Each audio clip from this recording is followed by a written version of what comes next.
Good evening, ladies and gentlemen. We are glad you are watching. Thank you so much for making time to join us on Tebe TV. This is your favorite show, Open Forum Political Discussion. And today there was overwhelming endorsement for one Raila Odinga as a presidential candidate, or from all manner of different political parties. This is a milestone ahead in the pursuit of one Kenya for all Kenyans. Well, we want to dive into the same as we dive into the discussion tonight, and also look at Kenya Kwanza Alliance as they keep up a spirited campaign in Mount Kenya, overwhelmingly led by the DP William RUTO. What is your thoughts on the same? Of course, with the other political developments around the country. Well, the link to use to get into the studio is right now being shared in the comment section. Please use it, get into the studio, and let us get talking.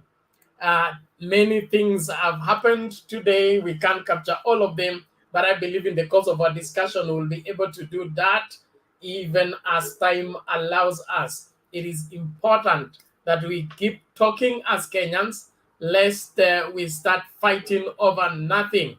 Let's ensure that the information we share out there is right and necessary for everybody to make an informed decision on who they support in this political battle. The line is drawn. The people have aligned themselves. I'm sure there is much response coming in from all over. Let's get talking and see what happens. Douglas Mokoa, thank you. Alum, thank you. Inasema hii kiti tumemalizana kuchukua asubuhi na mapema. Asante sana. Davis Mwandaga, thank you so much. Misha Kamumo, karibu kwa show. Overseer Fred Wanjohi, asante sana. Lenny Gracious Ngetich, asante sana, karibu kwa show. Unasema Ruto the fifth. Karibu kwa show. Akengo Omwango on board from Nairobi, inawezekana na baba, asante sana. Ruben Mongela, karibu kwa show. Thank you so much. We appreciate you are joining us. Silas Ndalut, asante sana. Kuna Gloria, thank you so much. Kuna Fanzin Fraz, hey, asante kwa kujoin. Karibu kwa show, asanteni sana. Nani huyu mwingine? Kuna Kevin Otieno, alafu just a moment, kuna Mustafa Erickson, of course kuna Bakiz Muhammad, asante sana. Manase Chirchir, sorry, thank you so much. Kuna Prince Douglas Nyabuto, asante sana. Charles Marieta, karibu kwa show. Tunawashukuru sana kwa kujumuika nasi katika Mtebei TV. Linet Miruka, wow, karibu. Janet Miruka, is that the Miruka I know or another one? Thank you so much. Kuna Davis, huyo Davis umemzungumzia.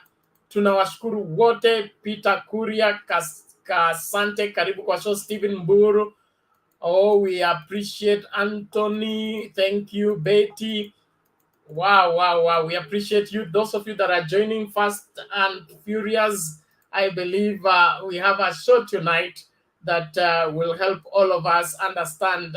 Make sure when you click on the link, allow StreamYard to have full control over your camera as well as your audio. If you don't, then you will not be able to share on the screen, because StreamYard has to have full control over your camera and your audio for that to happen. Well, I'm glad to have you guys. Thank you so much for making it. The earliest bird catches the worm. Sylvester Leo, VP.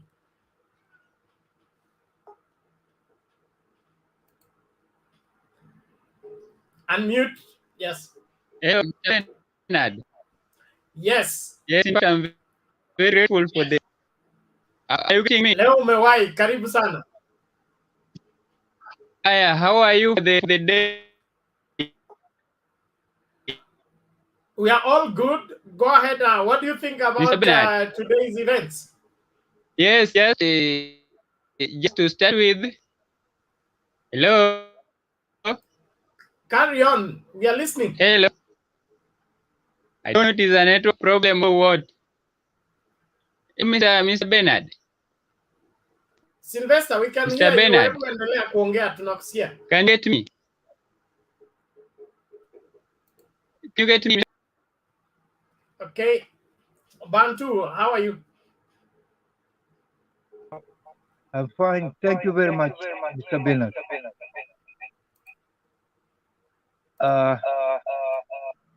Nasikia kuna mtu hapo. Nasikia echo. Endelea. Ya, asante sana Bwana Bernard kwa kunipatia nafasi hii japokuwa ni mapema sana. Kwanza nikusalimie sana, najua wewe ni mtu uko na kazi mingi sana na ulikuwa kwenye show kabla ya hapa. Pole ndugu yangu. Wewe hakuna mwingine, ni wewe tu.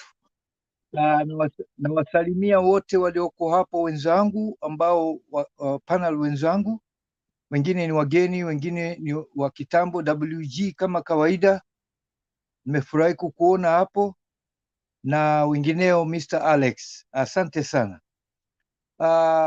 Sina mengi kwa hivi sasa, ni mapema. Unajua tena ni hii ngoma ya watoto, wazee ni baadaye. Haron, sijui vipi hali yako? Najisikia vizuri, Mungu akusaidie, Mungu akupe nguvu, najua utapata, uko na energy. Asante sana. Sina mengi ya kusema kwa sasa, nitatoka nipatie watu nafasi. Nimeona raha sana kuwasalimieni. Najua hii leo kuna kivumbi na tsunami imeanza, Bwana Bernard. Tsunami imeanza na itaanza kufagilia kila kitu. Kulingamana na leo tumeona mtukufu Rais Mheshimiwa Uhuru Muigai Kenyatta akianza kumwaga vitu polepole. Yeye ni mtu yuko cool na is well experienced. Nimekubali huyu bwana ni experienced na bado is still young to leave his position. Kwa hivyo tunamhitaji vile vile ampatie baba usaidizi katika uongozi. Yangu ni kuonesha watu wote wako pamoja. Azimio kama vile ilikuwa inatarajiwa na inafanya vile inavyotakikana, na siwezi kusema mengi kwa sasa. Nitatoa nafasi, mimi nataka kuwa karibu hapa niwasikize wenzangu, pengine wako na mazungumzo mengi zaidi, Bwana Bernard. Kwa hivyo sasa sina mengi, asante sana. Okay, asante sana Bantu Warrior, nashukuru sana. Karibu tena, tutajumuika baadaye. Bwana Harun, vipi? Asante sana. Naona raha inataka kumaliza wewe. Relax. Hii ndio ile siku nilikuwa naingoja jamani. I thank God in fact saa hii nimepona. Unajua hizi homa ndogo ndogo tu hizi mnazielewa, vile ziko hazijaisha vizuri, manzi watu wajichunga chunge tu hivi namna hii. So in fact leo siku imekuwa mzuri. Nimeona yani in fact leo ilikuwa ni mbwembwe, because I saw baba wakati alipokuwa endorsed akaruka mpaka mtaa wa KICC, akajumuika na wana Jubilee, then kutoka hapo wakarudi tena pamoja kuja Kasarani. And in fact nimefurahi kwa zile reasons ambazo president wetu amepeana regarding why officially today he has divorced with William Samoei Ruto and all his brigades, kwa sasa hivi officially sasa itabidi wajiunge na UDA yao. Reason being, Jubilee sasa hivi iko na members wapya ambao wataifanya isonge mbele. So zile reasons ambazo zili come out, number one, President alisema Ruto was a power hungry.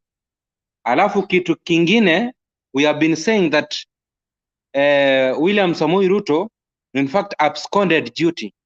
You know, if you are employed in a company, if there is any gross misconduct ambayo inahitaji adhabu ya ajabu sana, ni ku abscond duty.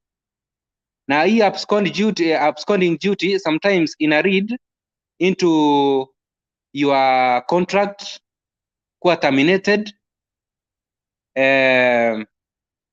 alafu unaenda mikono mikavu. So William Samoei Ruto ndio tunasema kuwa after August 10 tunataka kwenda kotini. In fact, Ruto arudishe pesa zetu zenye amekuwa akipata mshahara tangu wakati wa handshake vile alitoroka mpaka huu wakati, it is almost 4 years. All these salaries zenye amekuwa akipata is supposed to return, because President Uhuru Muigai Kenyatta ametuambia kuwa his right hand man absconded duty. Then kitu kingine, ile sababu President alipeana why he has divorced with William Samoei Ruto is that aliemploy opposition in Jubilee government ambayo wali create na wakapeana nafasi 50. Lakini by the way tumeona ile vita imekuwa sio ni kitu kigeni.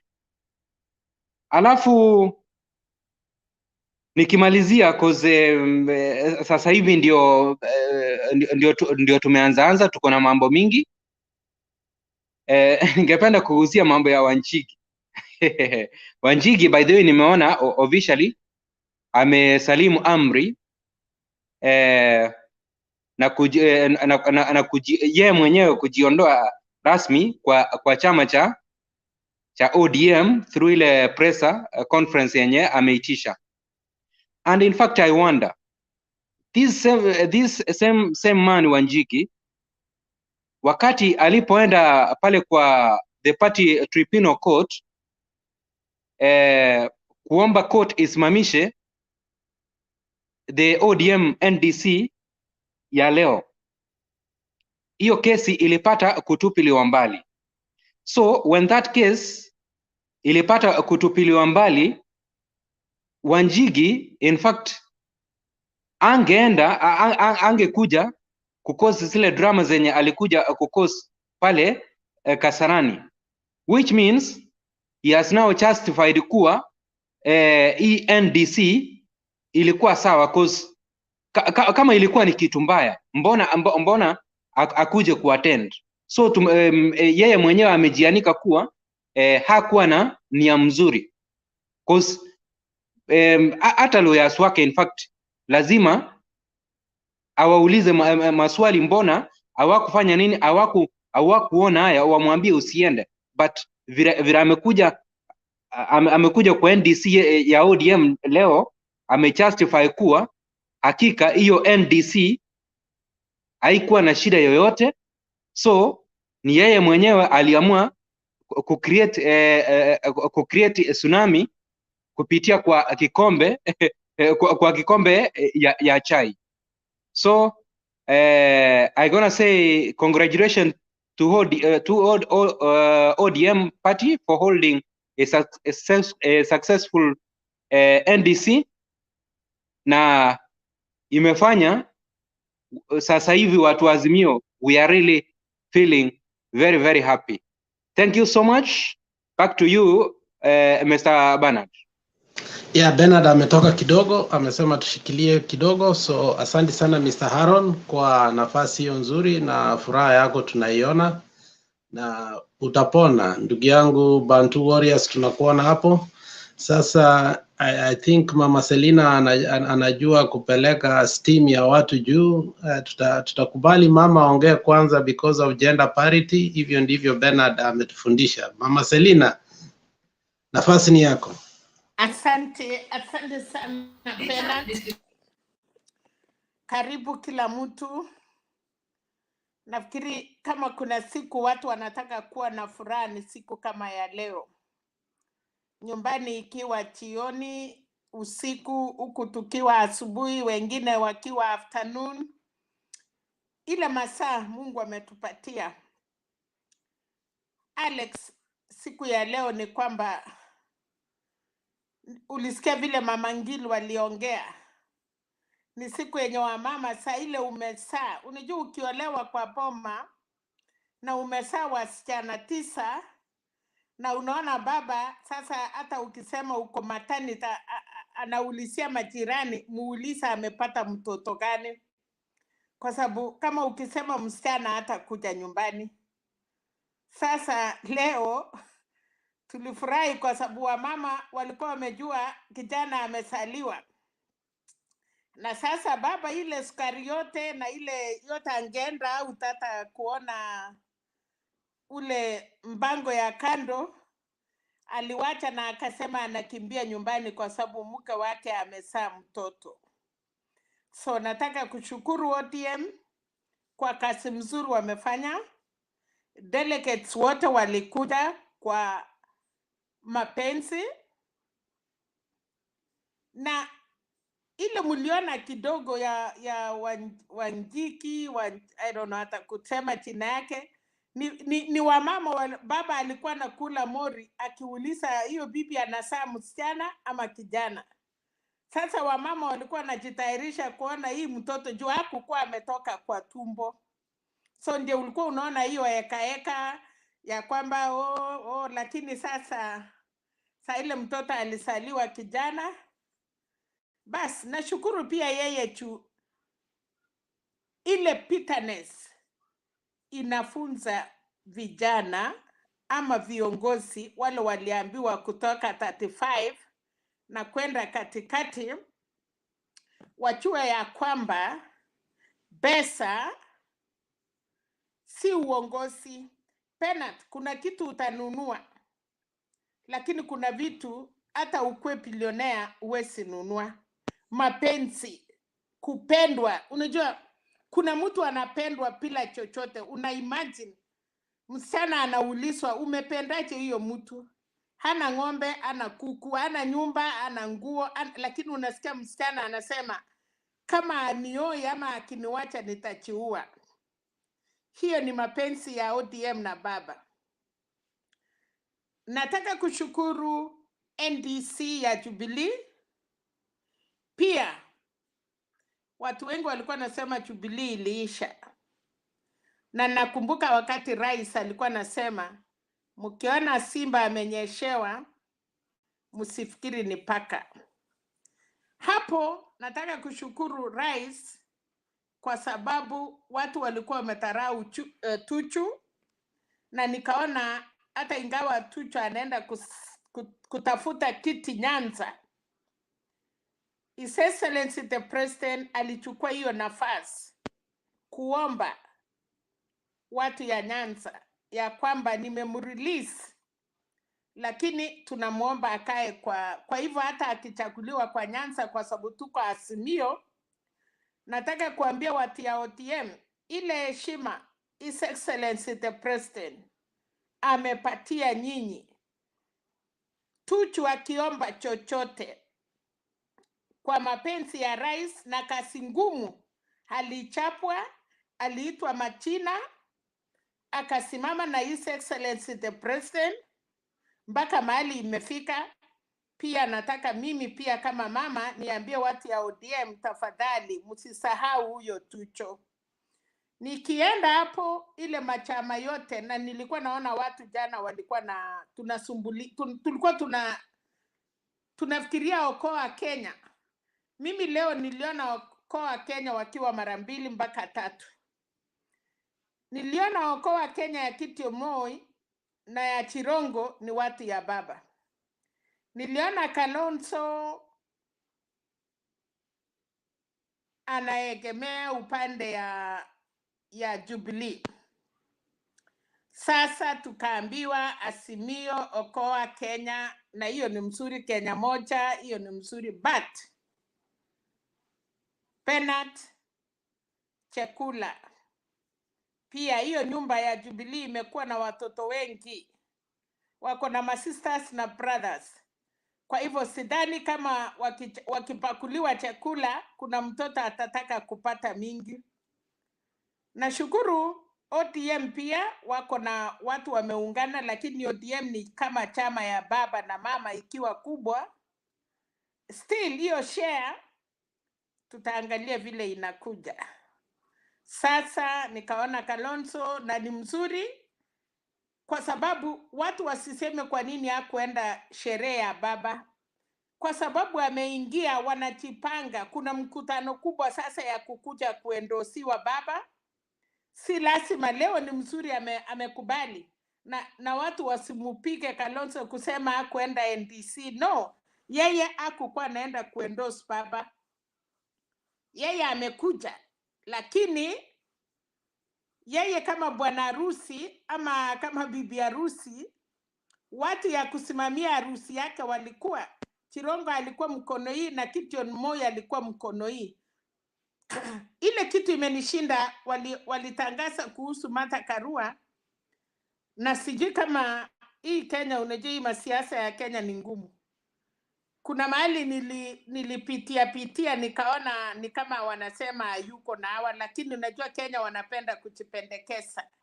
Wacha niende Nyeri. Oh my God. Alex, t-shirt yako kununuliwa. Kofia yako kununuliwa. Hiyo nafurahia sana. Hiyo wa mama 900 nasikia wanatembezwa ile room 365, wanachaswa lori, wanapelekwa wa shout. Lakini ukiona raia wenye walikuwa kando, saa zingine watu hii group yenyu Alex, kwa sababu we ni mdogo ya hawa kidogo, lazima hiyo ucheuri itawaua. Peana nafasi hata siku moja. Haikukuwa inamuhusu nini hii watu naitwa nini KKA, wangetulia hata kwa ma TV ndio watu wakuwe na heshima na hawa. I have never seen, si Raila wanamudharau, wanatarau rais. Na kama unatarau rais mwenye batu wako na kiti 8 months 7 months na unamwonyesha hivyo, sisi yote tunapenda Kenya. Hiyo Uhuru akisema leo sipeani, mtafanya nini? You don't do that. Mungepatia heshima afanye mambo yake. Unaenda kwake Nyeri, ile pesa, wacha tuseme sasa ukweli ya Mungu. Na kama tunasema makosa, Mungu atusamee. Alex, how might you think those people walitumia leo ndio waonyeshane? Unajua unajidanganya, mwanamke akutaki, lakini unakuja nje unamwambia cheka tu watu waone watu mimi niko na wewe. Tumeona hiyo vitu mingi sana. You continue discussing yourself, munaendelea kuenda uchinga na utoto, alafu munatumia pesa yenu. Uhuru na Raila hakuna kitu wanatoa, ni mapenzi ya watu. Baba amepata kibali ya raia ya Kenya. So mimi kulingana na hiyo mkutano, tena nasikia Wetangula anamwambia His Excellency the President, and it is true, anasema sasa vijana wako na yeye. Sasa anajaribu kuambia rais, tutakutumia wa mama. Mama gani huyo? Unless ile wa room 359, hakuna mama ya Kenya atatoka nje aenda apige His Excellency the President, wapige mtoto yao.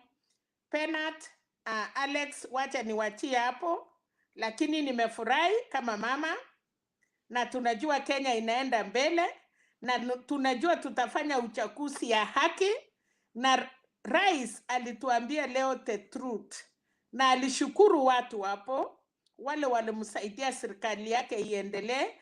Mtu akikutendea mema sema asante. Aliambia Wakenya hakuna kitu Raila alitaka, ni ile tu alitaka amani, and it is true, na Mungu ailibariki hiyo. Asante, na natarajia kusikia kutoka kwa wenzangu. Thank you so much kunipatia hiyo opportunity kama mama, na niseme kidogo. Asante kwa heshima yenye mnanipatia. Thank you. Shukrani sana Mama Selina. Bernard, sasa chukua ushukani after Wagira mzee ameongea. Wagira mzee ongea, alafu Bernard achukue ushukani wake. We Alex, wacha kuja na kutupanga bwana. Sisi tulishapangika hapo awali. Sasa wacha Bernard achukue ushukani back. We naona wewe au tutakii mazuri. We. Order. Thank you. The speaker has already ruled it is Wangira. You cannot overrule the speaker. So WG, relax. Mr. Wangira, take your 3 mambo ya minutes. Wanjigi hapa. How are you? How are you? You know, young men don't want to respect age. How are you, everybody? Wangira, just use your minutes. Ukianza kuwafight sahi wataleta. How are you? How are you?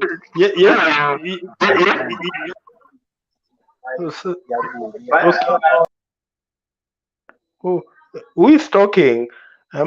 Okay, how are you? Yesterday I told you that the rubber had started meeting the tarmac, and surely today we saw the rubber on the tarmac.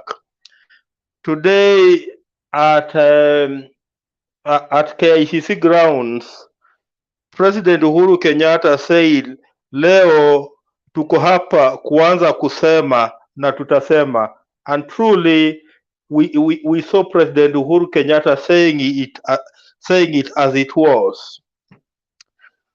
First, before I dwell on what the president said, today the Jubilee, today we saw the Jubilee and ODM national delegate conferences.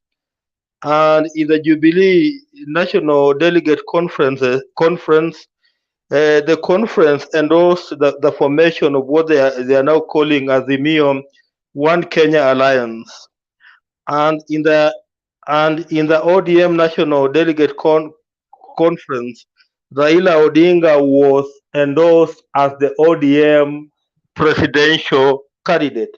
Remember, Raila was supposed to have been endorsed as the Azimio presidential candidate, but because of the new development that brought in Kalonzo Musyoka and other political parties, it was agreed that they now endorse him as an ODM presidential candidate, and later on in 2 weeks, then they can decide on who will become the Azimio One Kenya Alliance candidate.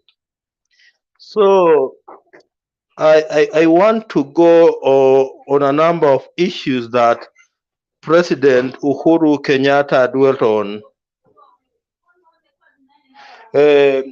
Before I go on what President Uhuru Kenyatta dwelt on, I want to look at the resolution, one of the resolutions that was passed by the Jubilee National Jubilee Delegate Conference. And this is a very important resolution because it's one resolution that today expelled William Samoei Ruto and other former Jubilee rebels from the Jubilee Party. So as we speak today, William Ruto, Kimani Ichung'wah, Ndindi Nyoro, Kimani Ngunjiri, and the like are not members of the Jubilee Party. And if the political parties act, it has to be, if the political parties act is strictly applied, then these are the type of guys who are likely to lose their seats even before we reach the 9th of August 2022. So I want to dwell on what President Uhuru Kenyatta said, because he spoke of very, very important matter, and this matter will drive our politics going forward as we move towards the 9th of August 2022. President Uhuru Kenyatta affirmed one thing. And this one thing that President Uhuru Kenyatta affirmed was that Raila Odinga is not a man of war. Because we have all along been told vile Raila Odinga ni mtu wa vita, a man of war, mtu wa vita. But President Uhuru Kenyatta was very clear that Raila Odinga is not a man of war, but it is the poor system of governance that we have had in this country, that poor system of governance of the winner takes it all, that has pushed Kenyans to that point where they fight one another. It was not about Raila as an individual, but that system of governance where the winner takes everything. And you know what happens in this country, when you become president, then you take everything and you decide who to appoint, you decide who not to appoint. For some of us who remember the first term of Uhuru Kenyatta, there was a time they were in Kajiado, and I remember him telling us kwamba sisi tunakula nyama na wengine wanameza mate. I don't know whether you remember that thing. Where he said it, Uhuru Kenyatta himself, he said sisi tunakula nyama na wengine wanameza mate. That is the winner take it all, because if you are out of government, if your man is not elected in government, then for the entire 5 years you are outside government, you end up not even benefiting. You remember during the first term of Uhuru Kenyatta and William Ruto, even if you look at what William Ruto's cabinet was, it was purely a cabinet from his village mate. That's what we call the winners take it all. So if we cannot win, what do? We have to look for other alternative that can make us be felt in government. Be felt in government. Then there's something that Uhuru Kenyatta also expressed.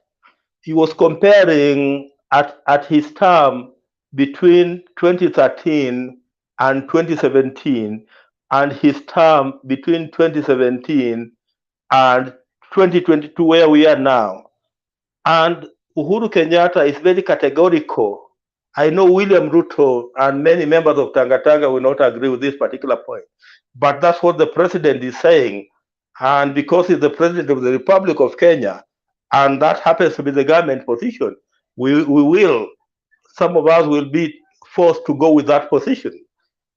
Because he said that if you compare the period between 2013 and 2017, then the period between 2017 and where we are today, you'll discover that between 2018, and where we are today, the Jubilee government has achieved more than what it achieved in his first term.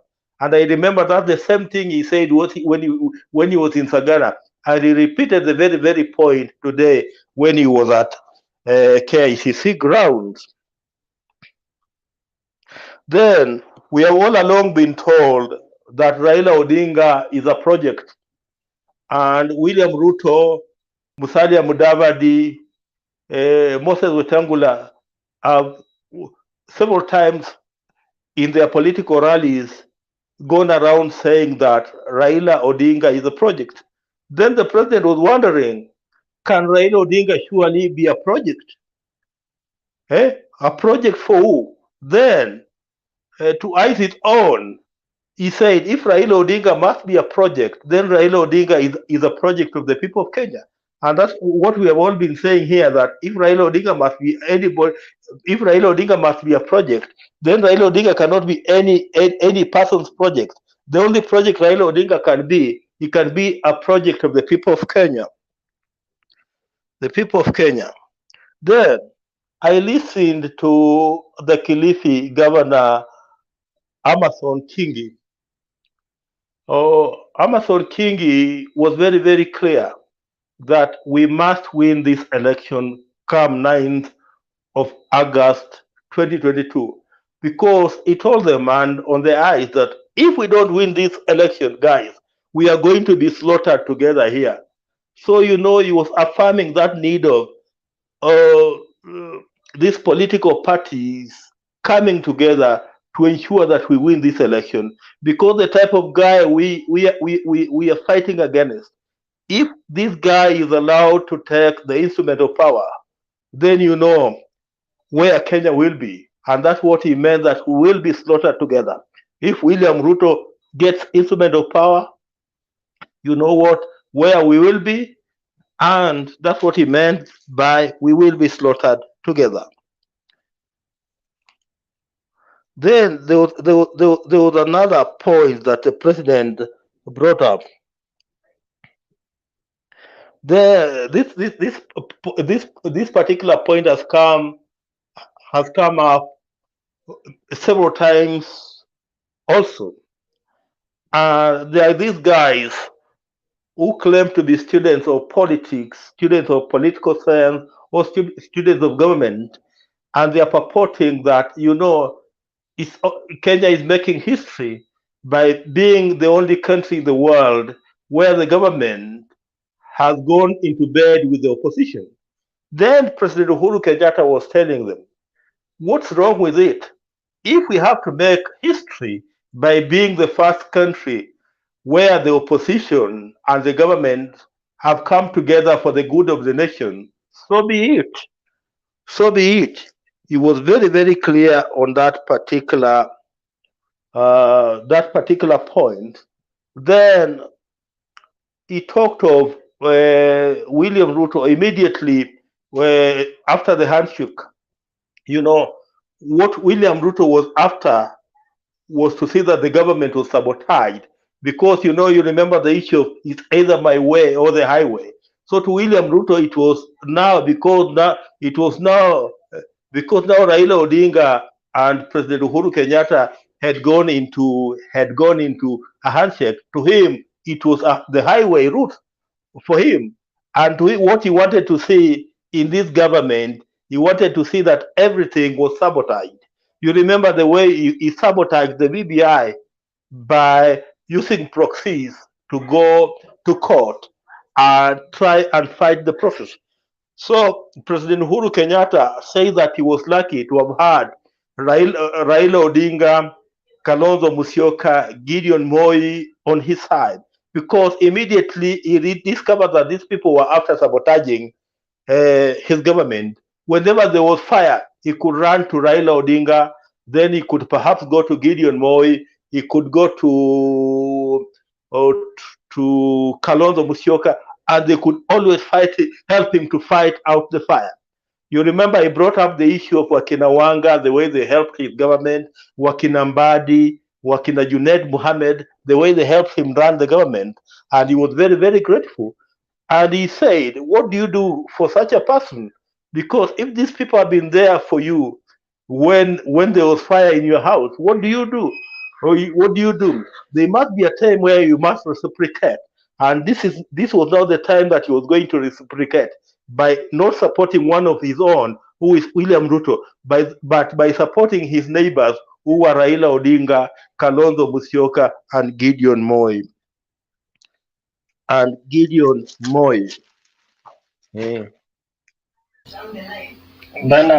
I'm finishing. Just give me 2 minutes. I'm finishing before you ask a question. Then there's this other issue. 2 minutes. 2 minutes is too much. Okay. Wangida, begin to conclude. Thank you. A minute and a half. As I conclude, then there was this issue of Jubilee having died. So Uhuru Kenyatta say that, you know, he has brought this country from an economy that was of 5 trillion to an economy of 13 trillion today. So he was asking, if Jubilee was a dead party, can a dead party bring a country from an economy of 5 trillion to 13 trillion? That's the issue that he was asking. That's the issue he was asking.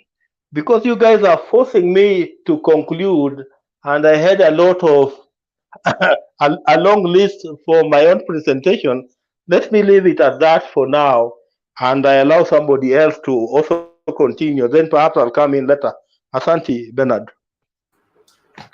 Thank you Bwana Wangida kwa mchango wako, naomba tusonge mbele. Na utapata lakini jua nafasi nyingine umenikata, kuendelea mahali umeachia. jua But thank you umenikata. very much. Okay.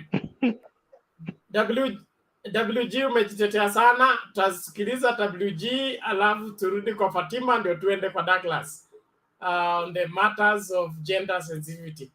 WG. Asante sana. I want to invite everyone, especially their faces here that I'm seeing for the first time. It's good to see you. Bwana Wangila, thank you for your contribution. Asante sana, you are so much on point. Alex, wacha kuweka curtain bwana, nataka kuongea nikiona uso wako. Okay, asante. Make sure umbwa isibweke huko nyuma. Okay. Now I want to begin by my observation regarding Wanjigi's experience. I think it's a self-made because of the events leading to today's experience. He's a man who's been working on his own. He's never followed the party leader in any event, and he's been busy opening, parallel offices in other regions. And now people were wondering if such a person was now keen on now attending the NDC. Was he really coming in peace? And for he's been dilly-dallying or dallying with or dining with our critics, especially the Oka side, and we've received our share of bashing from him, especially Raila Odinga. He's never spared him. So he should know that the kind of genre that is the ODM is not that kind of people that would handle you really nicely if they know that you are anti the party leader. Hizo mambo kama hizo can only be experienced maybe in Jubilee, where the William Ruto's friends would criticize and insult the president, but they walk around with them and leave them there. In this other side, we are normally very passionate with the way we handle things. Even within the party itself, if we feel that you are not walking the course with us, then the tides will just turn, just like that. That is the characteristic of ODM. So to me, it wasn't shocking. Number two, I want also to indulge on Kalonzo's presence at Jubilee, NDC, but his absence at ODMs. I think that was childish to me and very trivial of him. It was today was more or less like a celebration of our gatherings as we observe the same course that we've taken as one people. So it wasn't about which leader and the presidency, who is looking for what. It was just a union. So when he goes to Jubilee's meeting and then avoiding the ODM rally, and yet Raila Odinga has been really supporting him in terms of attendance in his events. I found that one was so demeaning. I think anyone, if I were him, he should fire his advisor. He's not, showing him the right path. I think I'm seeing that wing of politicians from Ukambani who wanted to ride on his back so that they can succeed in gaining the seats they are contesting for, while Kalonzo remains there the way it happened previously. Those are the people, I think, that are holding him and misadvising him. I think it's not time for him to throw tantrums. He should, now that he has accepted to be in Azimio, he should come in and play his role fully without feeling, big or what. His ego should be kept off. And I think the other reason why he kept off from ODM is because his nemesis in Ukambani, that is the governors, the three governors, Charity Ngilu, Mutua, and Kibwana, were around, very much around, and were playing an important role there. So I think he didn't want to share forum or podium with them. That is that to me, that is what I think kept him off. But I feel if he is a leader enough and he feels he has the ground and he is a strong leader, those are the guys who should have kept off, because Kalonzo Musyoka was attending. It's not the other way around. So by him keeping off, it means he's afraid of them. Let him come and take his position in Azimio.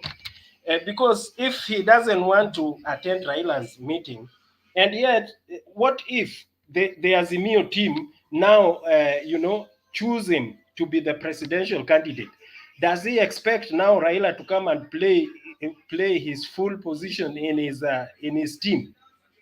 Will Raila come if he's been showing those kind of if he's not been supportive on the other end? So there Kalonzo failed me today. I didn't expect him to behave like that. I want to appreciate Joho's speech and Joho's contribution. If you looked at the delegates that attended that meeting, that NDC was owned by Mombasa delegates, Mombasa County delegates. There were so many and they were so robust. And I think Joho is rising. His star is rising within the coming days.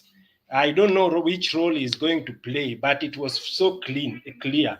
Number two, his speech.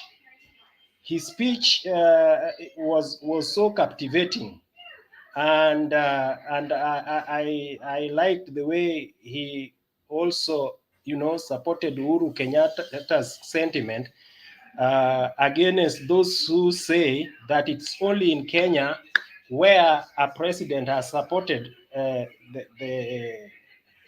opposition leader. So he was asking, who are we? See, we can also set a precedence in the world so that the other people can also take of what we've done as an example, which is happening. So I think that was very good. Finally, Raila's speech was full of hope. It was full of hope and urging people to join in Azimio. He was inviting others and was declaring that this is the time to come together, and the nation cannot be built even if we had the urge to develop our nation. If there is no unity, then all will be will be in vain. Nobody will. There is nothing that will be achieved. So, but finally, when I'm finishing, I think this is the time now that the movement, the Azimio movement, the Azimio wing, should now grapple with the challenges of balancing, because the house has become big. If they are not going to manage it well, then it will be also the reason for their downfall. They should know how to handle the many people who've come in. People have different expectations. They have different, needs. So all this should be seen, everyone should be satisfied, or should be seen to have been, catered for. That is my contribution for the day, unless if someone has a question. Okay, asante sana bwana David. Naomba tafadhali keep your mic mute until it's your turn to speak. It's important. Nashukuru kwa wale ambao mmejiunga nasi kwa comment section. Please let us keep our sanity and ensure that we respect one another. Hiyo story ya Wakalenjin, Wajaluo sitaki kuiona huko kwa comments. Sisi wote ni Wakenya na tuko katika azimio la umoja wa Wakenya wote. So kila Mkenya ni wa maana na ni wa muhimu. Kwa hivyo no grouping people, no profiling people. Let's respect one another. It is okay to differ ideologically, it's okay to differ politically, but that does not result into enmity or undermining of anyone in their judgment and in their political persuasion. Please, let's do that, and do that vehemently, committedly, because it is necessary. Naomba sasa tumsikilize Fatima atoe maoni yake, ndio tuendelee na mkururo mwingine. Fatima, vipi?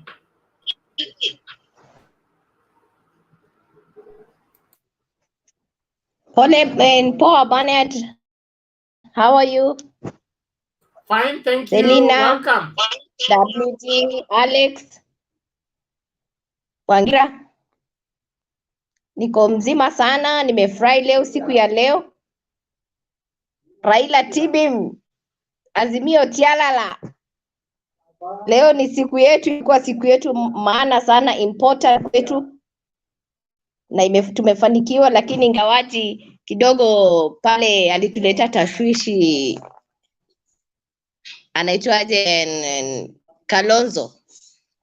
Kidogo ndio nilipatia wasiwasi, lakini baadaye nikajua tu iko siku tena itakuwa siku ya pili ya kumweka kabisa akuwe president. Nimefurahia leo, siku ya leo ndio nilikuwa siku muhimu kabisa, na nilikuwa ninajua leo kabisa Raila anaindoziwa kama Azimio. Ingawaji tulipata wageni, haikukuwa na shida hapo. Lakini leo ilikuwa siku mzuri kwetu Azimio. Nimefurahi kabisa.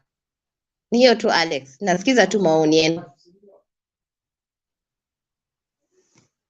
Okay, asante Fatima kwa maoni yako, tunashukuru, na sherehe inaendelea kwa wote ambao wanasherekea mkataba na mikataba ya leo na hatua ambazo tumecover leo katika kuangalia kwamba siasa zetu zinasonga mbele. Naomba tuende kwa nani? Bwana Sam, iko swali tena? Yes, good evening, good afternoon, good morning. Alex. Ngaki. Swali linahusu nini Bwana Sam? Ananisalimia. Mimi nasalimia Alex. Mbona wewe tu na ukiinua mkono inamaanisha uko na swali. Sasa nimesikia kunisalimia. Amenisalimia, amemaliza. Okay. Asante kwa salama. Tutaongea baadaye sana. Okay sir. Kuna kitu moja hapo nilikuwa nataka kusema, na ilikuwa ambayo ile kitu imefanyika leo kidogo kwa Wangira umeongea. It's a very nice statement, the way you narrated and everything. I like it very nicely.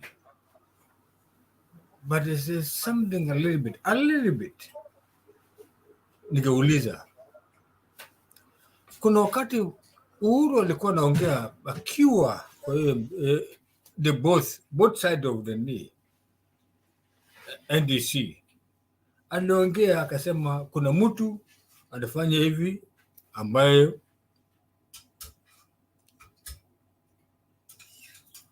nasema ambaye you people can forgive me, pengine mimi naweza kuwa too much.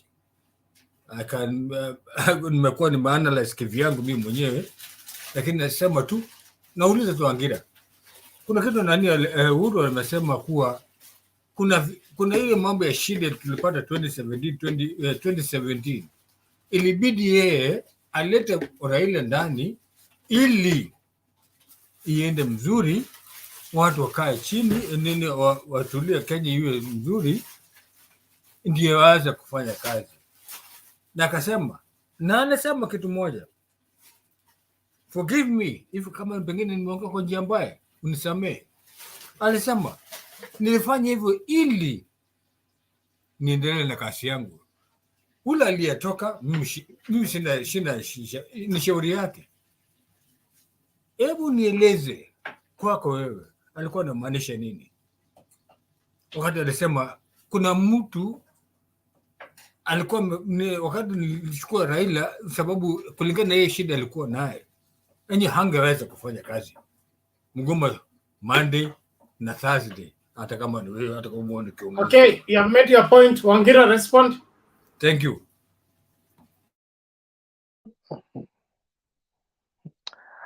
I don't know whether I got him clearly, but I'll try to answer in my best of ability.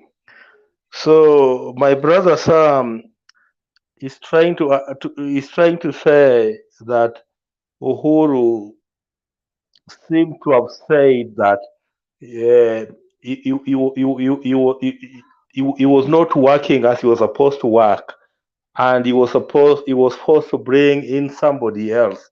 I support that this somebody else that Sam is alluding to is Raila Odinga, so that he could be in a position to work.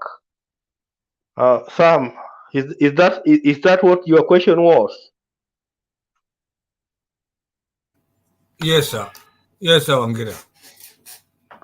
You know, Uhuru Kenyatta spoke of Raila as not being the man of war, but of the poor system of governance that we presently have, where the winner takes it all, which has been the problem. And I've explained earlier that you remember between 2013 and 2017, for some of us who voted for Raila Odinga, you remember we used only to see Serikali through View Sasa. We were not part and parcel of this government because there's nowhere else where we were enjoying the benefit of government. And you know the government is supposed to serve everybody. But that was not the case. Because our man had been defeated, or our man had been defeated, and some of us don't believe that he was defeated, but our man did not become president. So when Raila did not become president, so we were not part and parcel of the government. So you see, the president was explaining very clearly that so long as we have this one-sided government, one-sided system of government where it's the winner who takes everything, then these feelings will continue being there. For example, on 9th of August this year, if Raila Odinga is elected as president of the Republic of Kenya, that means that he will be taking everything as president. So that means that the RUTO side of the divide will not feel as being part of this government. And that's why Uhuru Kenyatta has always insisted that we need to think of reviewing our system of governance. And that's why he brought in even the BBI, so that we can even expand our executive structure, where we can have the president, the deputy president, the prime minister, and the two deputy prime ministers, so that at least every corner of this country can start feeling as part of government. But so long as things remain the way they are, even after 9th of August, when we defeat William Ruto, as I'm sure that we are going to defeat him, you'll hear his people saying that they're not part of government. They're not feeling as if they are part of government. And that's a problem that we must find a way to tackle it. Because if we don't tackle that problem, we'll continue burying our heads in the sand and we'll continue experiencing problems. Because how do you expect William Ruto, for example, he has lost elections, Raila Odinga has won elections, how do you expect him to behave? And he's outside there. How do you expect him to behave? He will become rebellious. So we must have a system that is accommodative, where everybody now feels part and parcel of government. Wangila, thank you. That is too elaborate. But it's okay. Some only needed interpretation. Oh, thank you, Bernard. Thank you. But all the same, thank you. I want us to move forward. So Sam, your question has got so many answers, but it's not a new question. It has been part of the propaganda that Raila, the handshake was to keep Raila from the street, so that Uhuru can finish his term. After he goes back to work with Ruto, and then Raila is kicked off. Amechezwa. But from the look of things, it has not played that way. And let's look forward for better days ahead by Kenya working together. This Kenya is as good when everybody's on board, not when some people want to eat alone while others tunameza mate. My dear Bernard. Yes. I know my Mr. Wangida hasn't got whatever question I ask it. But anyway, I'm going to elaborate it later on. Perhaps I say perhaps. Sam. Yes, sir. Not now. Later the answer. Yes, wait for your time. When it's your time to submit, you can tag in that one too. Thank you, sir. Nataka debate isonge mbele tafadhali. Sitaki tukwame mahali pamoja. Asante. Twende kwa Douglas moja kwa moja tafadhali. Chukua muda wako wa kifupi ipasavyo. After that we'll go to Alex and then Captain. Tukizonga hivyo. Douglas. Okay. Good evening, Bernard and the rest. Good evening to you. Very Welcome. much. I can see all of you. Others are in the morning zones, afternoon. I hope you're well. Now, allow me start from Raila Odinga receiving overwhelming endorsement. What we've all known and what remains to stand is Raila is ODM and ODM is Raila. Raila will only cease to be the presidential nominee of ODM when he retires as the 5th president of the Republic of Kenya. That is when somebody else can be nominated as the presidential aspirant of ODM. But as of now, he still continues to enjoy the privileges of ODM. That is a party he formed, is a party he has fought for, is a party he lives, the ideologies. So the ideologies of ODM are just the ideologies of Raila Odinga. And with the overwhelming endorsement from other people today, that was commendable. And you could see Hassan Joe sitting right next to Raila Odinga. And that sends a political message that somebody is being roomed up, somebody is being told, kijana, hivi ndio wazee uenda. And the rest of the ODM lieutenants were there. And the changes that were made, they're commendable. And I like the speech that Babu Owino gave today in the ODM NDC, that loyalty to the party must be supreme. There is no way you cannot toe the party line and you want to be given a position, you want to be nominated, you want to be given an endorsement. No, you must be loyal to the party.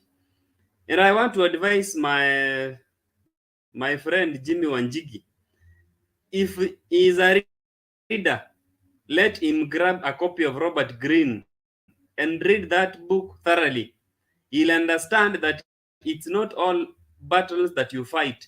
You must choose your battles and your wars carefully. There are those that you cannot fight, and even if you start fighting, you cannot win. And that is what he misses. And again, it was alleged in 2017, there was an allegation. I'm saying it was an allegation so that you cannot tell me to substantiate. When the ODM were going, the NASA were going for the delegates to choose the presidential aspirant, there were claims that William Ruto had sponsored delegates and paid them to go and pick a weak candidate who could compete against them. And I think that is the same plot that Jimmy Wanjigi has been playing behind the scenes with William Ruto and the rest, that he wants to go there with his delegates, cause chaos, so that Raila Odinga cannot be nominated as the presidential aspirant for ODM. But Raila Odinga, the same way he played it in 2017, it's the same way it has been played today. And Jimmy Wanjigi gets embarrassed, and I saw a Facebook post. I don't know whether it came from him, that Heri Yule Mwizi. And if it really came from him, then it confirms that he has been acting on and for behalf of William Samoei Ruto. Number two, DP Ruto and the KK sustained a spirited campaign in Mount Kenya. That is expected. They were in Nyandarua yesterday, Olkalao here, my neighboring town here. They were here. They have been in Nyeri, and they will be there all over.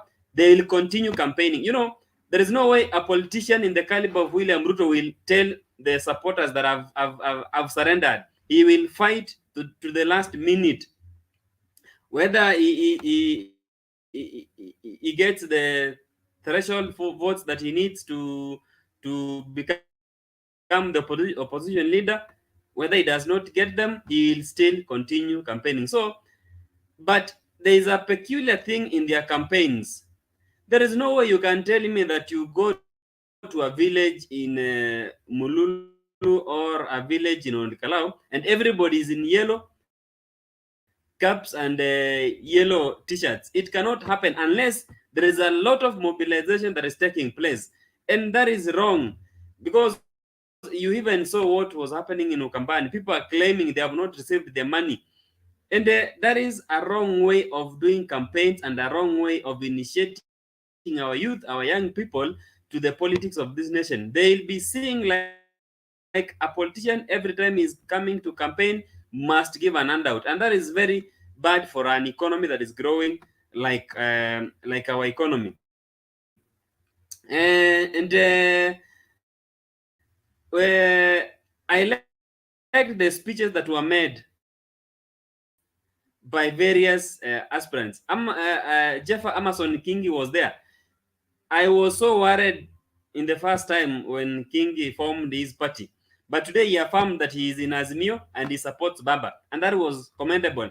That reminds me of a speech that was made by Najib Balala in the ODM delegates in 2007.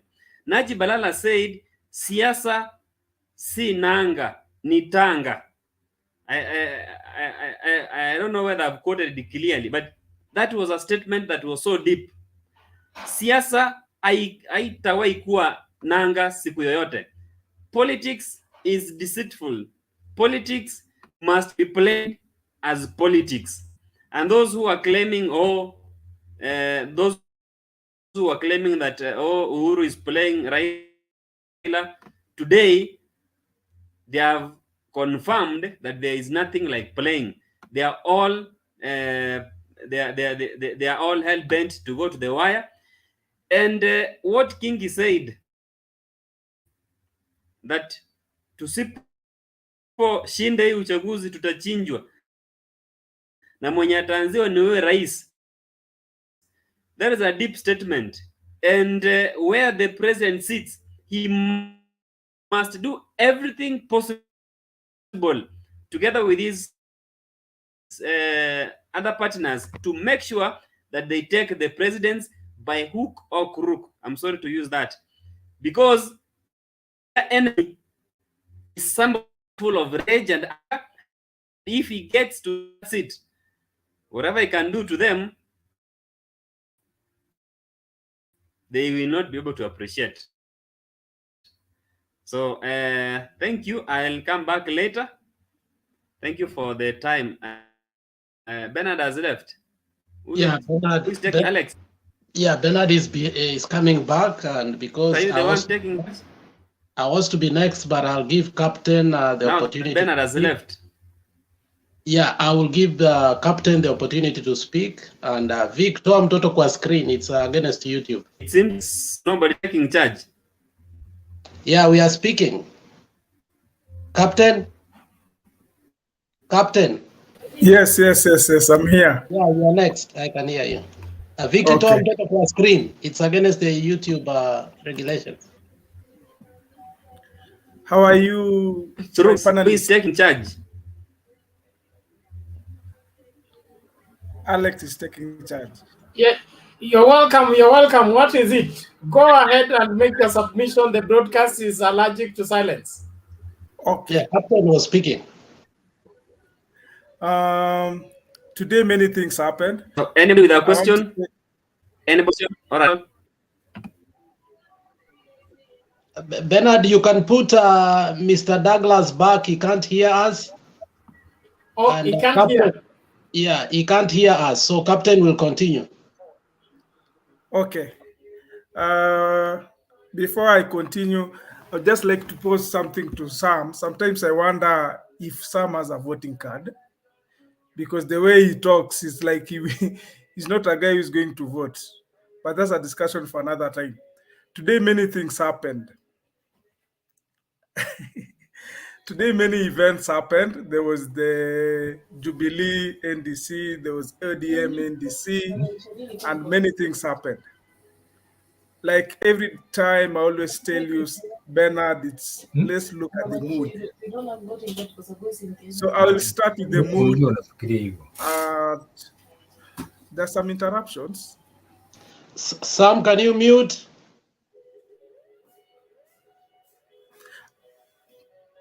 I will start with the mood. I've muted already. I will start with the mood at Jubilee. When Baba went to Jubilee NDC, everybody was happy.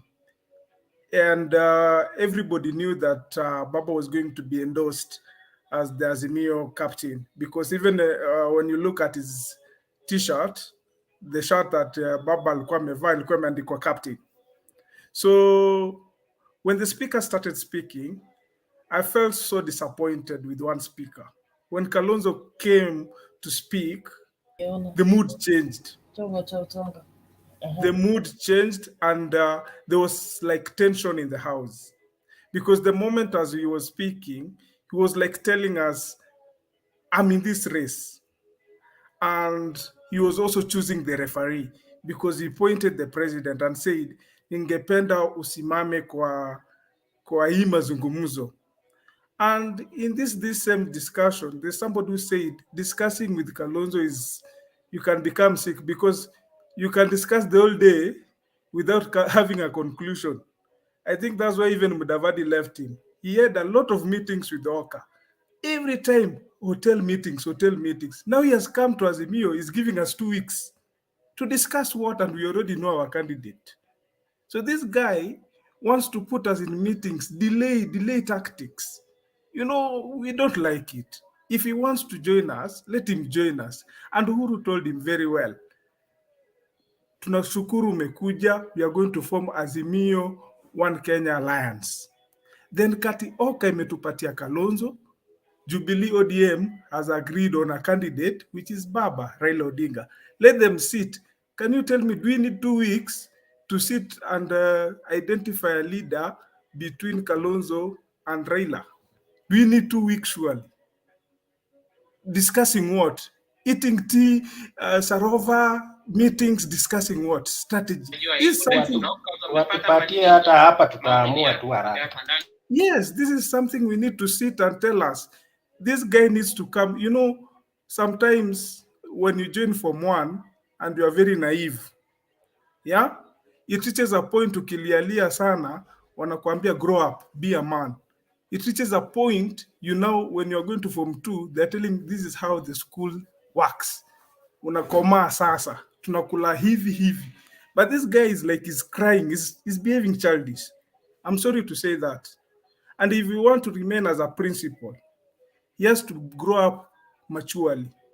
Even not attending the ODM NDC, it doesn't mean that he's going to endorse Raila. He could just attend it.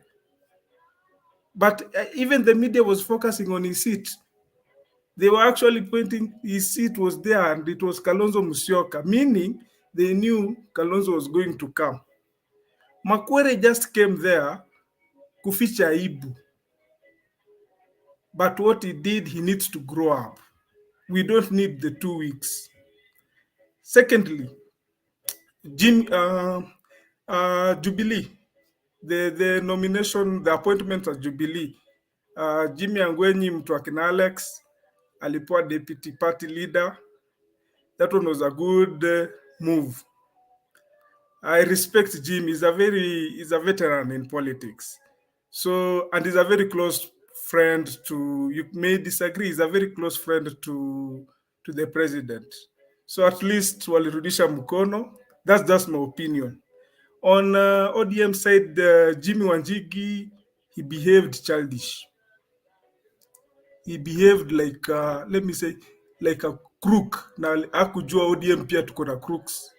He came with the wafuasi wake and they were demanding to enter. He was told by the security guy, tutakuingiza mheshimiwa pole pole. But his supporters were actually pushing. That one made supporters wa Baba. Baba kuna wanajeshi. Forget about the delegates. There are people, just people wa raia wa kawaida. Walikuwa hapo nje. And they're the one who stopped Jimmy Wanjigi from entering VIP section. Wakamwambia aingi, where are you going? Then they started shouting, Baba, Baba, Baba. That is something which is good. At least we've removed a mole in ODM. And ask yourself, why has Baba never commented to him? Why? Even Sifuna, you thought Sifuna could have stopped the delegates meeting at akuja ambiwa ati Jimmy Wanjigi ako nje. They knew, but nobody cared with him. At the end of the day, we saw Jimmy Wanjigi running. That was a good alikimbia. Na hivyo tutawafukuza. Na Joho always say kama ni noma, ni noma. Mkileta kama ni mbaya, ni mbaya. So alileta noma. Na hata kufika wa gate akapata noma hapo hivyo, akafukuzwa akimbia penye anaenda. Tutaki ushenzi. And he has said he's going to announce his political party. Anataka kuwa rais. Acha aende UDA. He will be given a position. The speeches. I'll comment on the president's speech. President said he's not supporting Raila as a project. Raila is equal project. He told us, I'm supporting Raila as a leader. And he also pointed out and said, I've been working with this guy many times, and you Kenyans don't know. Kamera yenye mnaona kwa TV, tumefanya mingi na mzee yenye mjaonyeshwa kwa TV. Tumetembea naye usiku kwa gari moja na mjaonyeshwa. And that means they had a good relationship with mzee, and they've been working, and the government has achieved a lot after handshake. So the UDA at Nyeri, hii situation ya kukaka Nyeri, let me advise, if I was to advise Ruto, votes is not only in Central. Votes is not in Central. Hii kuku, Central tunaenda kukulwa na watu wengi sana. So ukienda penye kuna sherehe, kuna watu wengi, utapata nyama kidogo. He needs to focus. He will focus more on Central and lose on the other sides. Because kila wakati anaona Central, he will lose it. So I'll advise Ruto very well. He needs to arrange his team. Let others campaign in different parts of the country. But if he's going to concentrate the whole team in Central, they've gone there in Central. Sisi tutakuja kufagia. You go, then we'll come back again to fagia. You go, we'll come back to forget. It's like you'll have done nothing. So they need to strategize. And the issue of they need to wauze the agenda. Right now, they're insisting of churches. You think Azimio hatuna wachungaji? Stop bringing differences between pastors. There's no way we abused churches. So it's like they're creating, they will want to say Wakristo wasikuje, Wakristo wasisupport Azimio kwa sababu watuheshimu watumishi wa Mungu. Even as we go to churches, and there are pastors who are really supporting Azimio. So they should not bring it as an agenda. They should tell us the track record. What have they done? Wauze sera zao, tuone. Whoever supports them, let them support them. But as the things are, Bernard, already we've seen the losing team. And this time round, as Ngilu said, tuvae viatu, twende mashinani, let us convince our people. Let us vote. Let us not just talk. Let us vote. We want to win this thing, a big slide, with a landslide, so that hata wakienda kwa court, because they will go. They are going to lose. They'll go to the court. Hawatashindwa because tutawashinda with a big margin. So these guys, they should stop propaganda. Let us compete and compete wisely. And our good friend Kalonzo Musyoka, I want by Monday, the meeting should be over. We should be told the captain of Azimio, we move ahead. The 2 weeks meeting with this guy is going to derail us. If he wants a delaying tactics, he can as well, if he wants to move, atabaki peke yake, because if he delays tactics, Gideon and Jirongo will come, then he will remain alone in one with that alliance. So me ananibo sana. Sorry to say that. Thank you so much. Sawa Captain, asante. Unajua Kalonzo sio mgeni Kenya, na ni wageni Kenya ambao hamuelewi. Hiyo ni style yake. Alafu mtu ambaye hana msimamo ni ngumu sana kunini. Kama dereva ana join highway alafu ana indicate both direction. So ukijaribu kucross barabara unaweza gongo kwa sababu hujui ataenda huku ama ataenda huku. He's blowing hot and cold is almost his identity, but I don't think he has much left. If he insists, he will end up like Jimmy Wanjigi. The same thing. They are cooked in the same pot. They will be served on the same plate. There's no other way, because when you get when time runs out on you, you can only resort to riots. And when the riots are contained, what do you have left? Surrender. So he either comes in now. In fact, right now he's late. He can't come in as a principal. He will come in like a number 5 on the other side. So he would have had a very strong incoming if he heeded to the president's advice as early as the time they were meeting in Mombasa and talking this thing. These guys will still be principals, kina Musalia, kina Weta. By the time when the president was talking to them, ile time ya NASA, when they wound up NASA, then went into protest, they now turned NASA into Oka, and now they want us to turn into Oka. It doesn't work that way. So Kalonzo, I don't think he has much bargaining power. He doesn't. And he knows that. Being a senior lawyer, he understands that time running out on you only makes you be disadvantaged. And if he continues that way, Singilu is already in. Kibwana is already in. Mutua is already in. Who is remaining? We get the governors. They may not bring 100%, but they will bring enough substance. What I know is that Baba has overwhelming support countrywide that can make up for any defaulters along the way. That one I can guarantee. Secondly, Baba doesn't have any serious challenger, to the best of my knowledge. The last race that William Ruto ran against Baba, it was in 2010. And he lost. at 28%, something like that, 65 versus Nini. So if there is anything as far as Baba is concerned in far winning against William Ruto, that's guaranteed. It's only the perception that has been created in the air that is causing jitteries. When the rubber meets the road, when now numbers have to count, you see now what's happening. And their numbers will keep shrinking and shrinking. So nobody should panic.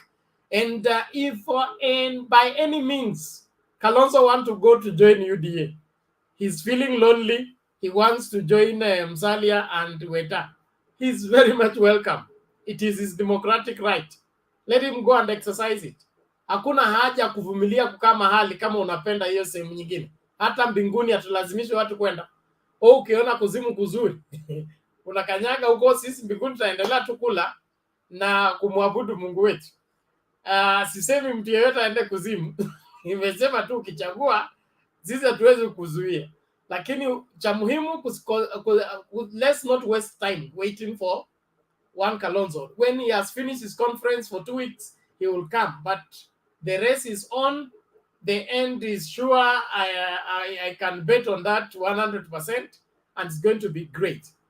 And at the end of the day, we want to have one Kenya, where every Kenyan is free to be a Kenyan and is catered for regardless of where they come from, what language they speak, their height, their weight, and everything else. If we achieve that, we have won. But this other one of pull and push is my turn. I've been in politics longer than you. Oh, I went to parliament before you. All that. You prove it by showing your muscle, not by demanding how long you've been around. Thank you. Bwana Alex, ilikuwa your turn ama tuende kwa... I can have a quick submission, but umekataa kuweka hiyo clip nimekuambia. I don't know why. Unataka hivi?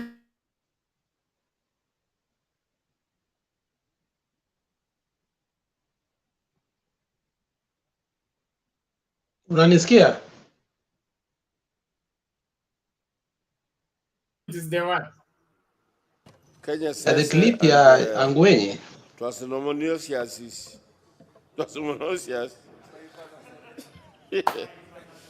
Tribanasomasis. Eradication Council. Bathroom Crossing.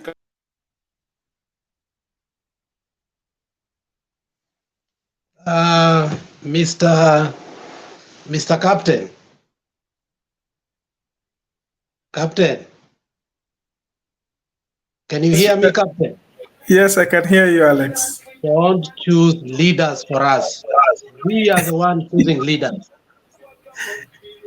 Do not tell us, do not ever tell us the kind of leaders that we choose. That is why we chose Simbarati against the grain. Vicky, karibu sana, tunakuona in the house. We have missed the ODM, diehard ODM guys. You are around, so today we are going to have a robust discussion. But anyway.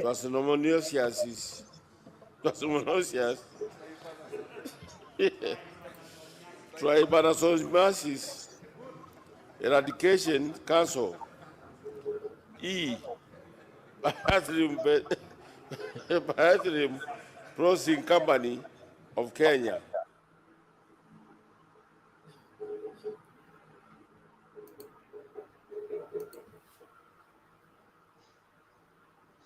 So, Captain, when I tell you,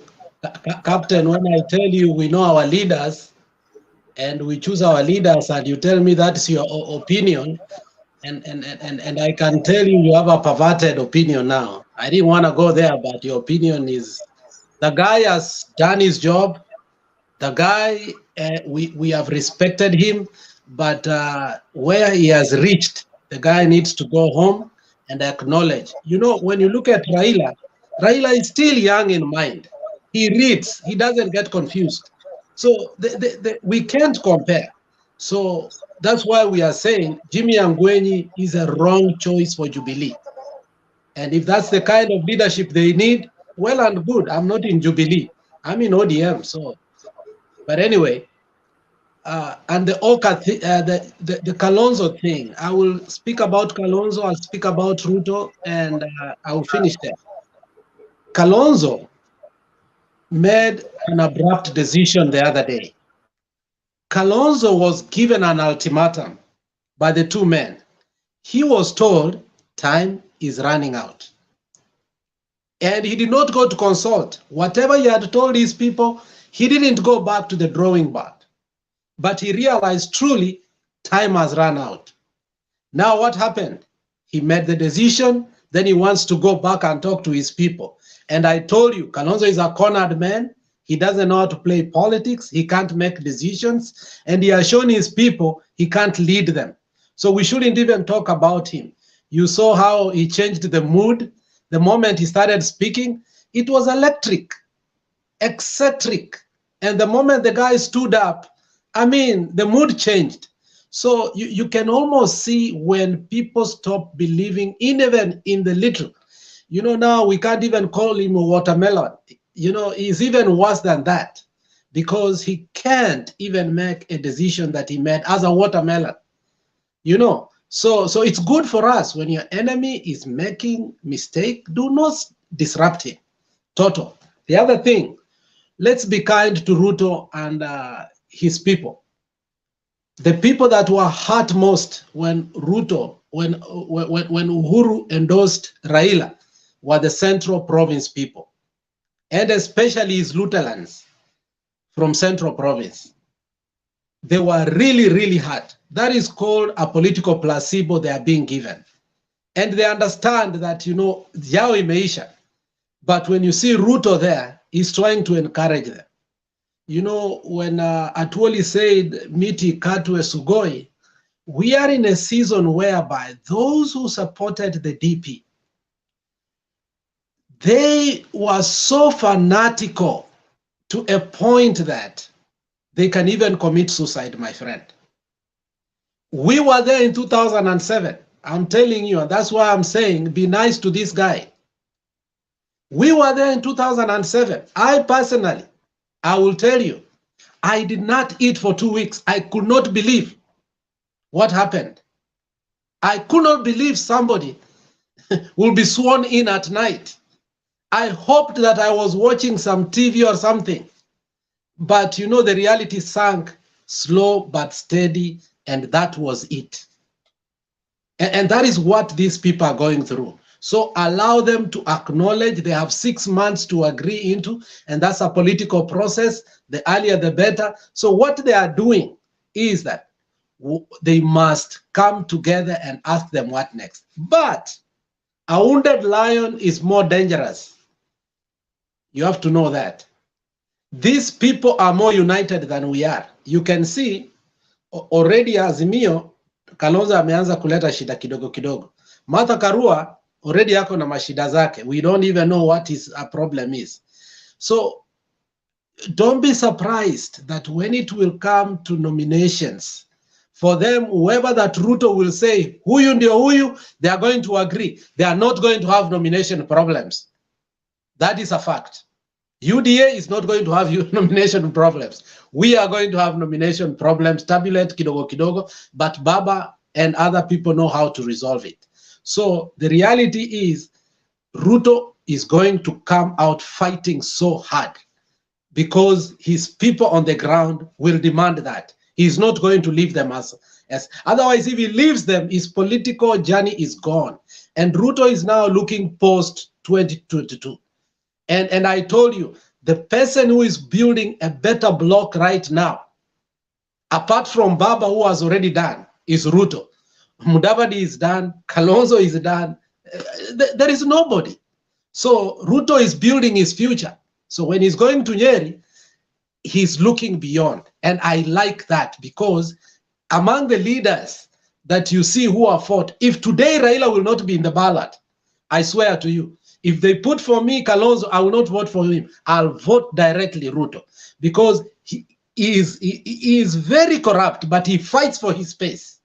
He fights for his space. Kalonzo is waiting to be given things on the platter. So Ruto is okay. Let him with his t-shirts anatufanyisha biashara mzuri. We like that. and whatever he's doing, that's a political journey that other people have passed through. And lastly, Vicky, ulisema maneno ya Facebook tusisikie, but now it's final. Simbarati is in Azimio. I hope it sank to you and you have agreed. And the next person that is coming is... Which Simbarati are you, Alex? No, not Simbarati. Kibagendi. I'm sorry. Kibagendi. It's because, you know, I saw a picture today again. They are greeting each other, Kibagendi and Simbarati. There was one yesterday. There's one today. So that's why I confused. So Vicky, it wasn't Facebook propaganda. Your guy is in Azimio now, and it's okay. That's politics. At Assisi, we are going to have casualties. People are going to go the other side. It's that political season. But UDA locked out of Kisii. You need to acknowledge that. Locked. There is nothing. I know your time will come, utaongea, utaitetea, but your appointment, 2 of them, gone. Gone. Who is remaining?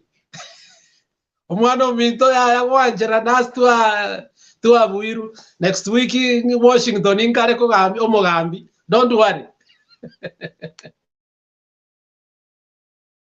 You guys, wewe unasema twende polepole, kumbe wewe ndio uko na sindano zile za purukeni. All the same. I was saying hi to Vicky. Vicky is a good competitor and he is a good defender of UDA. And I respect him because he gives defense to UDA without being tired. So it's good he's here. Asante Alex kwa maoni yako. Sam, your hand is up again. Yeah, thank you. Thank What you. is it? Thank you. Wewe huwezi ngoja time yako kusubmit ndio uulize hiyo maswali yako. Unajua submission ni kitu moja tofauti na kuongea kawaida.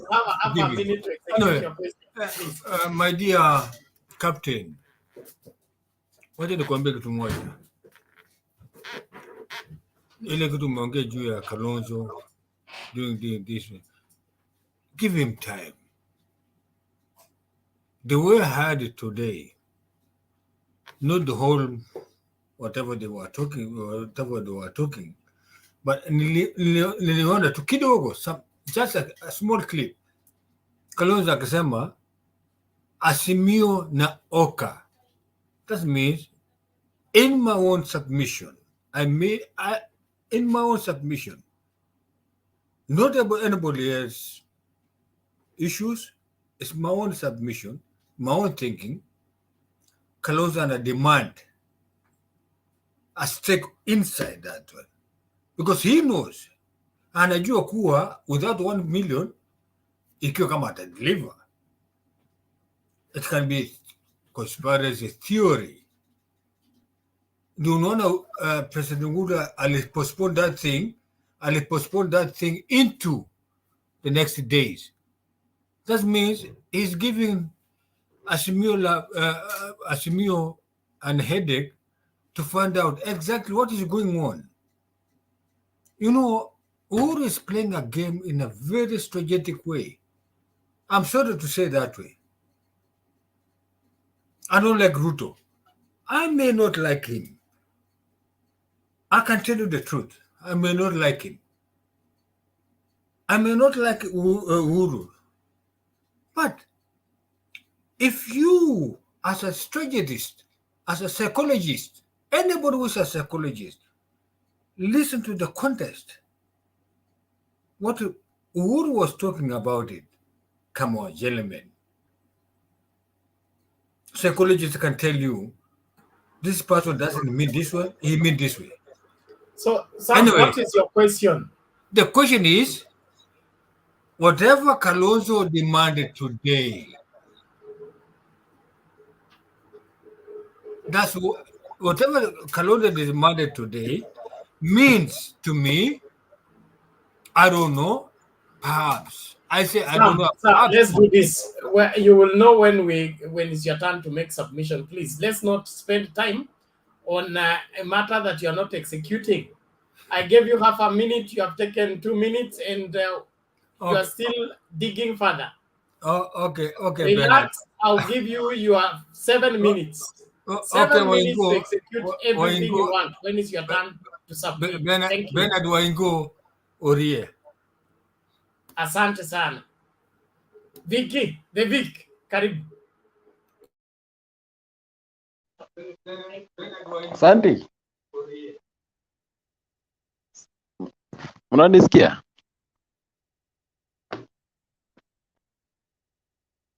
Tunakupata the Vic. Go ahead. Oh, okay.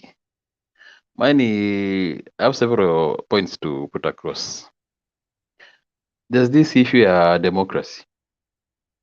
Democracy iko na characteristic moja yenye huwa ina stand out. Is that the winner will always take it all.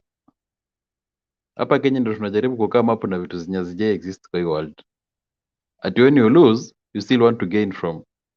You still want part of, unataka kugain Kenya winner amepata, pia unataka upate kitu hapo. Hata ukiangalia democracy za kama America, Europe, Trump alishindwa, alienda nyumbani na alikuwa tu na supporters wengi. All the mature democracies hakuna yenye inawaka ati mtu akiform government ana accommodate the opposition leader. Kenya wameset a very bad precedence in that you only need to assemble some few youths or cause violence and then government inaku accommodate unavoka kiti, and then you end up not having an opposition. Like right now in Kenya inabidi sasa Ruto play role opposition kwa sababu Raila ameingia kwa government, so that is very bad in my own opinion. Wina akishinda, wacha achukue kila kitu, afanye kazi yake mpaka siku ile atashindwa. Haya, another point, kuna hiyo clip imewekwa hapo. Kwanza Alex ameenda wapi? Wacha kutokea curtain. Hiyo clip umeweka hapo ya Jubilee, that was good. When your enemy makes a mistake, unamwacha endelee. Jubilee ilikufa. Jubilee died a long time ago. Kama mtu hawezi ajui kusoma ama vipi na ni mtu wa Jubilee, wacha make hiyo mistake. Nataka nile kuappoint wengine wengi, wacha kuachanua haya Alex bwana. We want you people to make mistakes. Na tutaki mtu muone. Make a lot of mistakes. UDA tunasonga mbele. Na bado tutawacha. Mwingine alikuwa anakasirika. Nani? Halito captain. Usikasirike kwa nini Kalonzo hajajoin. Tunasema anakubwa kwa nini? Must join ni baba. Anaway. Ameona uzito pia UDA si chama kidogo. Otherwise kama UDA ingekuwa na uzito, angekuwa sha make decision kitambo sana. Angalia the likes of Kuria. Kama if baba make inroads in Central, hizi angekuwa amejialign na Azimio.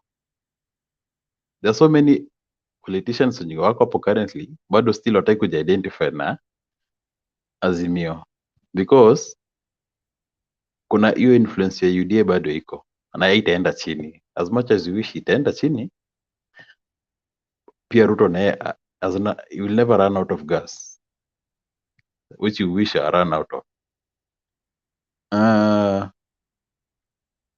President is always dishonest. There are so many things he needs to, alikuwa ametupromise atatuambia, hajaituambia. Hajaituambia kwa nini government yake iko so corrupt mpaka mwenyewe ana admit, and yet he is the head of that government. All the corrupt dealings that happen kwa government yake, kwa sababu hajazifight, inamaanisha lazima ako involved in them. That's why he cannot, his hands are tied kama za Kemsa.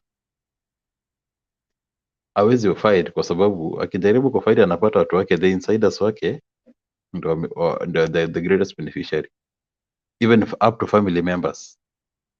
So as far as fighting corruption, sijui kama ilikuwa kwa topic kidogo, but that's our big issue.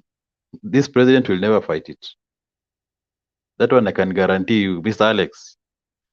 Kama president ako honest na kufight corruption, mwambie aanze with the most recent one, alafu tutamheshimu. Si Okay, tumewaachia watu wote wa corruption. wako huko kwenu mshampiga mosho mmoja, wako safi vile wako hivi, wakitoka hivi mnawachafulia. Lakini ni hayo kwa sasa, wacha tungoje. Asante. Uzuri umekubali wanatuchafulia, kwa hivyo nyinyi ndio wachafu. Swali Bernard. Mnasafisha.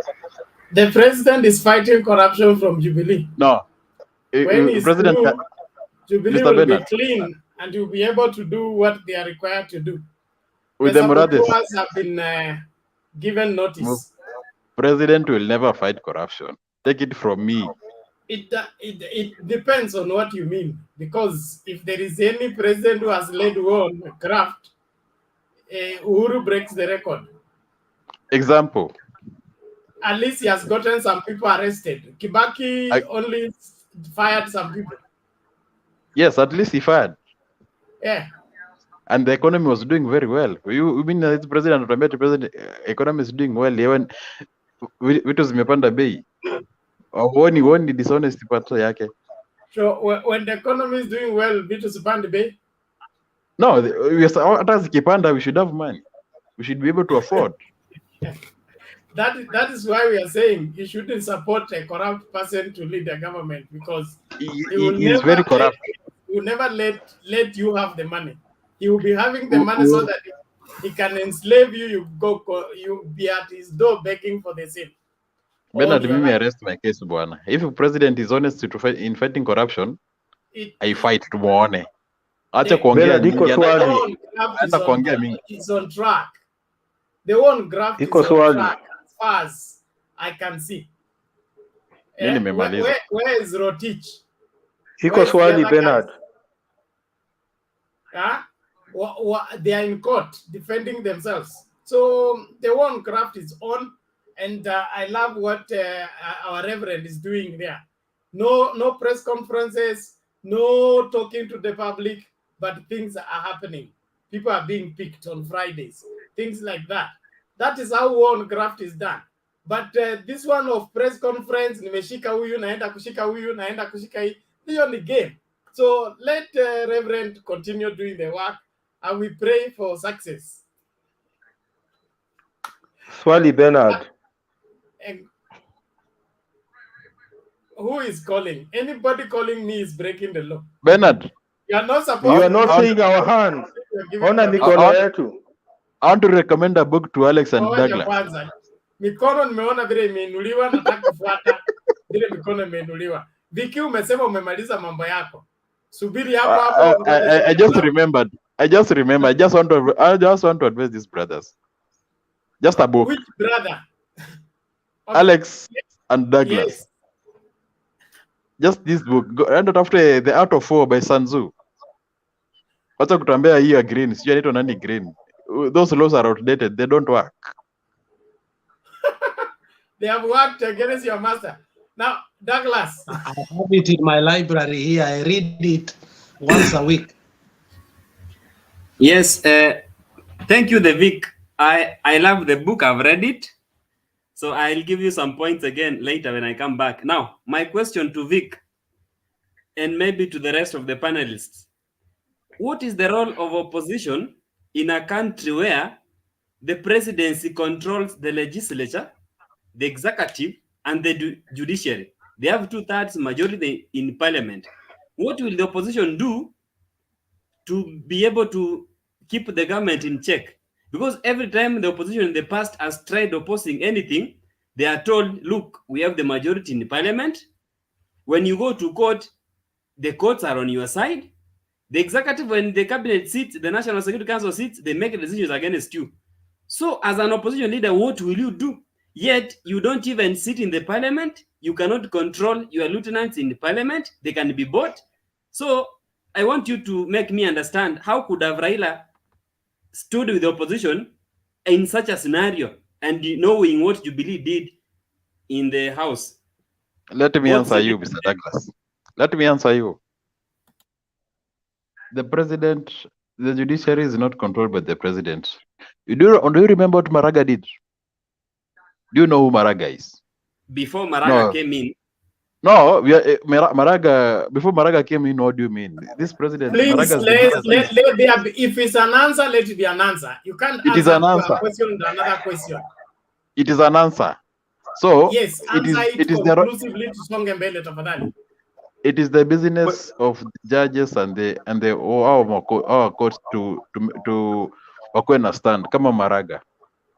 Usikuwe mtu anakuwa shaken because the president is not in control of that judiciary. Not unless yeye ndo alikuweka hapo. Yes. Alafu ulikuwa unaongea mambo ya opposition. That is the beauty of democracy. Majority rules. You see? Kama muna majority kwa parliament, ole wenu. Hiyo ndo democracy. Bernard, wacha tuulize swali. Hey, order, please. Order. Thank you very much, everyone. If you don't stay in order, mtaharibu debate. Okay? I know you're anxious, you want to talk. Everybody wants to say what is on their mind. But we need to debate, not just talk. That means there should be progression in what we are saying. The people following should know where we are coming from and where we are going. Sawa. Mara tuko Maraga, mara tuko parliament, tuko opposition, mara tuko nini. Please, let's move systematically. Okay? Douglas, what is it? Bernard, what I was saying, the Vic has not answered me correctly, because we all know the scenario that was after the 2017 general elections. The Vic said that Raila abandoned opposition and joined the government. Raila was not given a stake in the government. And number two, it was difficult for him to play the role of the opposition leader because of what was happening in both houses. And remember, how many court orders did Matiang'i ignore? Matiang'i was in the government. How many court orders did he ignore? So how do you control such a government as an opposition leader? Douglas, it's okay. Your answer is good. All right. But it doesn't need explanation. Any person who Vicky calls opposition in 2017 is Okura Court. The person who went for the repeat elections. It wasn't Raila Odinga. Any person blaming Raila Odinga, he's not up to date. Okay? The people participated in the repeat election, the number 1 and the number 2. They constitute that. Okay? For Raila Odinga to be blamed for it is just overstretching. Why are they jumping their really opposition leader? Wangira. Yes, how are you? How are you, Vicky? How are you, Vicky? Please, Wangira, go ahead. Make your question, please. You know, I'm okay. You're okay? Okay. He's not on support machine. And okay. Not on support machine. I've heard you dismiss the winner takes it all. And I've heard you dismiss the winner takes it all. Is it true? That is true. True. Yes. So as far as you are concerned, the winner should be taking everything. Yes, he should take everything. Why do you think that, for example, in Zanzibar, because of their 1984 constitution, why do you think that in Zanzibar they insist that if the president comes from the winning party, the vice president must come from the opposition party? Again, why do you think that it's only in Kenya, among the entire East African countries, where we don't have the position of prime minister? Again, why do you think that in South Sudan, our neighbors here who have been in war, why do you think that in South Sudan they have decided to share power among the president and vice presidents? Why do you think so? Can I answer? Hello? Can I answer now? Respond. Have you gotten my question? Have you gotten my question? I think the reason why You see now, Kenya, we cannot follow example of Zambia. Use Zambia. Is this Zimbabwe or Zambia? We are following of the nation that have prospered in this world. Hata ukiangalia constitution yetu is like a hybrid ya US na UK. Huh? It's kind of a hybrid, eh? Because that's what people wanted. And the reason why people Baba was supporting this constitution which haikuwa na opposition leader because ako imagine atakuwa kwa opposition baada ya kupitisha constitution. But now hajapata kuwa president. Now anataka kuichange. Constitution hii mlikuwa mnasema Ruto aliipinga. Raila akaisupport.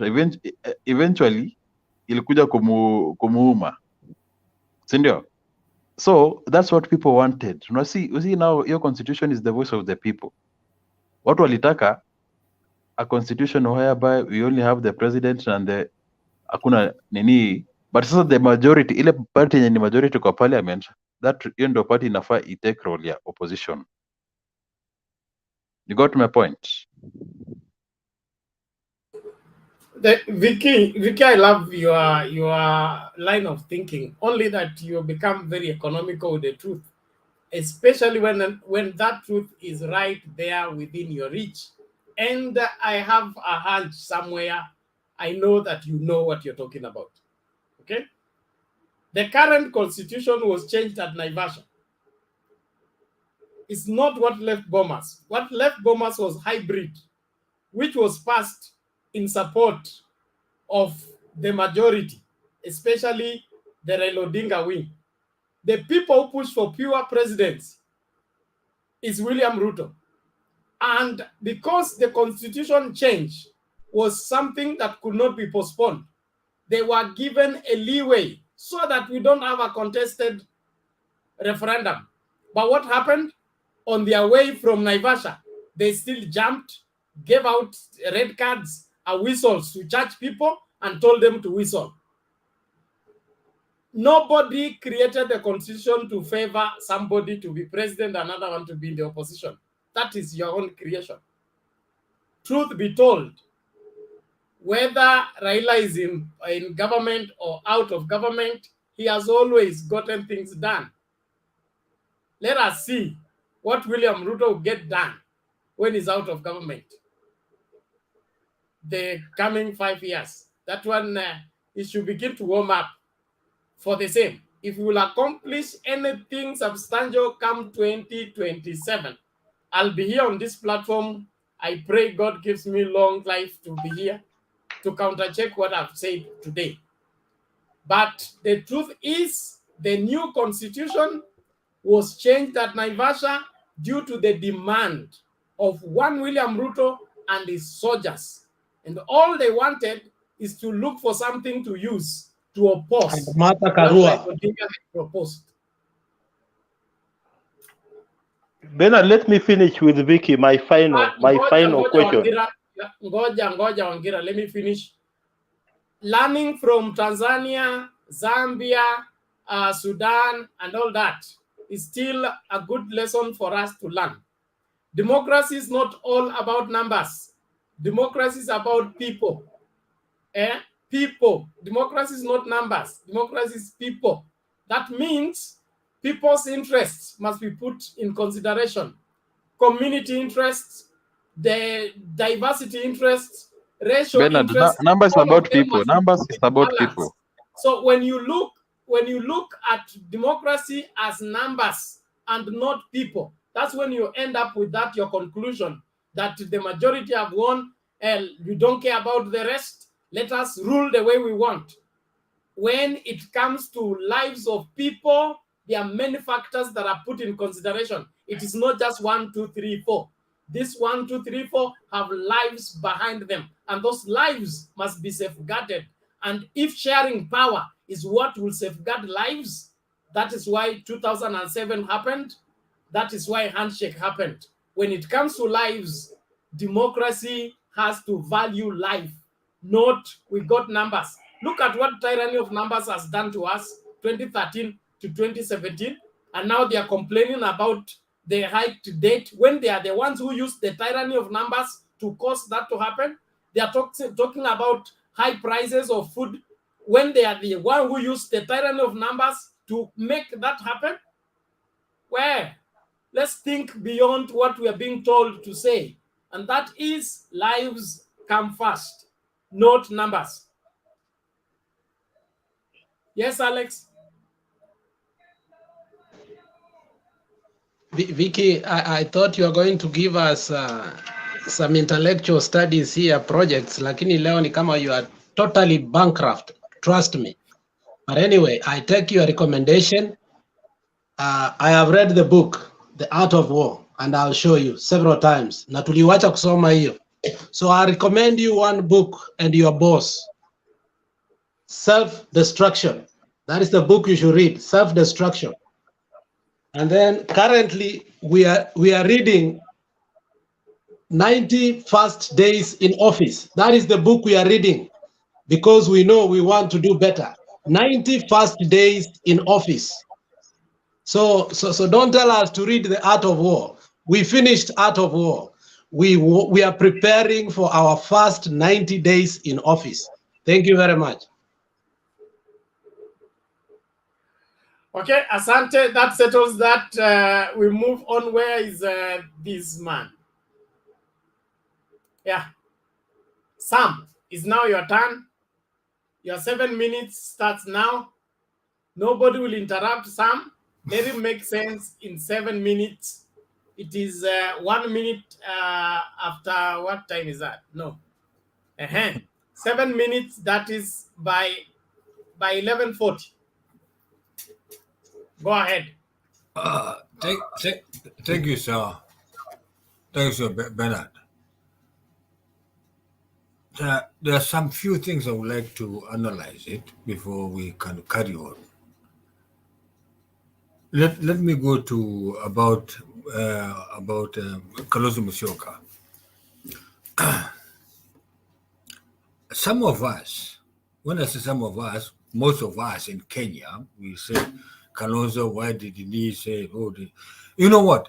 Kalonzo has a right as a person, as a politician, as a leader himself.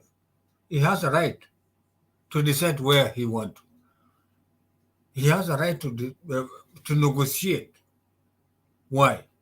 The way Kalonzo Musyoka was talking, he was really bitter. He said, we want this one because we don't want this kind of deceit on what, and because we want to make everything to be followed.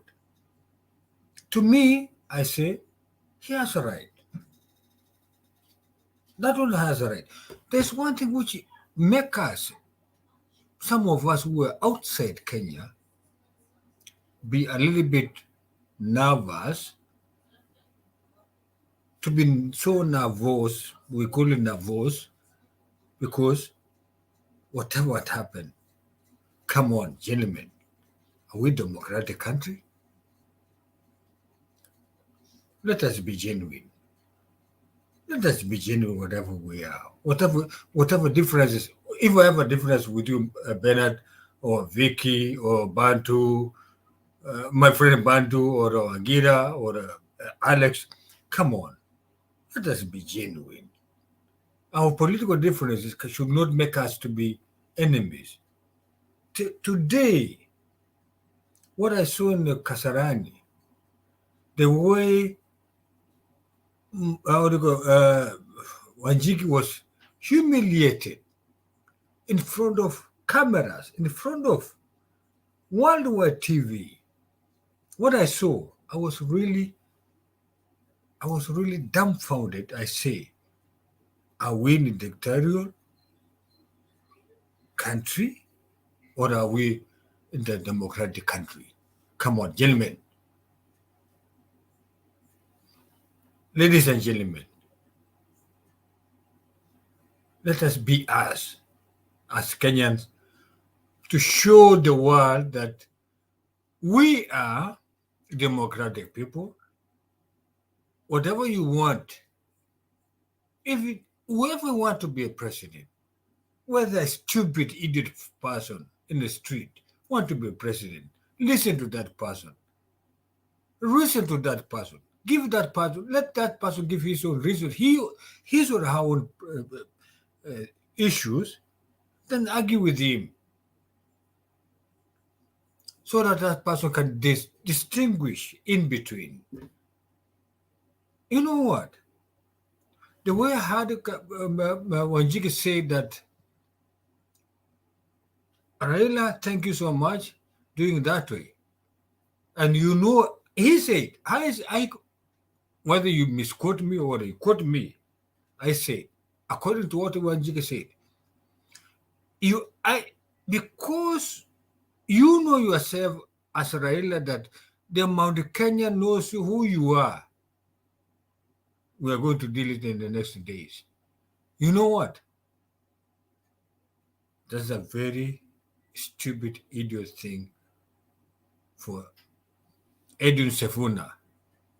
Sifuna could have given that that's young man, whether a young man or the older man, wherever he is, his right to go there, argue with it in that democratic way. When they say no, that means they have given him that chance. Please, let us be genuine as Kenyans. Tafadhalini, sisema kwa ubaya. But anyway, forget about that. There's one thing. Now, you said you don't want to disturb me. You don't want to disturb me. But sir, why do you want boys to be allowed to enter the girls' secondary school? You know what? You, Bernard, Bernard, you told me you don't want to disturb me in the next 7 minutes or 5 minutes. Why are you disturbing me now? Okay. I'm not talking so much. Go ahead. Pretend Thank you you, don't sir. know. Thank you, sir, Bernard. You know what? Sometimes we need to reason ourselves as individuals. We need to reason ourselves as individuals, whatever we are sitting. Sometimes things is not so much, it's not so easy. And everybody has to squeeze him or herself into issue. About what is happening between, whatever was happening today between Kalonzo and Uhuru and Raila. I'm not a political analyst, neither am I a psychologist, a political psychologist. We have a political psychologist, or they call it postural and whatever psychologist. I could hear President Uhuru saying this Kalonzo and Azimio Oka. When the president said Azimio Oka, in my mind came one thing. I said, it's adding, how do you call it, Kalonzo Musyoka into that presidency's, what do you call it, whatever. I saw myself, and they show it in the screen openly. They showed in the screen openly how Raila was reacting. He was so tensed, so angry, so contest that he didn't want to be open himself. If he could have been open, he could have been so much a little bit relaxed to show that, you know what, whether Kalonzo or me, whoever is going to win, depends to the whatever they call it, the NTA or the kind of, I'm sorry. Anyway, ladies and gentlemen, sometimes there are issues which are going to make us slaves of our own deeds. We have to take things in a very serious way. Let us not be slaves of our own deeds. According to us, let us take everything, whatever we are taking, in a way that your neighbor, whether and a stupid idiot person, wherever it come from hell, is part and parcel of you. You know what? That's the way humanity has to be taken. Thank you.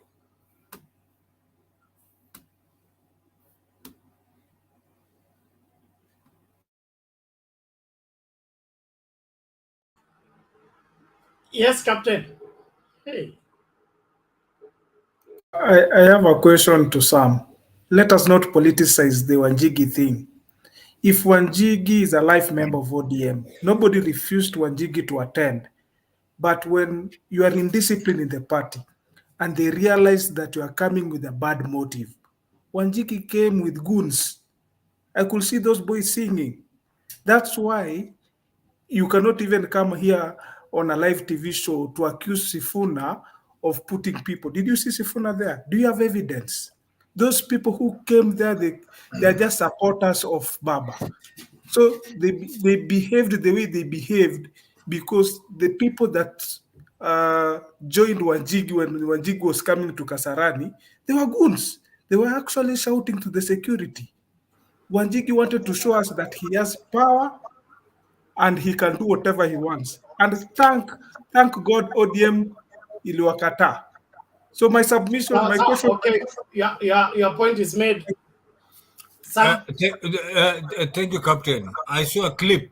I saw a clip very clearly. That and a police officer in the rank of inspector, I don't know which kind of rank, a man.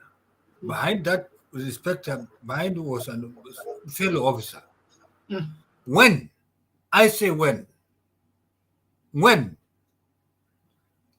Sifuna said, we don't want this person here. Come on, Captain.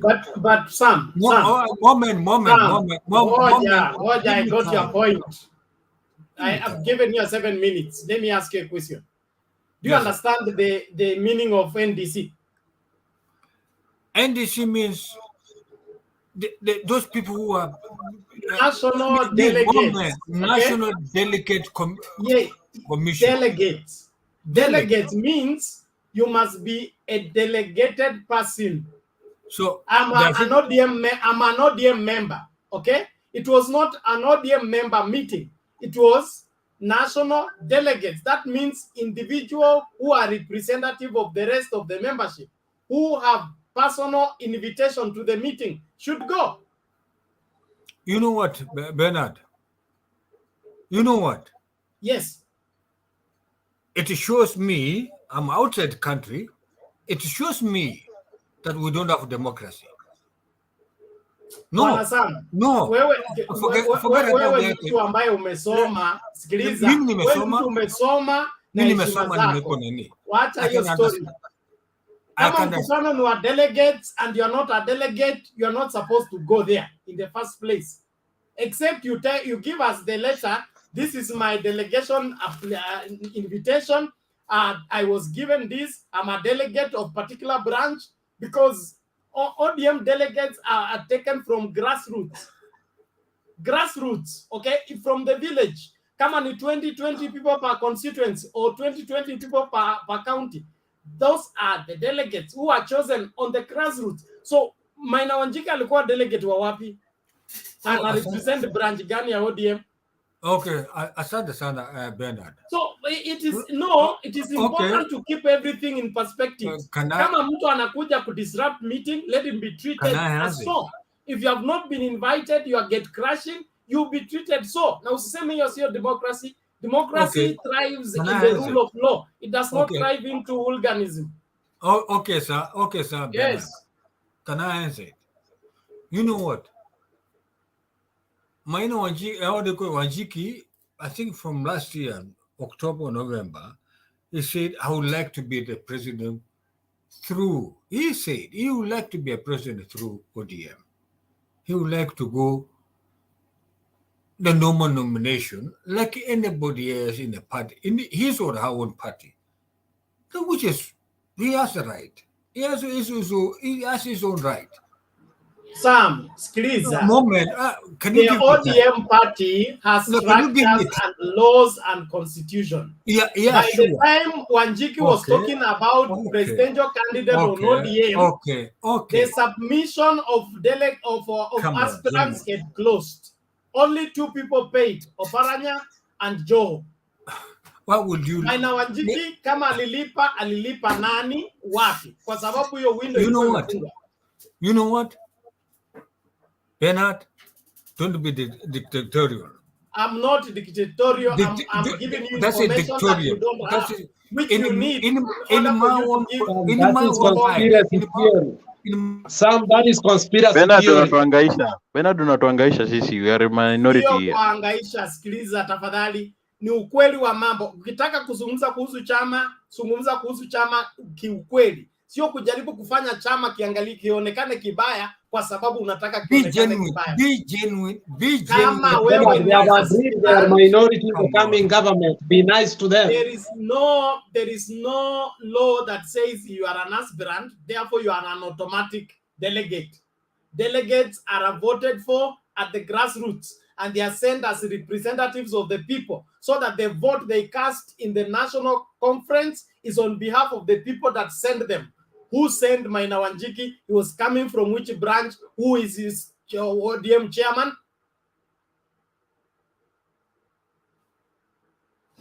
Bantu. Asante sana.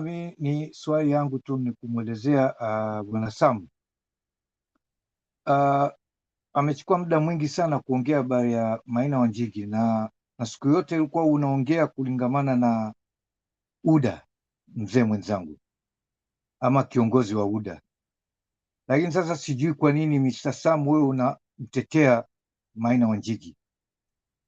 Kulingamana na information, Maina Wanjigi kama yeye ana shida na baba, kulikuwa kuna channels nyingi anaweza kutumia kwa siku nyingi sana. Ile issue ya kusema ya handshake sioni kama ilikuwa ndio sababu, kwa sababu ikiwa uko na shida na mtu, kuna channels ambazo ungeweza kuzifuatilia kiungwana, njia ya kuweza kumuona baba, mkakaa chini mkamaliza shida zenu. Above all the time ambapo yeye anasema ametoka na baba mbali sana, alafu at this time unakuja unaanza kudisrupt na kuanza kuweka fujo, mtu yoyote hawezi kukubali. Wewe angalia mfano wa Raila na His Excellency Uhuru Muigai Kenyatta. Hawakuwa kuwa pamoja, lakini angalia, ile ndio inaonyesha umanhood na uongozi. Waliweza wakakaa chini na waka handshake na wakasikilizana. Waangalia hivi sasa vile wako pamoja. Na Maina Wanjigi alikuwa anaweza kufanya kitu kama hivyo, aweze kumfuatilia kwa channels nyingi, apate kuwa na baba, amalize hizo shida zake. Yeye anatoka na hiyo basi kama basi 4 na hao vijana ambao walikuwa hawako katika nidhamu, na huku akifuatiwa nyuma na watu wa UDA ambao walikuwa wametumwa kuhakikisha hiyo mission ifanye wa disrupt. Pale mahali kulikuwa na viongozi wengi sana, hata His Excellency Uhuru alikuwa hapo. Haiwezekani watu kama wale waachiliwe waingie mahali kama pale kiholela holela. Kwa hivyo ilichukuliwa hatua kuweza kuzuia mambo kama yale kutokea.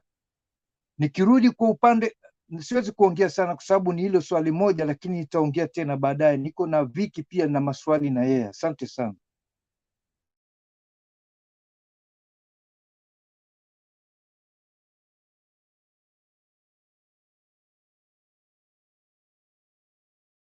Sorry, thank you Bantu. Ningependa tu kusawazisha kitu hapa. Sisi hatuko hapa kuvuta kamba sehemu fulani. Tuko hapa kusimamia ukweli.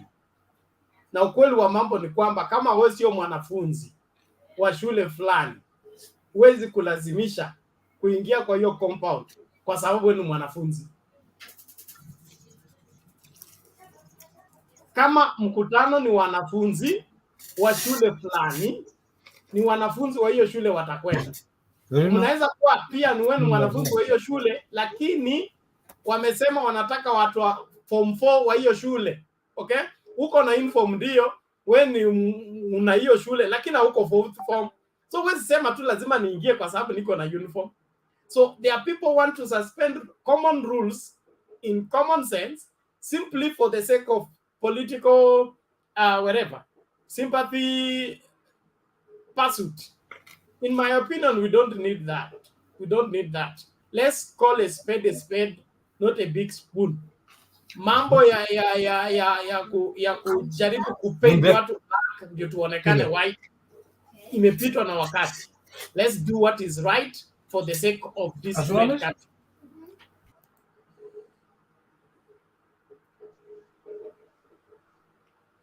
I don't understand Sam and his mission.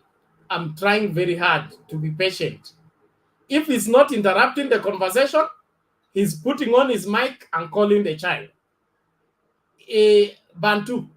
Na nani mwingine mnaongeanga nani mwingine wanaongeanga Kijaman pamoja? Tafadhali advise him pole pole. Tafadhali. Mtanichukia tu bure, lakini kuna mambo mengine inaanza sasa kuniharibia jina. Na niko karibu kuchukua sadaka. So mkiniharibia jina na sitachukua sadaka, mtatoa sadaka kweli nyinyi watu? Bernard, mimi naongea 7 languages. Wewe alika Ruto. By the way, I'm leaving we are leaving for Marsabit by daybreak. Tutaongea Kidachi. Ngoja kwanza mtatafutana na Sam huko kando muongee masuala yenu. We are leaving for Nini tomorrow afternoon. Our Kesa is coming in to run the show for the rest of the show. Our mission for Marsabit, tunapeleka hiyo lori, although vyakula haijajaa lori, tulijaza pickup, but we are taking the food tomorrow after church service and we'll be back on Tuesday. We are carrying our system. We hope that tukifika huko tutapata ile stima imeunganishwa na RUTO ili tuweze kupeperusha hewani tukiwa kijijini. Na kama stima haijafika huko, basi ndio hivyo tutawachukua video alafu tutawaletea kuconfirm haya mambo yote. So tukiendelea kuongea, mtaendelea kunitumia sadaka ya soda, sadaka ya mosquito njiani na hiyo sadaka zingine zote combine pamoja na kunichukia. Kwa wale ambao mnanichukia, kuna sadaka ya kunichukia, ya kunipenda, ya kunibembeleza, ya kunihonga. Hiyo yote mnatuma yote pamoja kwa namba ambayo nitawapatia. Sawa sawa? Nani amekasirika nipatie nafasi ya kuongea? Vikindi amekasirika. Kwa kukasirika unatoa 1000 kwanza. Viki, go ahead. Hiyo ni ndogo, Arol ni nyingi. Ni 1,000,000. Hata milioni isiwe merudisha mlete. Ile ya Kemsa iko nyingi sana. So mimi kuna hiyo issue tu moja tu I'm so much against, because looking into the future we should always emulate zile countries zimeenda mbele kama Europe, huko South Africa, how the democracies work.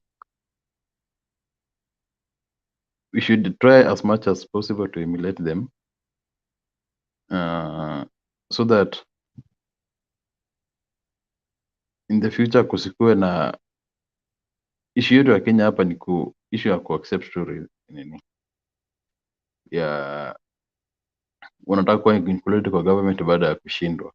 Mimi hiyo kitu sipendi kabisa. You should work to form your government na Democracy dictates that you should take everything. And by taking everything means you are in control of everything so that you be fair kwa hii nation vile una disperse resources. Unfortunately, some of our leaders have failed. The best person wa kuemulate ni Kibaki. Masi Kibaki aliacha economy ikiwa sawa, na hata wakati alikuwa akitoka hakuinterfere, yani hakujaribu kumanage the who takes over from him. So Kibaki was the best president we had. The next president that Kenya will have is none other than William Ruto. He's young, he's a go-getter, he's intelligent. Atapeleka Kenya mbele. Thank you. Alex, ukiniona nikiongea lazima ukuwe na swali. Lakini sawa. No, Vicky, unajua sometimes you're very controversial. And you know, we listen to you cogently, and because one thing I've known is that you're an educated man. But unaposema, let us emulate the Western democracies, and then you don't have a truth in it, it's very sad. A country like America, for the past 20 or 25 years, whenever a Democrat has taken over office, he picks his Secretary of Defense to be a Republican. If somebody, even somebody who ran against Obama, is chosen even in the cabinet. So when you say watu wanashindwa sijui mbona wanaingia ndani ya serikali, South Africa yenye umesema, the ANC inaweka the Communist Party, the UDF Party, inaweka kila kitu ndani to form a national government. I mean, a government is not an election. A government is an entity that is going to run the manifesto, and whoever that can be put there so that that manifesto can be actualized is the most important thing. You don't put crooks and cronies and all these loyalties who are not, and that is the mistake Uhuru did in the beginning.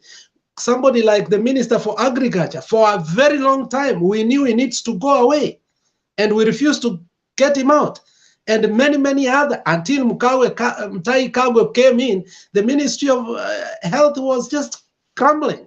So be honest when you are giving examples about Western countries. And let me tell you one thing. Kenya has one of the best democracies in the world right now. I'm in the Western country.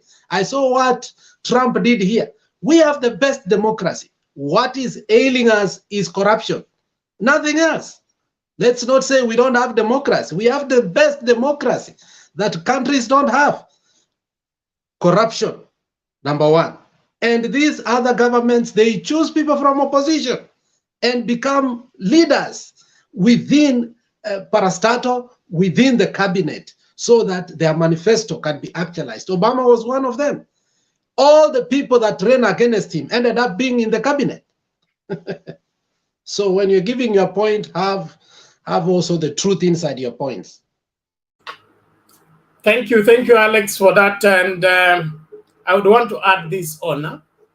It seems we have not been weaned from the old KANU style of leadership of, finyilia kila mtu ndio utawale. Kenya has evolved. Winning an election without a mandate to lead. What do we call that? The reaching out to the opposition was not voluntary. It was a necessity. Why? Because the majority of the country boycotted the elections. There were legitimacy matters. There were boycott of whatever economic products. The country was ungovernable. As a sound thinking leader, will you continue digging and say, I won, I was sworn in, that is all, nitaendelea kutawala mpende msipende? Utatawala nani? So leadership is dynamic, and dynamic in the sense that you have to assess every situation and give it the right cure based on the prevailing circumstances. We are not in the Kenya of 80s, Kenya of 70s, ambapo Kenyatta alikuwa anakohoa and everything in the village is silent. That is no longer viable now. So let's not get into a place whereby we think that running away with an election makes you legitimate. If you win clean, you win clearly, nobody will take you anywhere. When Kibaki won clean in 2002, there was no problem. But when you win and you claim to win an election, you are sworn in at night, or the IBC has to patch numbers to look like you have won, and all that. Mnapatia Chebukati kazi ngumu. Tafadhali, let's be realistic and accept that if you run the election wrongly, you're going to end up into a crisis, and to get out of that crisis, you'll have to manufacture a political solution. So the only way to avoid the crisis, run the election rightly. Let the legitimate winner be given the mandate. Everything will flow. Lakini maneno wewe umeiba, and then after that unasema mimi ndio mwenyewe naenda kushika wezi wote. It doesn't work that way. So let's accept, and us being young Democrats, I think we need to be more sober. We can't be accepting to be drained by the previous mindsets that want to rule by hook or crook. It's important for us to remain and demand what is right. We want a legitimate president, a president who will be proud of. When he goes to the international platform, he's speaking for us. Kenya is speaking, not he's speaking for a particular region, and the rest of the country is not in support of the same. We don't need that Kenya, and that Kenya must not re-emerge again. We are burying that Kenya on the 9th of August, and let him remain buried. Even on the resurrection morning, he should not rise. We want a new Kenya where every Kenyan is free to be Kenyan wherever they are and enjoy the fruit of governance, enjoy the profit of governance, no matter their name, no matter their height or their skin color. Hiyo ndio Kenya tunatafuta. Na mtu yeyote anataka kuturudisha kwa ile Kenya ya KANU, tingiza vaa tai ya red, la sivyo wewe sio Mkenya kamili, wewe ni adui wa maendeleo. Tuachane na hiyo, imepitwa na wakati. Asante sana. Yes, Bwana Wangira. You know, my brother Vicky there has given an example of Mwai Kibaki as being the best president Kenya has ever had. You know, we need also to rediscover the genesis of Mwai Kibaki and how he became the president of the Republic of Kenya.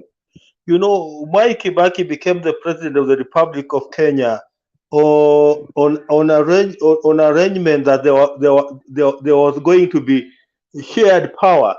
The issue was shared power.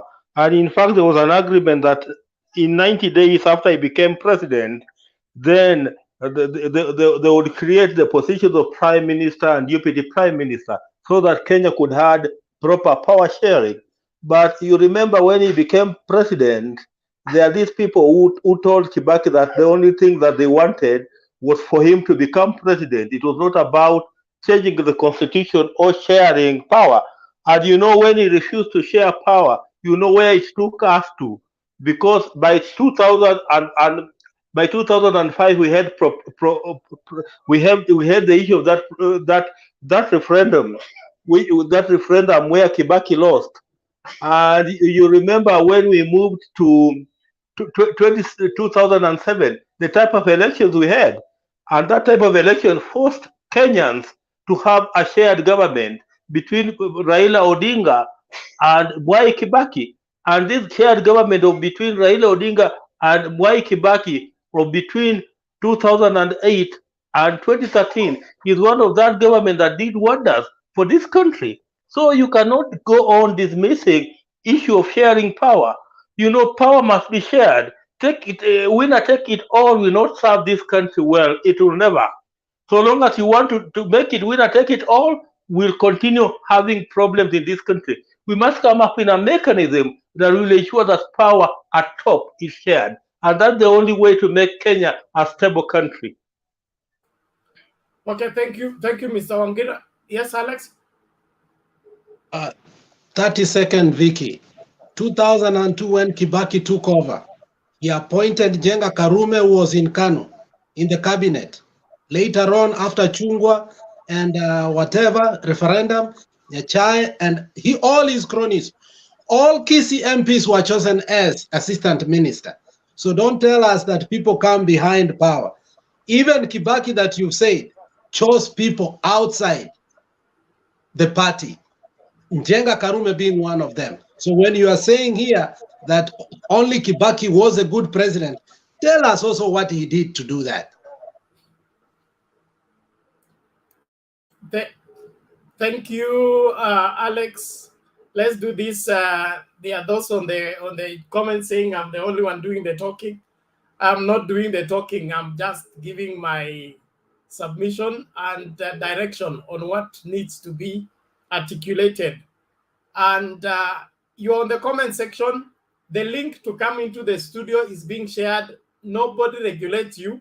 Come in here and see if you will not speak. Story ya wewe kuwa moderator kwa comments huko, endelea kumoderate huko. Ukweli ni kwamba kama upendi kile ninachosema, aidha ukielewi, ukipendi, na uko na haki ya kutokielewa na uko na haki ya kutokipenda. Kile ambacho mimi nazungumzia ni kwamba ukweli lazima ukidhiri. We stand by what is true so that we report matters for the way they are. It is important that way. There is more.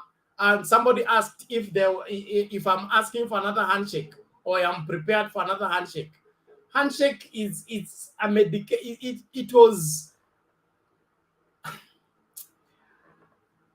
was sought after because there was a crisis, a way out of a crisis. It was not to be made a constitutional requirement. I don't see why people want to lock themselves into things that don't matter.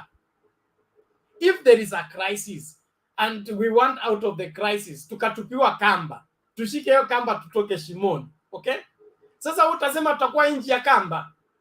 See, just served that purpose and that is all. We are not making a president. Today you are shouting, kunywa maji kidogo. Today you are really shouting. Kunywa maji kidogo tafadhali, relax. You are messing up my sermon for tomorrow. Now let's do this. Let's do this. Julia had something for the week, and then from there, I think nitawacha nikitafuta Wekesa. Wapi Julia? Yes. Bernard, you cannot leave. Thank you, Bernard. Hello, everyone. I appreciate the debate. It's really informative. I had something for Vic. Vic, I think we have not met in this show, and if we have, I think I've forgotten. I come from Mount Kenya region. I'm born in Murang'a County, and I'm brought up in Nyandarua County.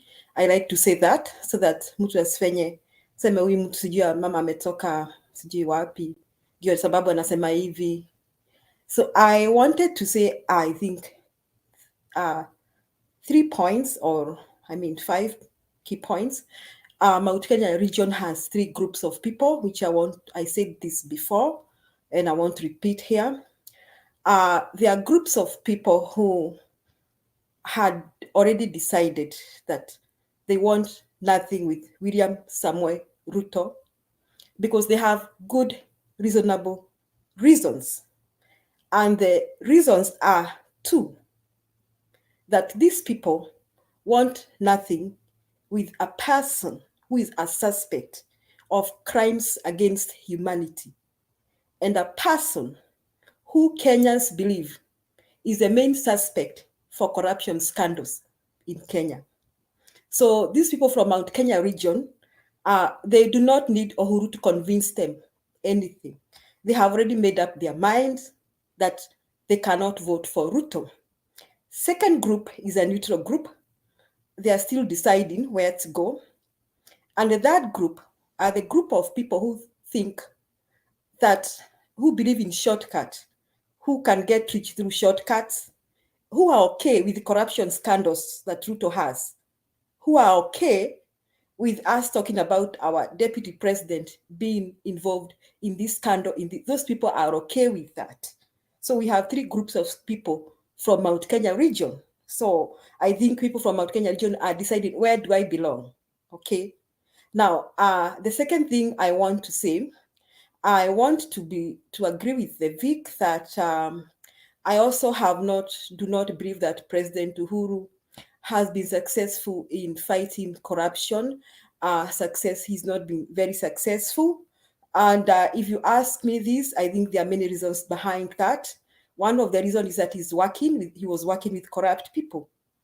If your wife has issues, it's very hard to point fingers at other people's wives if your wife is the same. Charity begins at home. I don't know how President Uhuru was going to pin down the cabinet secretaries for corruption and the principal secretaries for corruption if his own deputy president is being discussed on corruption because of corruption scandals. And now people in UDA are asking why he didn't sue the deputy president. I think it has a lot to do with national unity, the stability of the government. It's not as simple as it may be, but I want to promise you, the Vic, the next government will take on deputy president, and he'll be either a lot of his property will be frozen.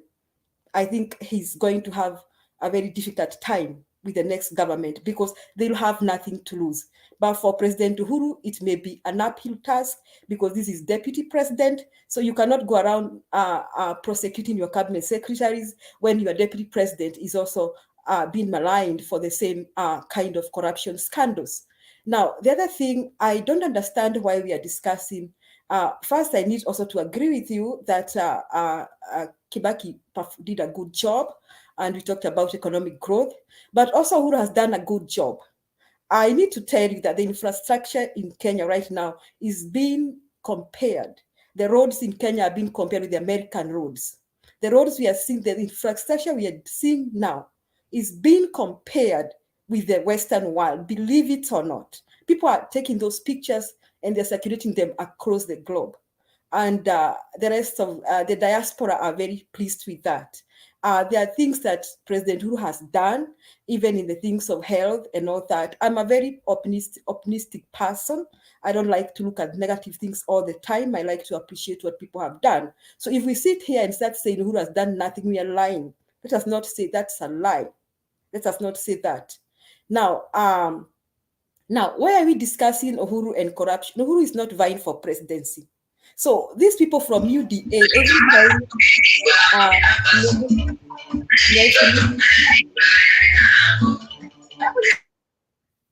every time we discuss about Uhuru, UDA and RUTO and corruption, UDA is very fast talk about Uhuru, talk about his family, talk about his late father. I ask myself, his late father is not vying for presidency. He's not even here with us. Uhuru is not vying for presidency. So I want UDA to discuss RUTO versus Raila Amolo Odinga and tell us, between Raila Amolo Odinga, whom can Kenyans trust to fight corruption? Who has scandals? Let us not come here justifying the corruption scandals of William Samoei Ruto's camp by saying Uhuru has done this. Uhuru is not vying for presidency, so we have no business with discussing Uhuru. So he's retiring. So if he has any corruption scandal, the next government is going to sue him. Allow me to finish the Vic. Now, the other thing, so I want you, as you answer my questions, I want you to answer these two questions, Vic. I hope Bernard is going to give him the opportunity to do so. I want you to tell me, between Raila Amolo Odinga and RUTO, whom can Kenyans trust to fight corruption? Between Raila Amolo Odinga and RUTO, whom can Kenyans trust to fight corruption? Between Raila Amolo Odinga and RUTO, who has corruption scandals? I need you to respond to that. And do not tell us RUTO has not been sued. No, just tell us who can be trusted. Now, the last question I want to ask you. I told you there are 3 groups of Mount Kenya region people. I come from Muranga, and I am brought up in Nyandarua, and nobody needs to preach to me to vote for Raila. I already made up my mind because of 2 things: suspects of crimes against humanity. We can forgive, but we cannot forget it. Mr. Vic, We can forgive what happened in 2007. We cannot forget. My second reason, I have nothing to do with somebody who is a suspect of crimes of corruption. So I want to ask you, my second question is, do you think William Samoei Ruto will get the same votes that Uhuru got from Mount Kenya region? Do you think that after telling you about those three groups of people, do you think that William Ruto will get the same number of votes or the same percentage of votes that Uhuru got in 2017? So you have two questions to answer me. Between Raila Odinga and William Samoei Ruto, whom do you think Kenyans can trust to fight corruption? And do you think that William Samoei Ruto will get the same percentage of votes as Uhuru got from Mount Kenya region in 2017? Thank you, Bernard. Thank you, Julia. Vic, please respond as fast as possible. Oh, thank you, Miss Julia.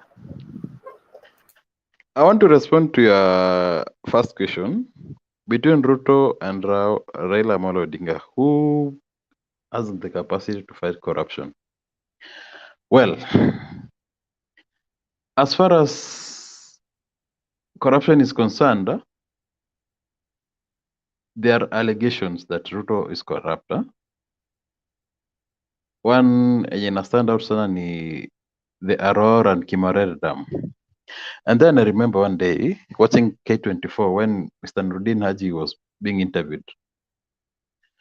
And he was asked the role of the deputy president in that scandal. And he actually cleared the Mr. Vice President. Alisema Vice President hajakuwa involved kwa hiyo corruption. Actually ilikuwa kwa K24, I cannot recall which day. He was not, that's why hajakuwa arraigned kukua yani because of that corruption. And then during the coalition government, there was so many corruption that Raila was mentioned. The title, maize scandal, pesa kwa vijana, malipo kwa wazee, kazi kwa vijana, malipo kwa wazee. Kama ni kukua mentioned, Raila has been mentioned severally. But the question is, has it ever been proved? If you are going to go with allegations, then none of them should lead us. So, I think I've answered you that part. Vicky, the next question is, answer the question. The question is, who between the two can Kenyans trust with fighting corruption? Kenyans trust with fighting corruption. Her question was very clear. She was basing that question on allegations. Huyu moja amekuwa alleged in this corruption or that. That's why I'm answering them.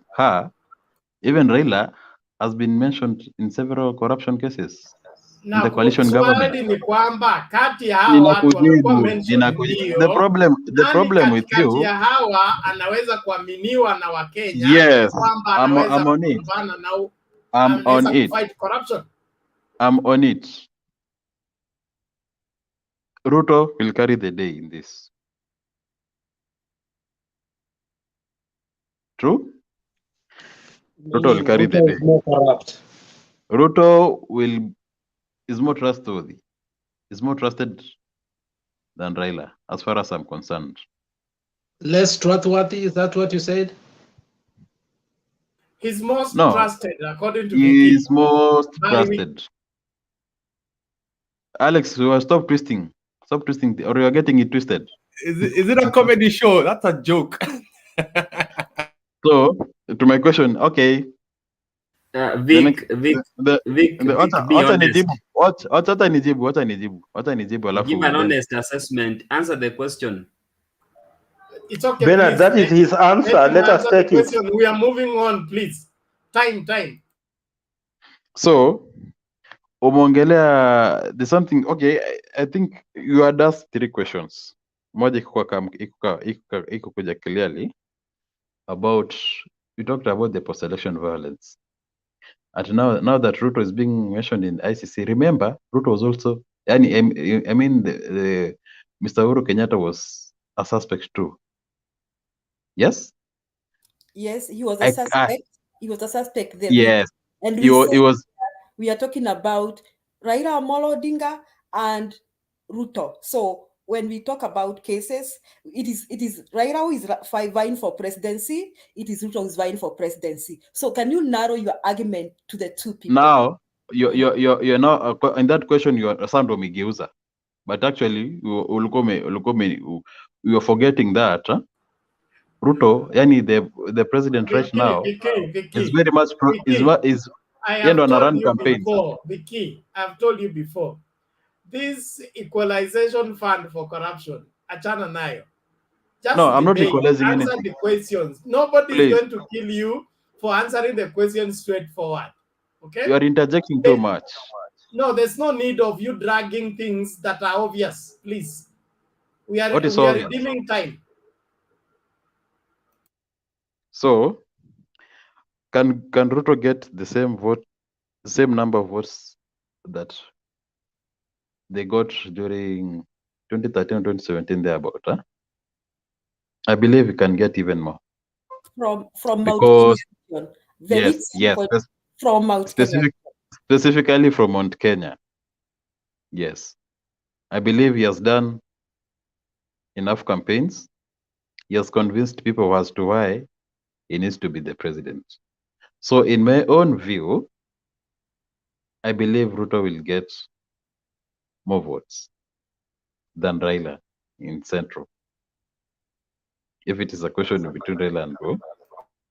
And then, during post-election violence, actually, I was born and raised in Rakuru. And I know what Mungiki did. And who was accused of financing Mungiki? That's a question we'll answer better.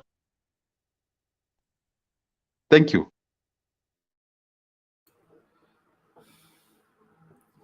Douglas. The Vic, I love the way you are defending your camp. It's not a crime. You are very right to defend your camp. But Vic, Julia tells you she's coming from the heart of Mount Kenya. And this question was very specific. Will Ruto get the same votes Uhuru got in 2017 and 2013 or 2013 and 2017? And your answer could have been... I've just answered that. You mean you're not keen? Listen, Vic. Your time was up. I said you will get even more. Listen, yes, but now you are not telling us. You are telling us that he has done enough campaigns. Vic, you live in this Kenya. In 2017, NASA had a very big campaign in Bomet and in Uasin Gishu. How many votes did they get? But they did an extensive campaign, and she has rightly explained to you the three categories and the factors affecting the Mount Kenya voters. Mimi sijaishi like Kipe na Nyandarua for a long time. I've only been here for 6 months. But Vic, I can tell you what she's saying is right. There are people, they are underground saying we will never vote Ruto. And there are many people. See, wachache, I deal with the groups of people and I listen to what they say every day. And I interact with about 46. Listen, Vic, I interact with about 46 groups a week. Different groups. So in a month, I'm able to see about 100 and something groups.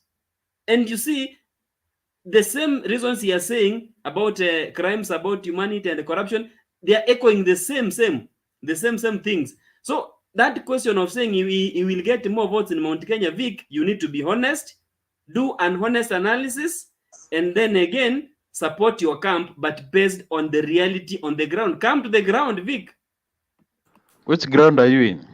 Thank you, Douglas. Thank you, Douglas.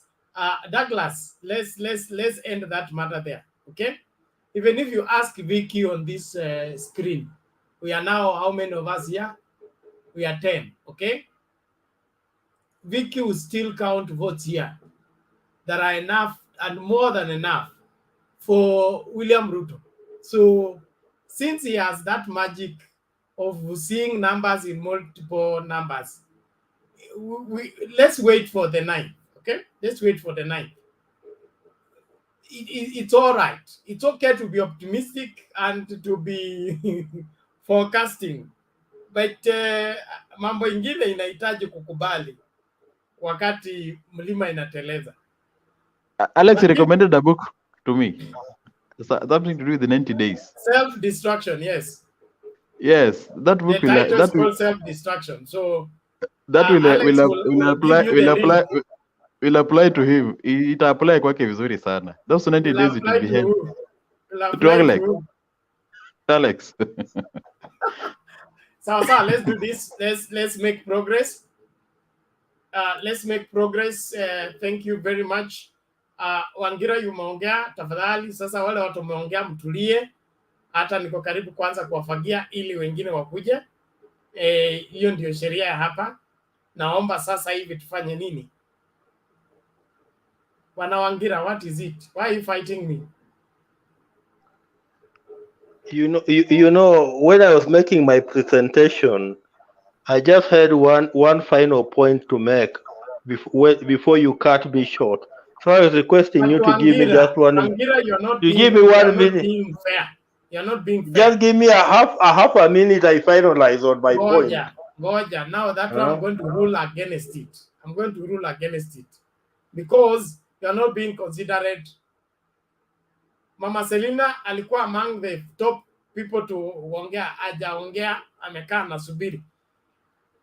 Jared amekuwa hapa almost now an hour, hajaongea, anasubiri. Keep is here. Mr. Kamau is here. We can't be having the third and the fourth round when others have not said anything. Hiyo ni ngoma ambayo hatuwezi cheza saa hii, tafadhali naomba. Twende kwa Jared, then keep as Wekesa comes to take over.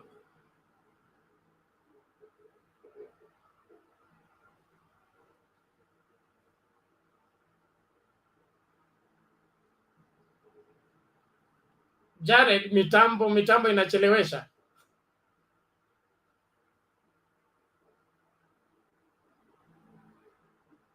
Your audio is not working, Mr. Jared. Itabidi uende alafu utarudi baadaye. Keep. First of all, Bernard Low, relax, you're high pressure.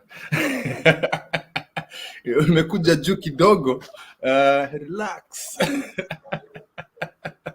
And congratulations on your new show. For the single people. Great show. Keep it up.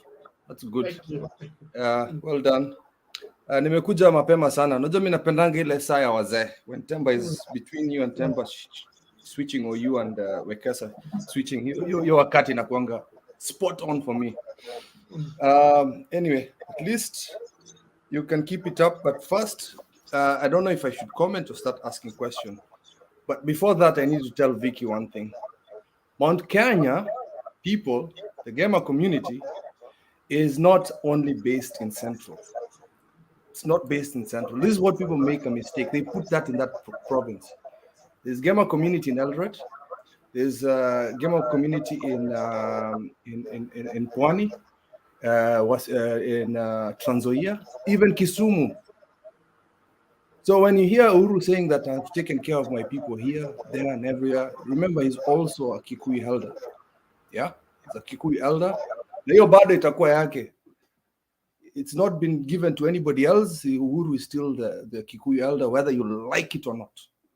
So when we're talking about the votes of the Gema community, you've got to think of Molo. You've got to think of Nakuru, not just Central. Okay, that's besides the point. So me to start with today's NDCs, the two NDCs that we've seen today for ODM and for Jubilee. That was very brilliant because I saw two people that are actually true leaders of Kenya. The first one is Raila. Raila has come through a very long journey. And the handshake was a very difficult thing. If you hear the way they discussed this, they sat for 10 hours looking at each other before they came for the second meeting and had a handshake.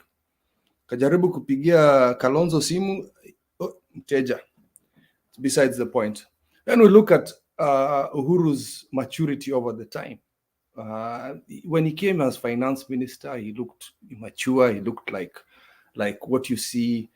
These are the bridesmaids, Kina Kalonzo, Kina Mudavadi, even Ruto themselves, the guys that, the pretty girl you saw when you're in high school, that they think they have the same privileges when they've matured a bit. So Uhuru has come off that and now knows that leadership is not something that is always just handed to you. So you could see his leadership is so good. When he spoke to the mountain, he said that he had talked to Raila, right? And when he had talked to Raila, he told Raila, no, I cannot give you positions in the government because I've already negotiated with these people, and I can't give you any space. Then the script switches when Raila says the same thing. Raila says, I shook your hand and I did not expect any positions from you. So it doesn't matter where you hear it from. You could hear these guys are epic politicians. Because when it was the NDC for ODM, Uhuru was speaking Raila's script towards that. So you could see this maturity in leadership. It sounds like a white lie there, but if you listen to the messages, it was for different audiences at different times. So this is the first thing I can hear. Now let me come back to that flower girl. This pretty women, the high school pretty girl behavior is people like Kalonzo, Mudavadi, and Ruto. Mudavadi expects special treatment because he was once a vice president for 6 months. So he just thinks that leadership is just because you're vice president and you've not been fighting for your people for a long time, doesn't mean that you'll get automatic, leadership. And then Kalonzo now already expecting that he's going to replace Raila in the Azimio movement, even forcing his name into his alliance's name into Azimio La Moja name. That really did not sit very well with me. So I don't know what he expects. I even prefer he goes and vies by himself and then we can do a runoff. I'm not very happy with that. That is why I think Ruto is actually better than the Mudavadis and the Kalonzo behaviors, because he is fighting for himself. Yeah, that is leadership. I don't like him. He's corrupt, but at least he fights for his own. Yeah, so that is good. Now, coming down to the way people are saying that Kibaki did a good job, Uhuru did a good job. Everybody forgets one thing, that anything that Baba touches is when the good job happened. If it wasn't for Raila during Kibaki's era, holding the fort, you think all these things that people say Kibaki did could have happened if Raila was not prime minister, even if the prime minister's position was actually Kopingu. Yeah. Number two, handshake, behind the scenes, all these projects you're seeing are suggestions, yeah, and advisory. What you call in the mafia, what do you call it? Emissary. Raila was an emissary of Uhuru. All these things that you see in Maendeleo in the second terms, it came after handshake because somebody was whispering behind Raila's ear, saying all these things. I know I'm going to say a lot today, and I'll try and keep it as little as possible. Now, let's go back to something that I was waiting for Alex to be here. I think at least Patron is here to argue. Hii mambo ya power sharing, Hii mambo ya power sharing, it's okay. But you guys should also remember that we need a formidable opposition, because to make sure that everything works in government, yeah, we have to make the central government clean and corrupt free, and that is led by the opposition, and it's driven by the budget. You, as a representative of a particular region, you can reject a budget because they're not from the national government. Hata wakisema wanakuja nini, it's like when it comes from the national government, from the executive branch, it's a suggestion, it's a shopping list. And you as a parent in the legislative, is to you to say, okay, mulikuwa mnataka popcorn, mnataka nini, mnataka sabuni. You as the legislative, which is the parent of the executive, unaambia hapana, we're going to buy soap instead of popcorns or luxuries. So that is one thing I want people to understand. When you have right now, it's not working well. And I really thank Junet Mohammed. I think Raila mentioned a few of these people who are holding the fort. The opposition is there to fight the government. Yeah, like the UK, how Raila said, the Queen's Royal Opposition. So even when we're forming the BBI, we should also strengthen opposition. Government is always formed to fail. Yeah, should not the executive and the legislative should never agree. It should be difficult. It should be difficult for them to agree. If it's to have inclusivity, that's okay by me. But we have to put that line between the two arms of the government, so that I can come to what I've been preaching in Tembe since I joined this discussion group, is you should be focusing on your MC and forget about the national government, because that's somebody who's a stone throw away from you. You can go to his door and say, the development you promised, I have problems with my wheat, I have problems with my mzee. There was somebody in the last meeting at Mtembe, and Bernard said something very, very clever. We are complaining about Peter Munya. I don't like him. Everybody knows that. I don't like Peter Munya. But then Bernard did a very good rebuttal. You should be talking to your MC and governor about these things, because money is coming down to the counties, and ask them, if the national government is not helping you with those things, what is the governor doing instead of helping you, Kuzes and Minazi and all those things? So that's the little I wanted to say. And najua nilikuwa nangojea mtu kumpigia kelele, lakini ameenda Alex, but Patreon is here to substitute. Alafu, there's one more last thing. I really love the 900 yellow t-shirts that we see from those women from RUTO. He's just doing a full job. Yeah, he hired actors.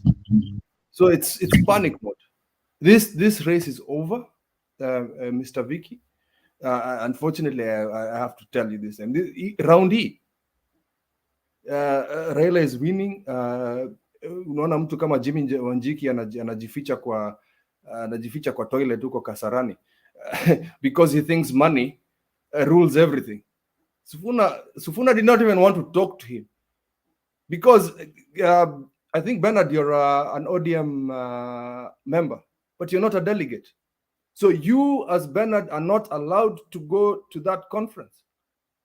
Who is Jimmy Wanjigi? Hata kama unaitwa life member, it's just an honorary position there. Yeah, you've done a lot for ODM. We give you the life membership, but that doesn't give you the right to misbehave. Yeah, I'm not an ODM member, but I really found that very disrespectful. Bringing goons into an NDC, trying to cause violence. Does anybody know here about the Men in Black? That's a very, very serious group of people in ODM. Yeah, and I'm glad they did not activate, because I'm glad he got out of there without any incident. Yeah, because this unajua wala wako nini ODM down kabisa. It's like some people who are in a party kabisa. So I'm glad he left safely, because Men in Black, those are the youth wing. Now I have heard of those people. Those are the little things I wanted to say. Asante. Thank you very much. I think the warning is at home. Everybody is well informed. Naomba tusonge mbele. Kabla tuende mbele, naomba tusikilize hii tape. Alafu Wekesa will take over. I have 2 videos to share, by the way. Kuna mambo ya ajabu. Deputy President anakaa kwa nyumba ya serikali. Deputy President anapata mshahara wa serikali. Deputy President ana security ya serikali. Deputy President wafanywi wake kazi wote wanalipwa na serikali. Deputy President hata stima na maji inalipwa na serikali. Deputy President anakaa kwa cabinet ya Uhuru, wanatoa uamuzi huko. Sasa inafikaje? Nafika jioni, anasema mimi sijui yale, mimi najua tu mengine. Hata nyinyi wenyewe simjiulize, hii ni siasa ya aina gani? Mchezo wa aina gani?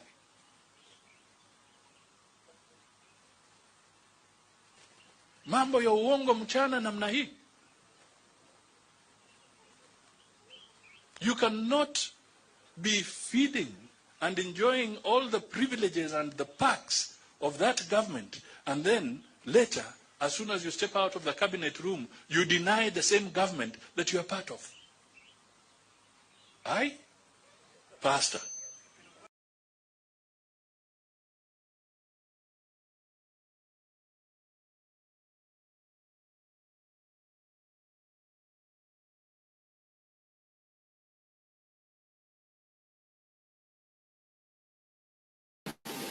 That would detect a theft of government money through procurement. And this gadget was tested and it was efficient. It was tested in Nigeria, and within a week, some 5,000 thieves were netted.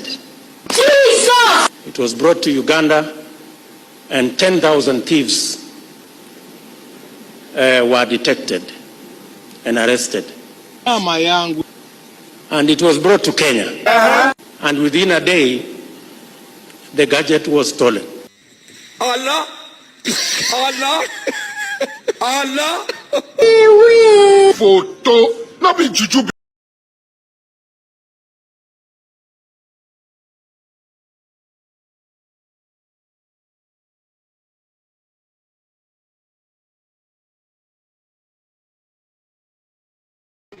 Lakini kutoka leo, kwa fikra, kwa mdomo, kwa damu, kwa roho,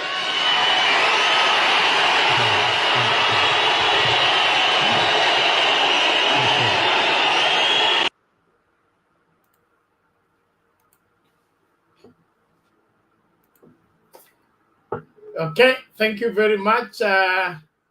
Penat, kabla Mama Selina. ukaenda utupatie hiyo ya Gideon Moi alisema alipikwa tear gas na akalala Serena, akalala Grand Regency ama Serena siku mbili. Ututafutie hiyo, alisema ajaye. kwa sababu ukishindwa kupanga mambo yako ama uone tide imeanza kubadilika, the easiest thing you can do ni kuita mtu project. Sasa nataka niwaulize jameni, nyinyi wana ODM, Raila Omolo Odinga kweli ni project ya mtu?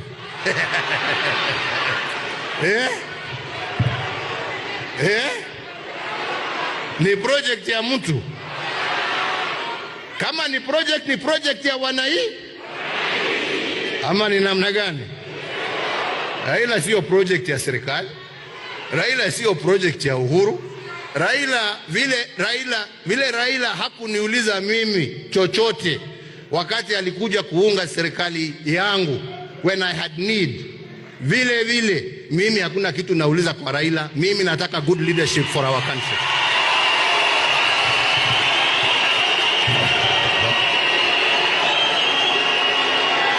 Tunaelewana? Kwa hivyo jukumu ni lenu kujiuliza kama mtatafuta politician kwa sababu ya maneno matamu na matusi na porojo, ama mtatafuta kiongozi wa amani na maendeleo ambaye ataunganisha Kenya hii.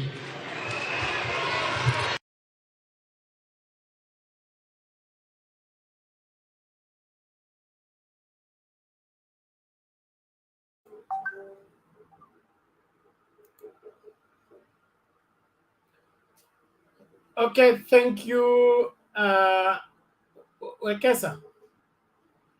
The following people have not said anything, starting with yourself. Huh? Mr. Kamau, I've been waiting for him, and then Patriot, then yourself. So we'll hear Mr. Kamau, you make your submission, alafu mimi nitoweke.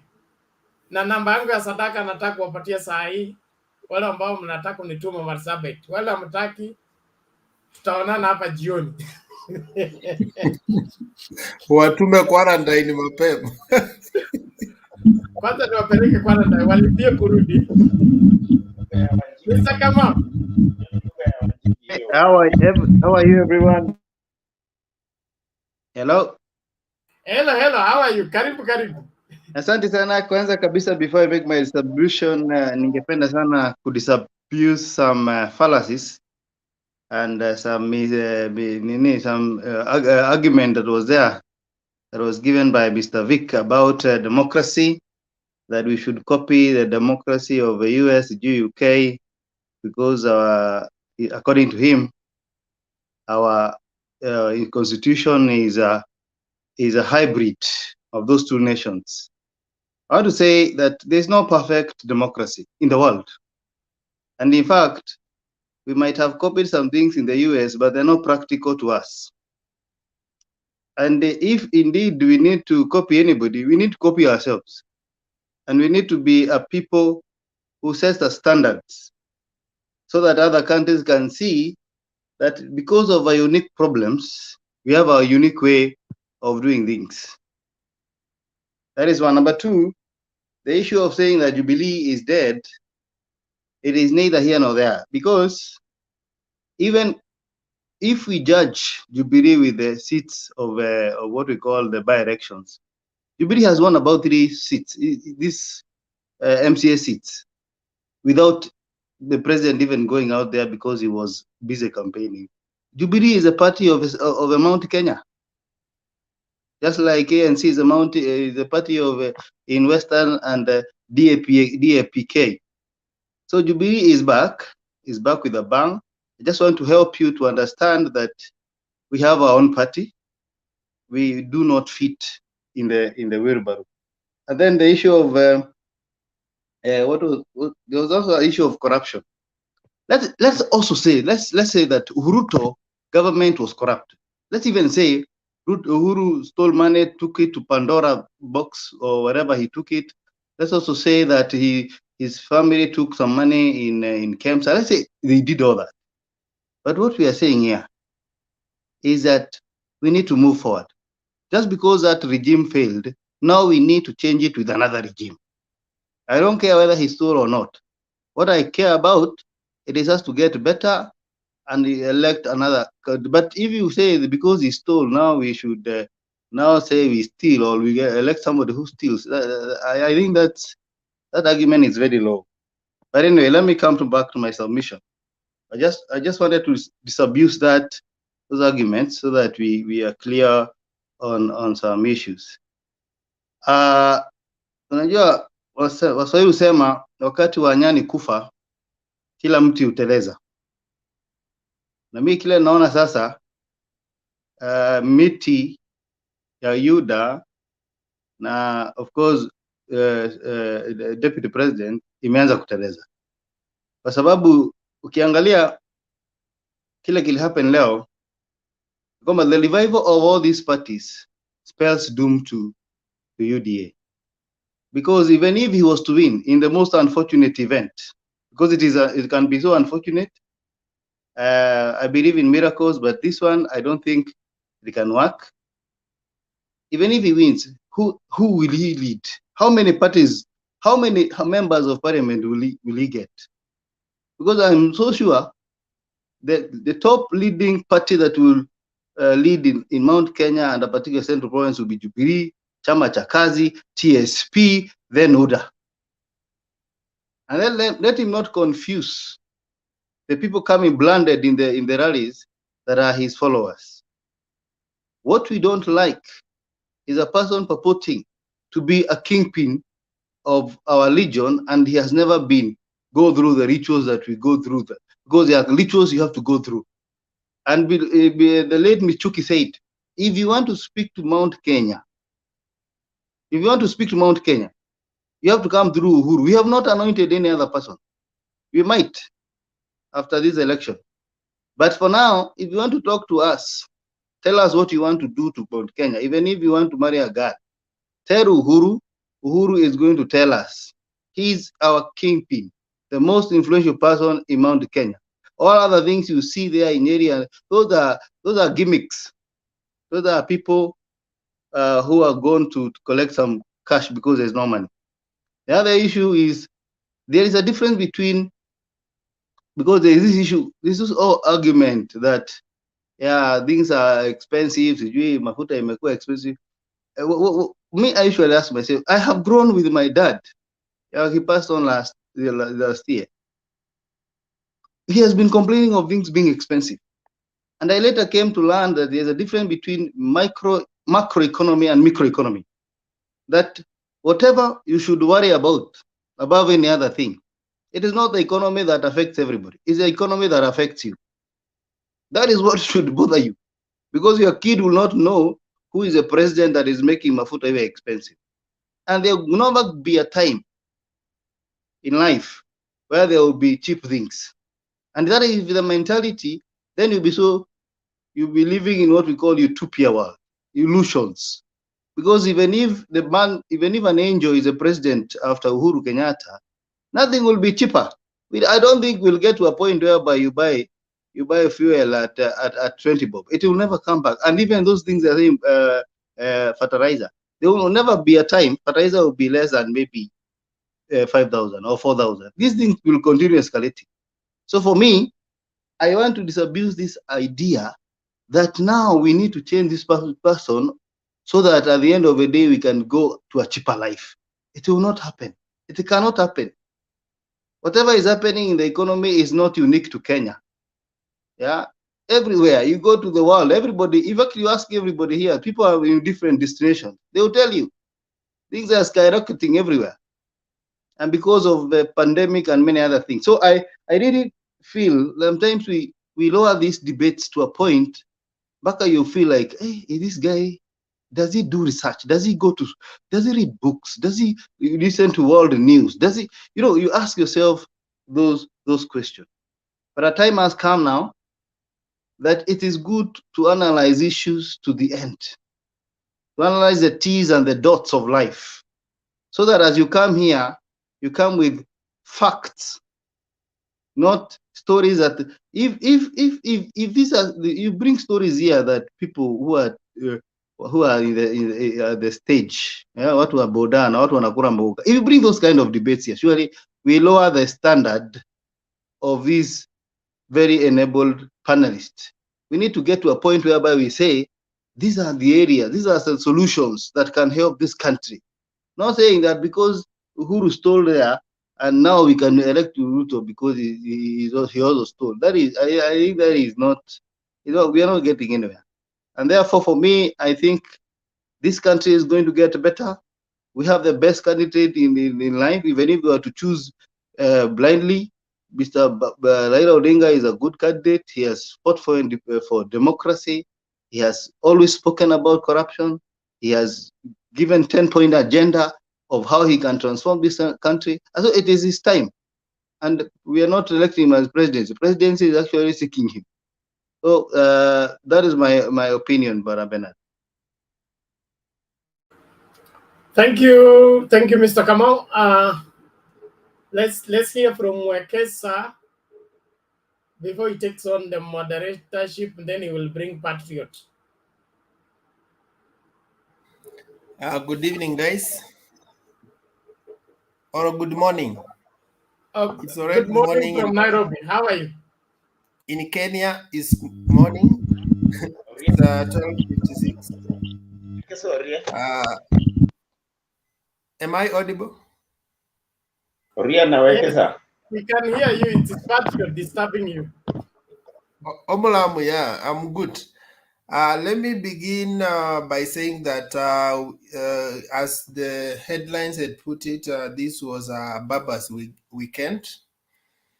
and quite high voltage activities have happened. Even the people who are in Nyeri, I saw someone seated somewhere and scrolling the phone, checking what is happening in KICC and Kasarani, which was good. I've heard Vicky trying to defend the undefendable.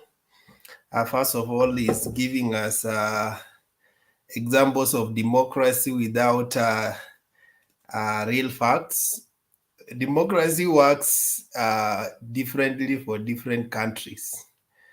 I'll begin by saying that Bernard, as a preacher, cannot prepare someone for Kitengela and go and preach in Marsabit.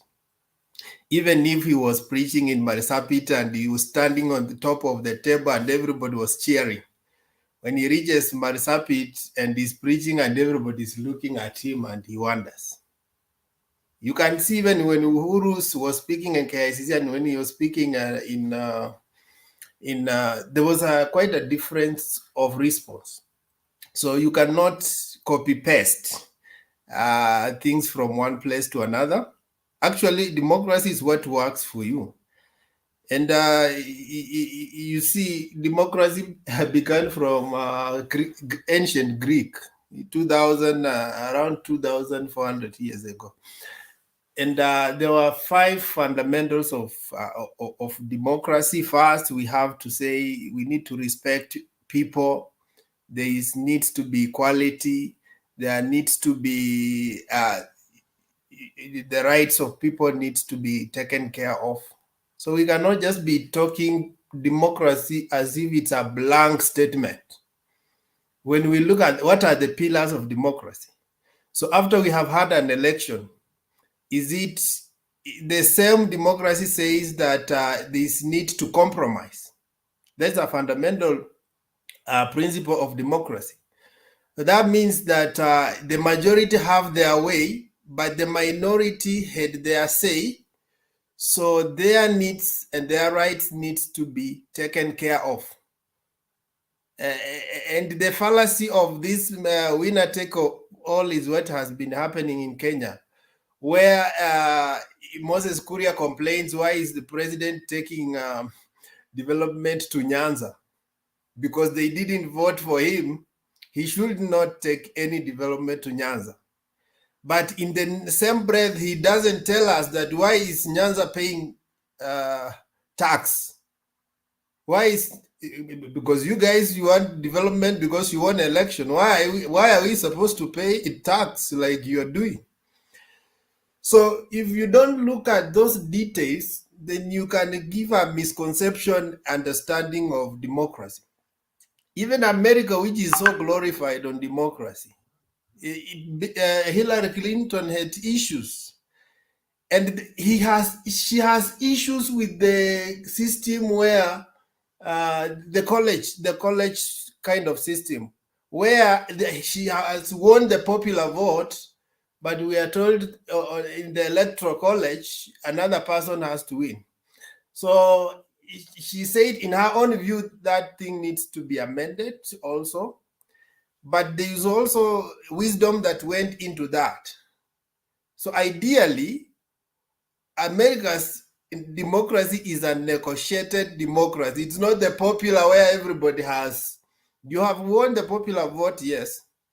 But you go to the college and now the strength of the votes is determined. That is another level. And in fact, the argument has always been Kenya needed, and that's why we came up with something called Majimbo before we came to devolution. Because of the unique state of Kenya where we are divided on tribes, there was a time they proposed that we need to have maybe something like a college where the strength of our votes needs to be measured such that everybody feels have access to power. We have done that in our education system. We called it quota system, where a student in alliance is not measured equally with a student studying in St. Kevin in Lodwar. As someone who has got a C in Lodwar is regarded as bright as a student who has got a B in Alliance. So those are things we need to look into it, so that we just don't say you have got an A, so you are the brightest. No, we have to balance those issues for our society to thrive. When we talk about also, has Uhuru improved in terms of development? Yeah, I think the GDP of Kenya was growing, but it was destroyed by COVID. So some of the struggles we are having right now are the aftermath of the pandemic, and some people are capitalizing on that. They even refused to suspend their meetings. They were still doing the meetings, and they became the high spreaders of COVID. But when they come here, they will tell you how Uhuru has not worked and how Uhuru has made the country to fail. Yet they never cooperated in any small thing that the government was trying to advise them to do. Another thing that I got that he was completely off is the Mount Kenya vote. When you tell us that Ruto will get more Mount Kenya votes than Uhuru, the question is, will he manufacture votes? Because actually Uhuru got the maximum. There is the elasticity limit. He got the max almost 100%. So if someone is getting almost 100% and you're trying to say I will get more, so where are you going to get? And he himself, who voted for himself, is not voting for you. There are quite a number of the people who are in Jubilee and DC who you can see this is Mount Kenya, and they have decided they are going a different path. So those are real numbers you can count. Uhuru will not vote for him, Jeremiah Kione and whatever. So how do you say he get more unless he will be manufacturing the Tarakanit way of 110%?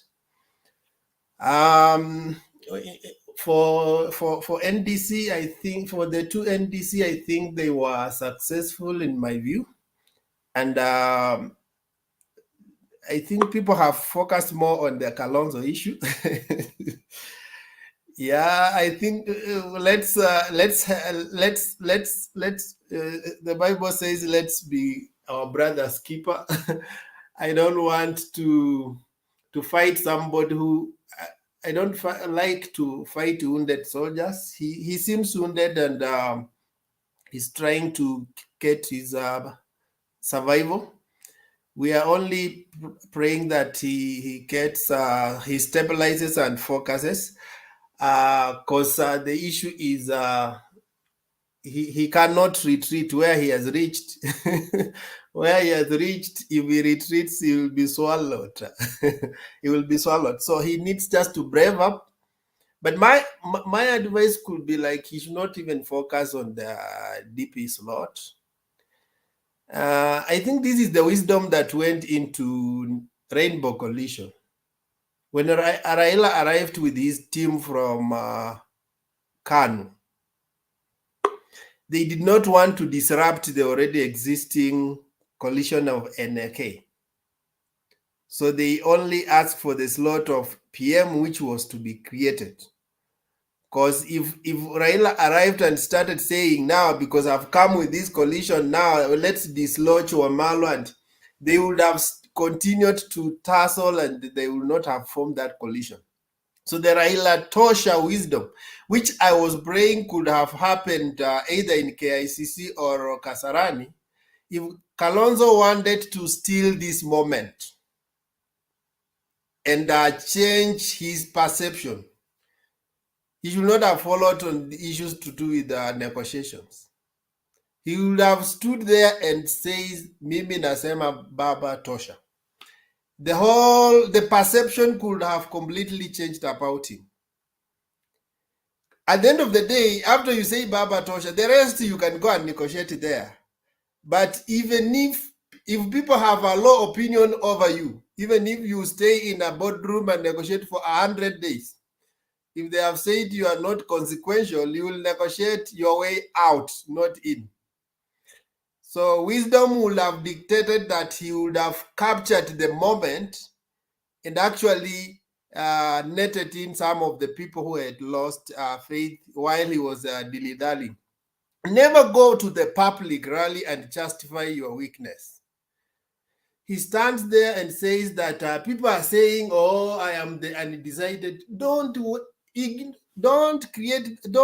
amplify a problem. You've been given a big audience and you are trying to amplify a problem by magnifying what people are talking about you. I think that was a misdeed for himself. He should have not done that.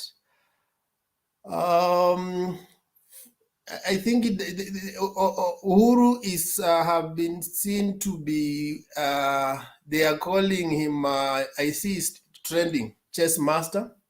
I think he has tried this time round, trying to bring the different factions together.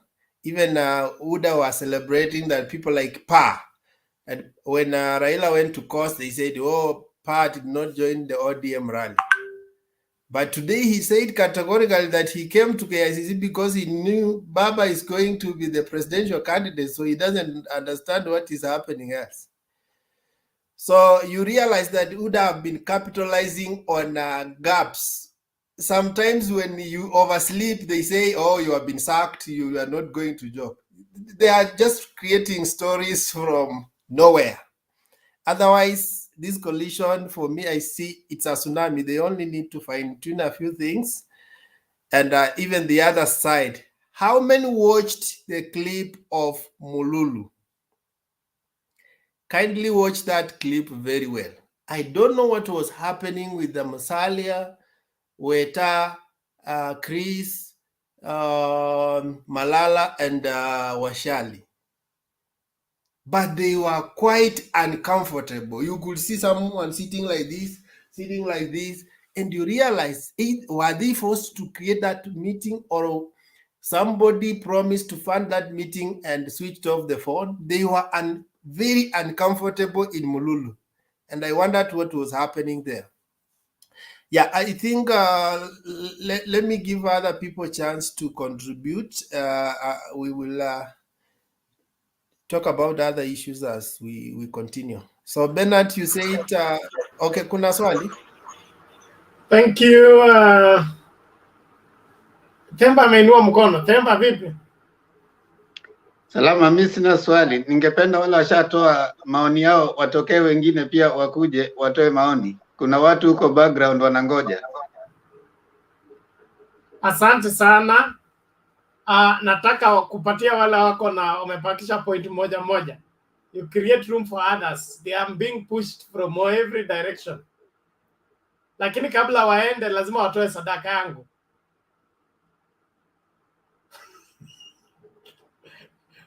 Keep.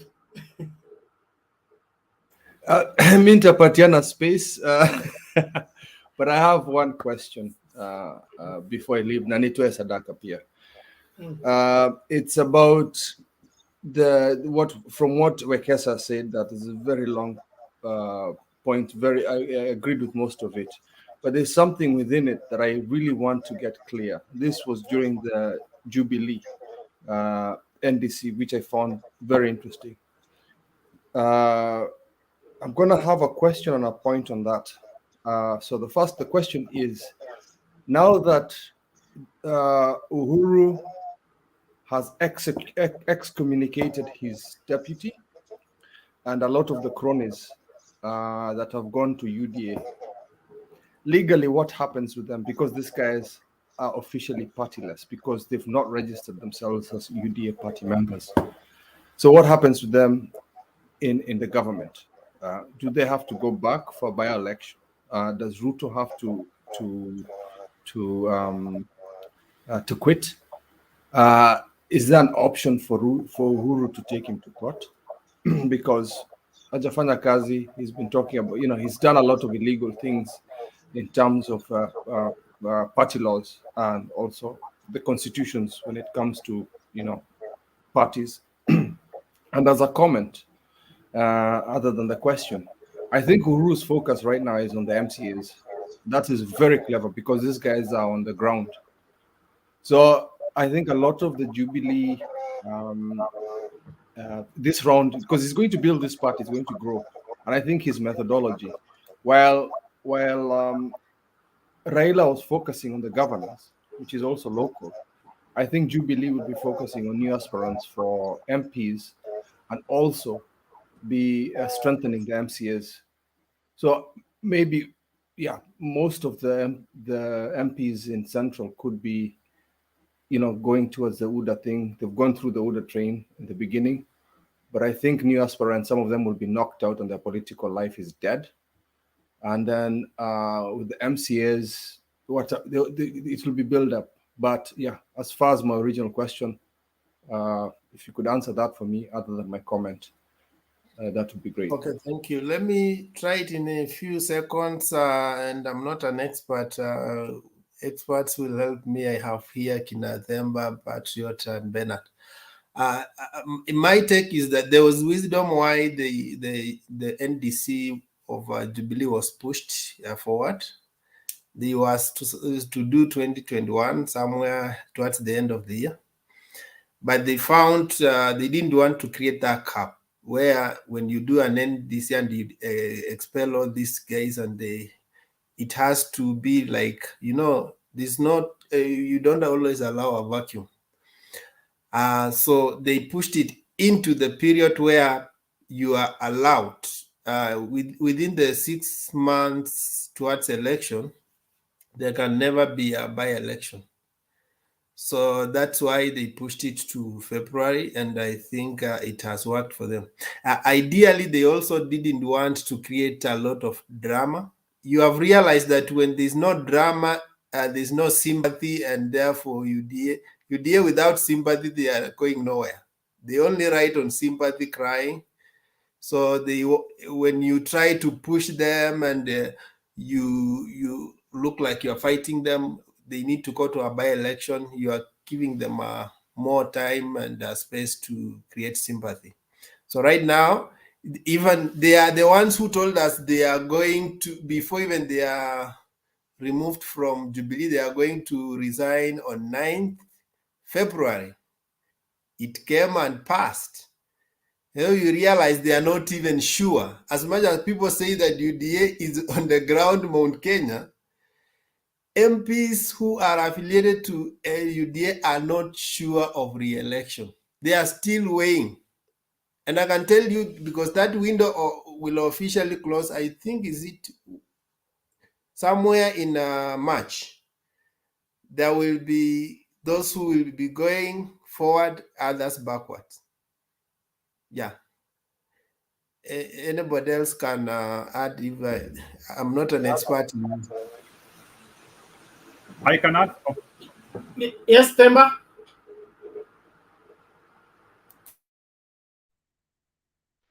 Okay, the constitution. Themba, you needed to give a response to Nigerian. Yes. I need to do that when you unmute in a little noise. Now, the constitution provides for the removal of the deputy president in Article 150. And if you read that, there's nowhere it mentions that if the deputy president ceases to be a deputy party leader.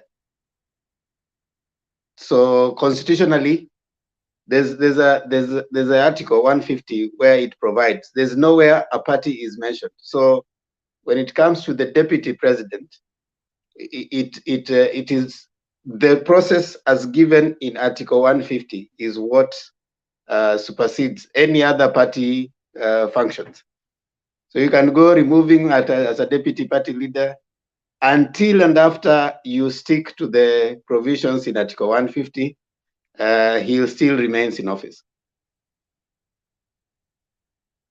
What about the MPs? The MPs now? The members of parliament are supposed to be, sorry. Patriot and Jared are speaking at the same time. Okay, let's hear Jared quickly on that one issue. Jared, you want to respond on that one issue? Okay, quickly.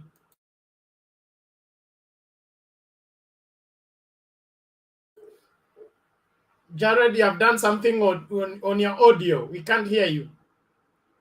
Remove the headphones, probably. Patriot.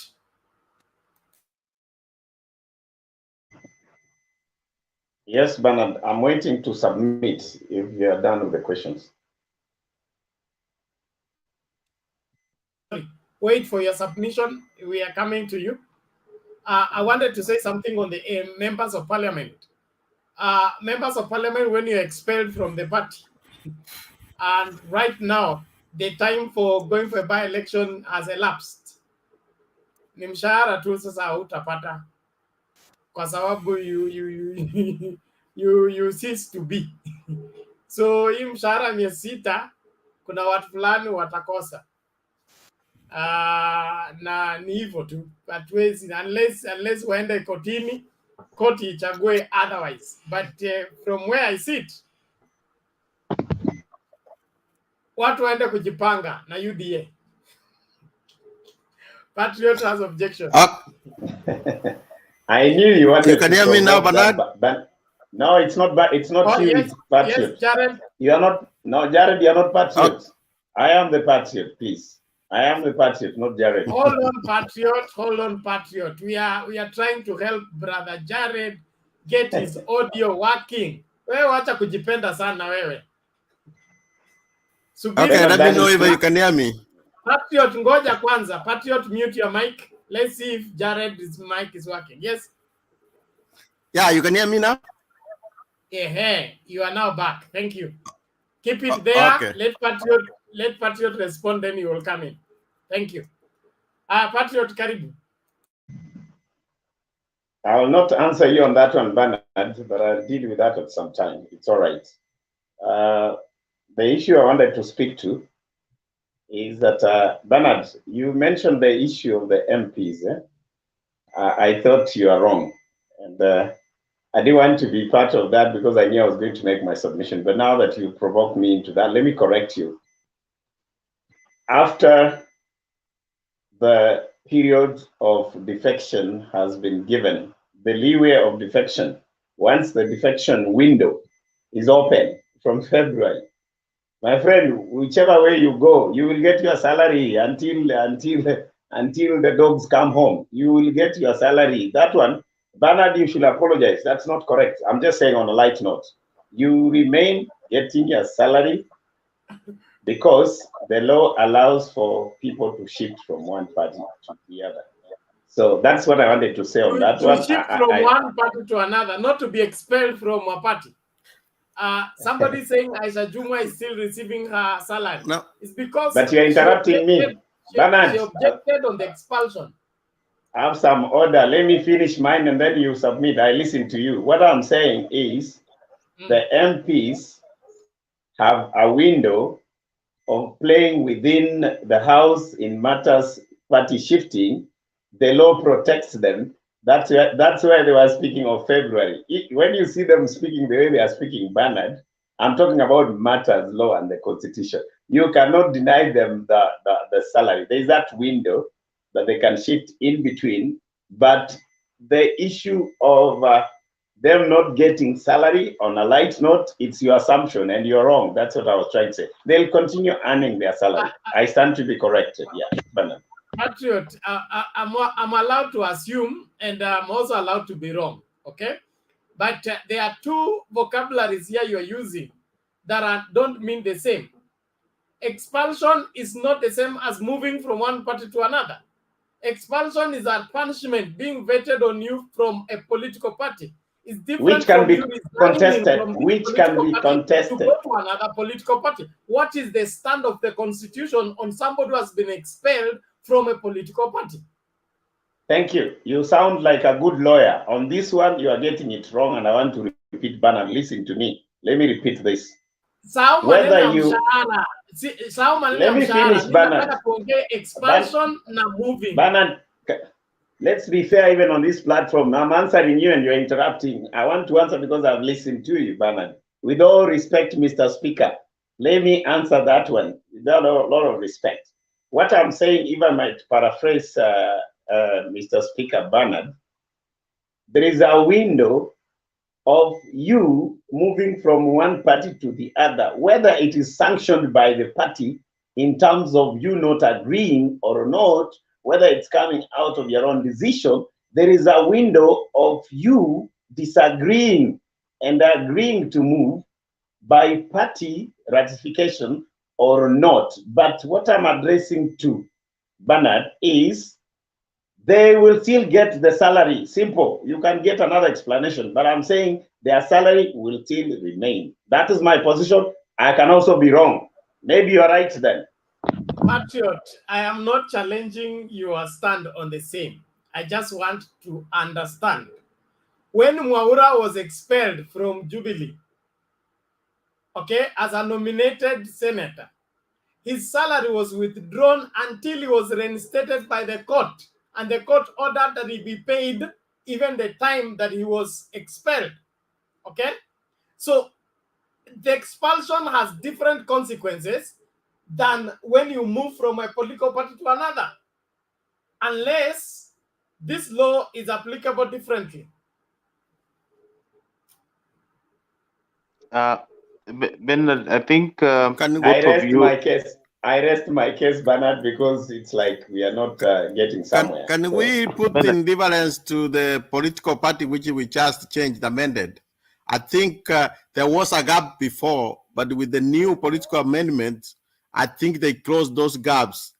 The only thing is if the party want to pursue, those members of parliament can be deemed to have left the party and they will declare those seats vacant.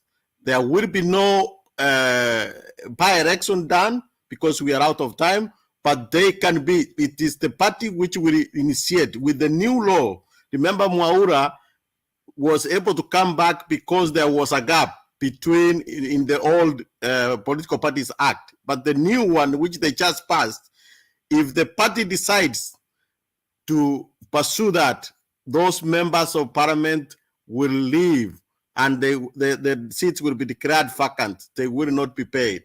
But it has to be initiated from the political party.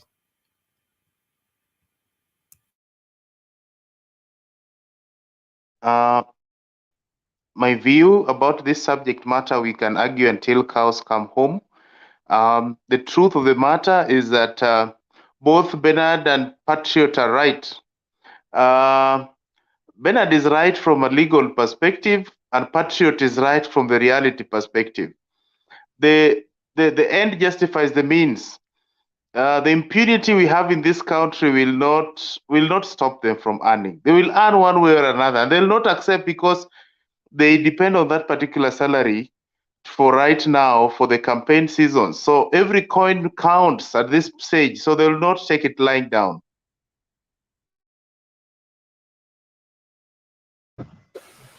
Okay, Bernard, can I now do my submission? Keep a little bit to keep. Bernard is on phone. Temba, can I go with my submission? He's on phone. You can go. Thank you. Patrick, can I add something, please? I'm not a moderator. Neither are you the one to speak now, Kid.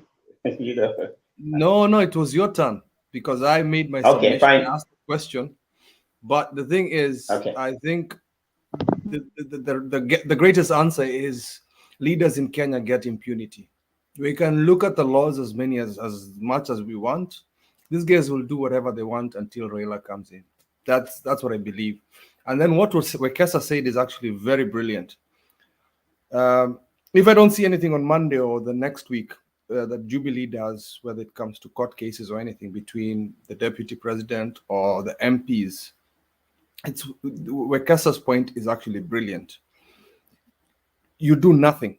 Just leave it as it is. They do whatever they want because sympathy votes also count.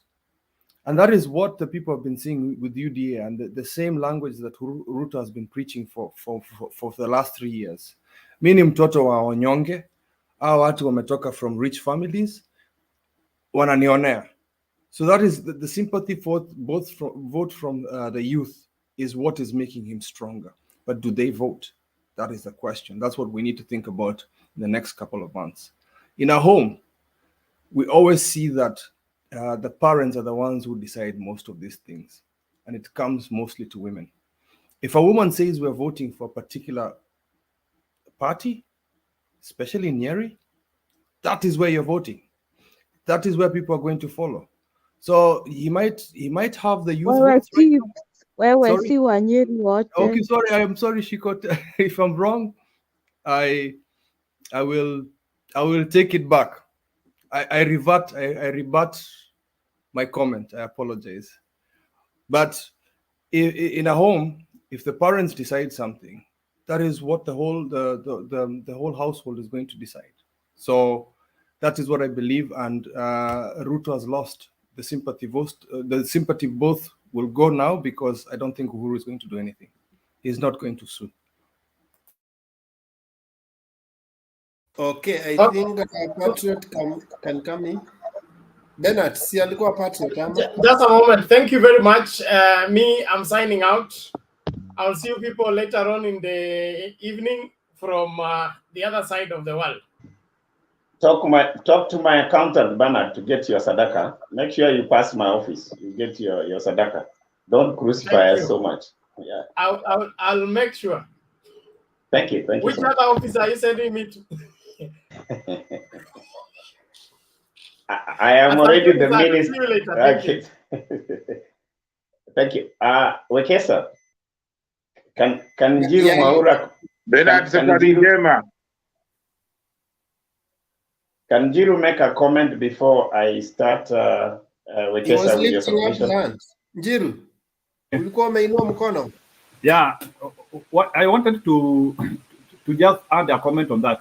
You know, these issues of MPs after now they have been hiyo kitu imetendeka leo. I do not see Jubilee wanting to enact anything in the constitution or doing something active. So mimi vile naona, I see they will try to do something passive.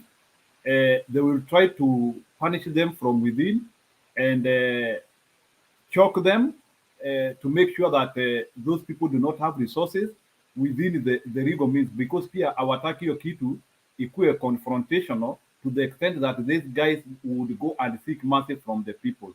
So it is something where they will try to walk on a thin line, because it can actually be used on the advantage of UDA guys. So Jubilee will handle it like a time bomb.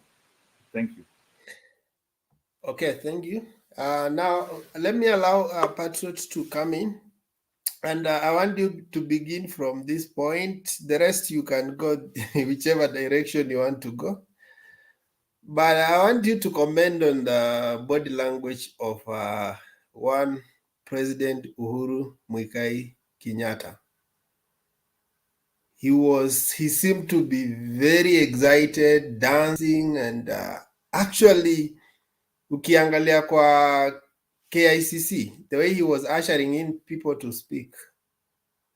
Yeah, ni kama umai kuwa na maid kwa nyumba mwenye anashughulika. He was so, yeah, I loved the way he did it, and maybe you can tell us ni nini limfanya afurahie hivyo. Thank you, Mr. Speaker. Wekesa, Themba, Keep, Jared, Chico, Jiru, and the rest. Of course, Jared is there. I can see Milan, Jakindu Bay. I want to start by saying something. Before I do that, Wekesa, I am requesting that you give me about 7 minutes, because I have some dossier I want to share with you guys, and I think it will take time before I come back. It's a request, but if it's not okay, then I'll limit myself to the normal 5 minutes. There are areas that I want to share very quickly. One, before I step into my preamble submission, I wanted to speak to the American education system, which somebody spoke to. Then I'll speak to the Kalonzo Oka matrix. I'll also want to speak to the political trajectory across the country, where Western Kenya voting bloc comes number 1. We have Mount Kenya voting bloc. We have in Mount Kenya voter apathy, you know. And then lastly, the impact of Uhuru campaigning across the country as a supporter of the Azimio law model. So I'll try to summarize that within that time, because I think there is information which is good that we share on this platform here. So let me start quickly to address the question that you raised. The body language of the president spoke quite volumes. I agree with you, Wekesa. That was a very serious observation. And for those who are really watching from how things happen in Sagana 3, you will actually be able to be in tandem with the body language that was picked in today's speech of the president, both at KICC and Kasarani. Well, it cannot mean any other thing other than confidence, other than, you know, stepping into the shoes that people thought you are giving them out, you know, sooner than later. I think the president has brushed his shoes. He's now realized that the inner soul that was getting, you know, a bit wet, he has replaced that. He's very comfortable in them. And the total and general meaning from that, Wekesa, quickly, I think the president is saying, I am here to stay. That's it. And it will go his way. He's actually exhibiting confidence that his time is not ending any soon. No wonder when you look at the coalition arrangement, he's actually the patron of the organization, something that was echoed by Kalonzo Musyoka. I don't know whether that is enough before I proceed, Wekesa. Yeah, that's okay. Thank you. Okay. I think it was just an open discussion. Anybody else will weigh in as we continue. Thank you, Bernard. Yeah, just like the philosophy behind democracy, there is a philosophy that is behind the American education that is quite unique. And in my view, the philosophy behind the American education system is worth emulating. And I'll give you an example, Wekesa. Majority of the people who live in the diaspora, especially in the US, some of them, going by the Kenyan system, were not married to go beyond high school, you know, and that's the truth. Because the philosophy behind the American system is not anchored on the paper that you present. It's anchored on a day-to-day progressive assessment. You know, it's possible that you will present a paper from high school that shows you're a person who's passed on very well, but when you reach the university, you don't manage whatever discipline you're going for. So, in my view, most of the Kenyan people, including other Africans, have actually exploited that opportunity in the US, not just for jobs, but also the education system, which is very unique. That's why you find people living in Kenya for some time. After 10 years, they have PhDs, you know. So in the US, in my understanding, because of its philosophy behind their system of education, it will only be a choice of one not progressing into education unless your priority was work. It is very easy for those who had difficulties in Kenya, you know, to actually progress in education. You know, the education system in America, to me, is worth emulating, because you get second opportunities. You get, you know, people have not made it through high school for some reason. Either you are sick, you didn't do the paper well, and here in Kenya, that's why we are grappling within which system that is correct here in as far as 844 is concerned. So in my view, the American system is worth the emulation, and that is the way to go. Let me give you an example very quickly. The University of KIU, Kampala International University, is a university anchored on the same philosophy. You find Kenyans going there who are probably a C-. You have the issue of Joe, for instance, the 001 governor. People have still not understood up to today why we call Governor 001 an educated person. That's why they still throw salvos of saying that this guy didn't go to school. The truth is, you know, Joe went through American system university that gave him the opportunity to prove himself right. So if you have to ask me, Wekesa, it is time we reviewed our system of education, because it is almost like a done deal if you didn't go through well, if you didn't pass in high school in Kenya, you are doomed. It can't. You are not given another opportunity. But in America, you prove yourself that you want. It must come from yourself. You can carry a very good paper. I mean, a very good certificate from high school. But at the university, if you don't perform, you are disqualified. So for me, that is the kind of a system that I've always admired. Which, if we got chances, we'll have more educated people in our country instead of running to look for these opportunities away from home. That is one thing I wanted to mention about the philosophy behind the American system. In my preamble, quickly, I want to talk about the issue of Kalonzo Musyoka and the Oka matrix. The truth is, Wekesa, when you look at the body language of Kalonzo Musyoka and what happened at the exactly KICC where the Jubilee Convention was taking place, there's a lot that came out of that. And I agree with some of my fellow panelists here who have been having, of course, their own way of describing Kalonzo. I want to say, yes, it doesn't mean that they're wrong, okay? The truth is, we have reasons why we defend who we defend. I understand what you mean by that laughter. That is very true, that, Kalonzo gives you an impression that he's not one man who is saying exactly what you want. That is Kalonzo. And some of us, when we speak to Kalonzo's character, it's not that we like the way he does things. No, it's because we are living in a society where we want everybody to be given, that opportunity to express themselves, whether with their difficulties in speech, their difficulties in education, and that is what we practice even on this platform. But as long as these people are looked as leaders, address their difficulties with respect. That's what I want to actually, express for those who don't understand why we support Kalonzo. But when it comes to Kalonzo's behavior in person, of course, you feel like he needs to step up. He needs to be more forthright, because like what happened at KICC, you saw the kind of statements he threw. They were not very nice. They didn't give assurance. That is true. We know how people are. People are getting impatient. We want to have a clear rule on how things go. But the thing that I agree with him, Kalonzo Musyoka mentioned that he's going into Azimio la Umoja with conditions, and some of those conditions seems to pass. He said the name will be changed. I said it's good that they talk, because we can't make decisions for them. And from the look of things, the name has been changed.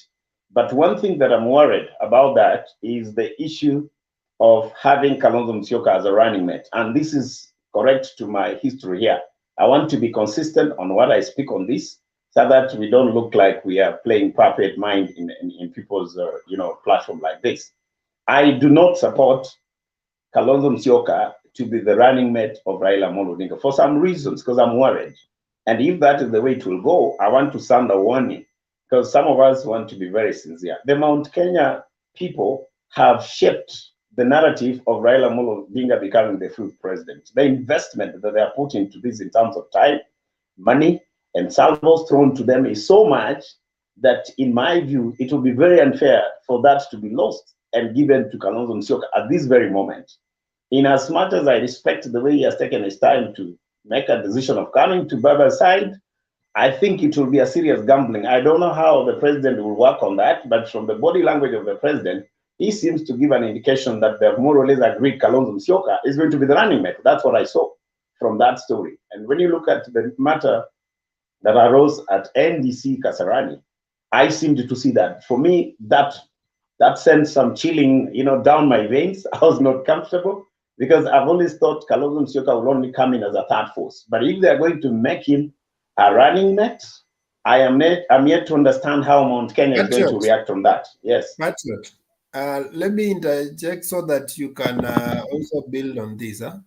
In his own submission, he acknowledged that the Grand Coalition is a three-legged stool. He said that there is a ODM, there's Jubilee Coalition, and Oka.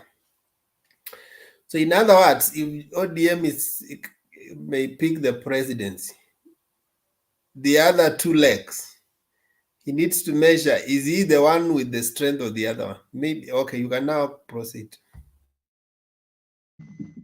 That's what I'm addressing to Wekesa. Just on the same. You know, when you look at the body language, and I like the way you introduced that question, the body language of the president is quite telling. And to me, I focused on what came from the president. When he was in Kasarani, he avoided mentioning Raila Odinga, the president. I'm talking about the president's speech. He avoided mentioning Raila Odinga as the next presidential candidate for Azimio. And he even said, you will excuse me. Let me not say it now because he might be termed as a project, but that was not the excuse. If you listen very carefully and you really saw, that was not the excuse. The excuse was he didn't want to rattle the demands of Kalonzo Musyoka. You can play that again. That's what I saw. He didn't want to hurt Kalonzo Musyoka by preempting the agreement, and because Kalonzo Musyoka wanted to remain like they're still in discussion. So my concern is this, Wekesa. If, for instance, Kalonzo Musyoka is settled as the running mate, for me, I could be wrong. I could be wrong, but I see a danger there with the votes of the Mount Kenya. Look at the governors, you know, from Nakuru, like Kipia, you know, and how the show has really taken shape. They have really invested. They have really done a lot. In fact, for me, for the first time, I love the people of Mount Kenya. They have come in to give Raila Odinga the shape that he deserves today. Now, if you are telling me because of the hard standing of Kalonzo, now that he's coming John late, you're going to make him a running mate? How that balance, just like the way you're worrying, Wekesa, I don't know how they're going to balance that thing between Jubilee, ODM, and the OKA. That is yet to be said. I just wanted to let you know that that's my worry. That's really my concern. But if anybody will have to address that, then you'll get to. Number 4, which is the area I want to cover very fast, the political trajectory across the country where you're going to have Uhuru Muigai Kenyatta campaigning on the cars. He's going to be on the rooftop for the next 2 weeks. He said so. I want to say categorically that is a serious game changer. A serious game changer that the counterparts or the splinter group of Jubilee didn't see that. The UDA did not say this. If you are going to have Uhuru Muigai Kenyatta, the man that we know, the politician on the platform, running around the country, speaking as the incumbent and as one who is supporting a new presidential candidate, especially the Western Bloc and Mount Kenya. Let me address the Western Bloc. It's very critical for people to know that the votes that were captured by Jubilee in the last election are already splitting now as we are speaking. Forget about Baba's votes. The votes that were given to Jubilee are now splitting because the member of parliament who are elected on Jubilee, including those that Eugene supported across the union of Western community, is with Baba. Whether you are giving it 100% because of Uhuru Muigai Kenyatta or being split because of the difference between him and the deputy, the issue is it is a plus to Raila when you look at the votes that he got last time, because now Uhuru and Ruto are not together. The MPs were in Jubilee in Western who supported, the sitting president, have brought those numbers back. So it is an advantage to Raila, but an extra advantage if Uhuru Muigai Kenyatta is going to speak to them and tell them, listen, thank you. You made me a president, but now I'm making a decision. The vote you gave me, give them to the feet. That is the thing about Western, Mount Kenya. If Uhuru Muigai Kenyatta... And you can now summarize. Yeah, I'm summarizing. That's it. For 7, I've given you 14 minutes. You interrupted with 1 minute. Anyway, thank you, Bernard. Let me finish. Mount Kenya vote, it has has 2 elements that are very important. The voter apathy, which you have always addressed it to, but the most critical thing that is going to play, that is going to be in play as we get to the new trajectory, now that the president is going to be part of the campaign team, is the group that has not been in decision, the group that had not decided. Because as far as the polling, the pollsters, the polls are concerned, we had a group of about 20-25% who had not made a decision. If Uhuru Muigai Kenyatta is going to now speak in public, I can see those numbers, dwindling from UDA joining the other end. And I think that would be very, very, very critical. But as I finish, remember, just to highlight my concern, the whole thing is clear. But the issue of giving Kalonzo the running mate, I think that is something that is worth discussing, and probably they understand it better. If you are to ask me, Mount Kenya should be given the running mate, Kalonzo Musyoka apart a part of government, and something else that comes. Thank you so much, my fellow panelists, listening to me. And those who have questions, I'll be ready to answer them. Thank you. Is it a question, Kip, or a comment? Kip, is it a question? It's a question. Very quick question, because I need to give people space. I want to respect what Themba said. So that I can leave.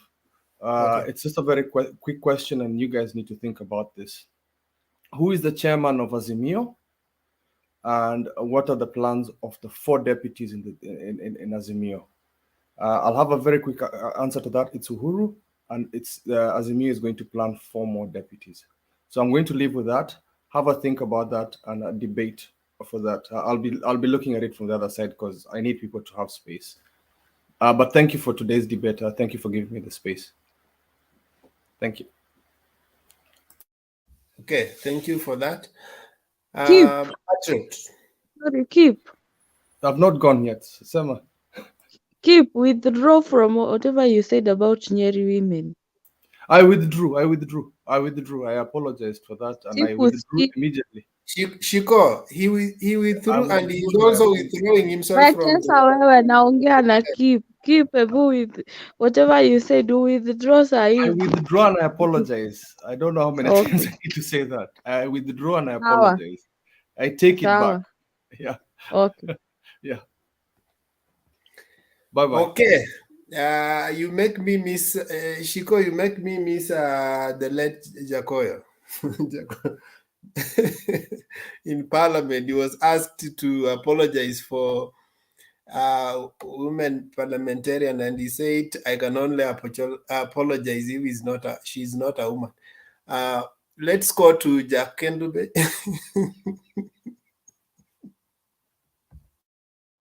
Wekesa.